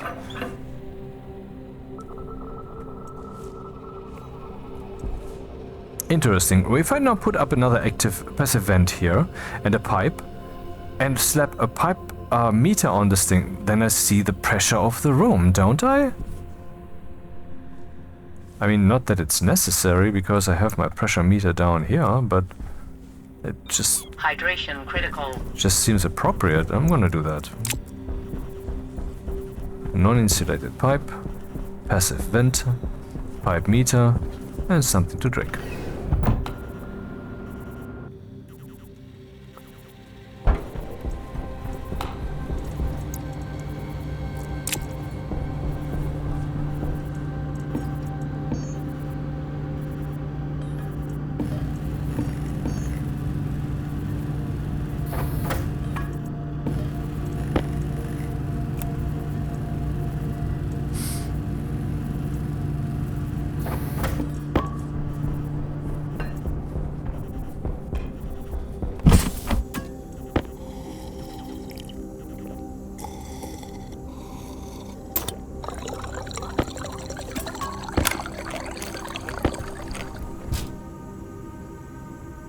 $16 liters. We were at 46 liters at some point. Ah, look at that. The neon lights of the world are turning on.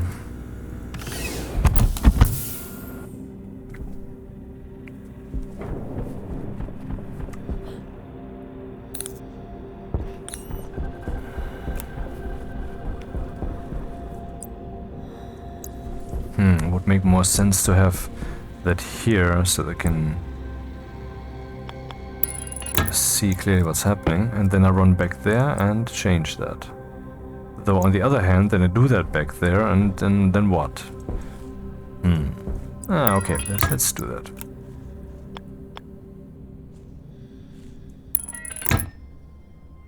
Yeah, 46 kilopascals. I mean, I can just point there and see it. That was the idea. Even with a higher resolution than down here, 46, 46.6. And now the furnace is hypothetically ready for use, the advanced furnace. I would like to put 2 more upright wind turbines here. I wonder if I can build those right away, because then I would certainly need a little bit more electricity in them.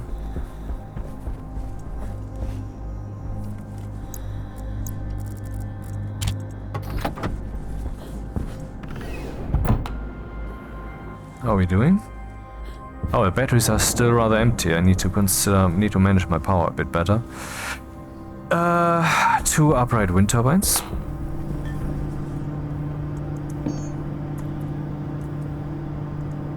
Okay, we can build multiple.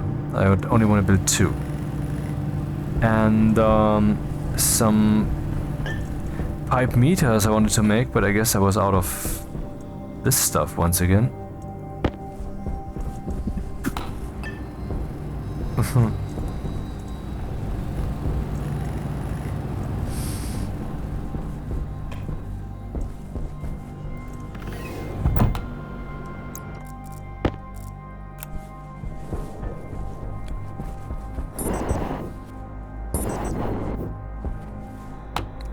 Two degrees.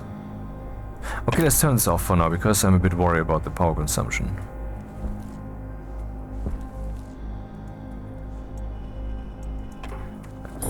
And then there's also this pump. This tank is now really empty. There's nothing more in it. Let's turn this off and deconstruct the tank, actually. That was a long time coming.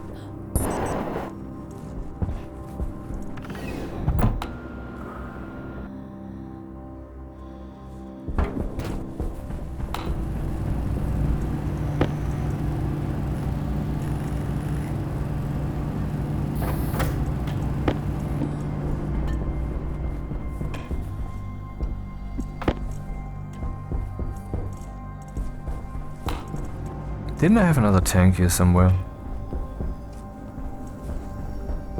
I thought I had.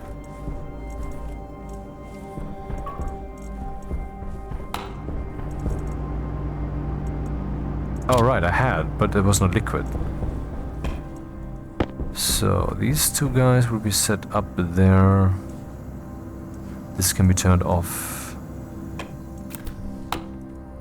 Temperature is 23 degrees, that is fine.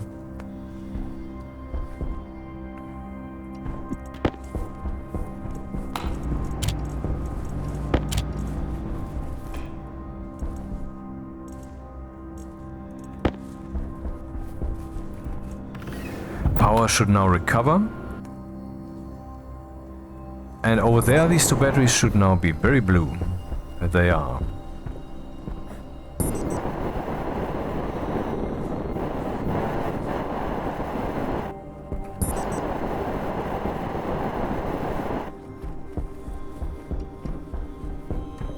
I love this engineering game, it's just a dream.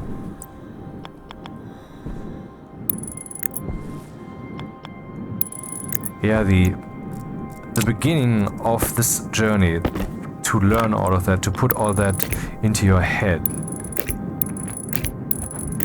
What a wake-up scenario. And that's really what it is, isn't it? I mean, if you look at stories, often they would have an element of, well, it's some small shit, but then there's bigger shit, and then there's even bigger shit, and then in the end, the entire world is at stake. That's usually what it is, isn't it? It's small, it starts small, it gets bigger. Yeah, because that makes sense, right? Why start with the world? Because, you know, ramp up this and so forth. There's logic in there. I see that. It's also how the game Deus Ex works. First, the small, the first one, you know, first a very small scale, and eventually, in the end, the fate of the entire world is in a balance.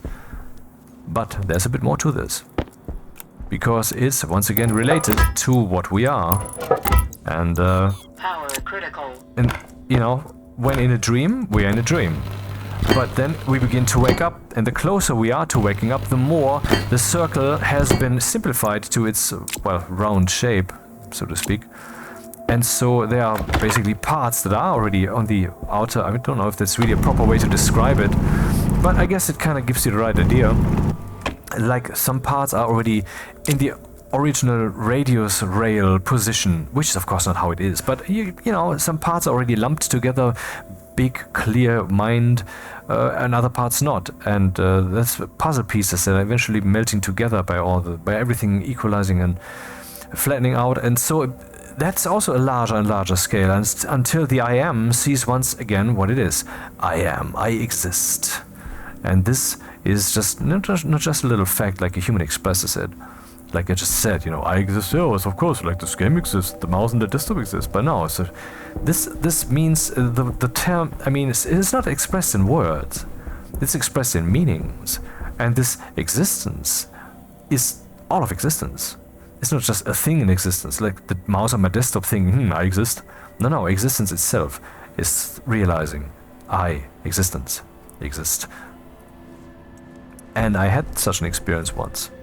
So I know what direction that's what that's like, or what that's roughly like, and can tell you.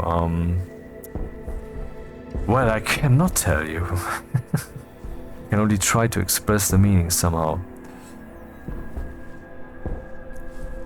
Okay, this I think should be all for today. So now that the sun has come back, it's time for me to go to bed. See you at some point in the future.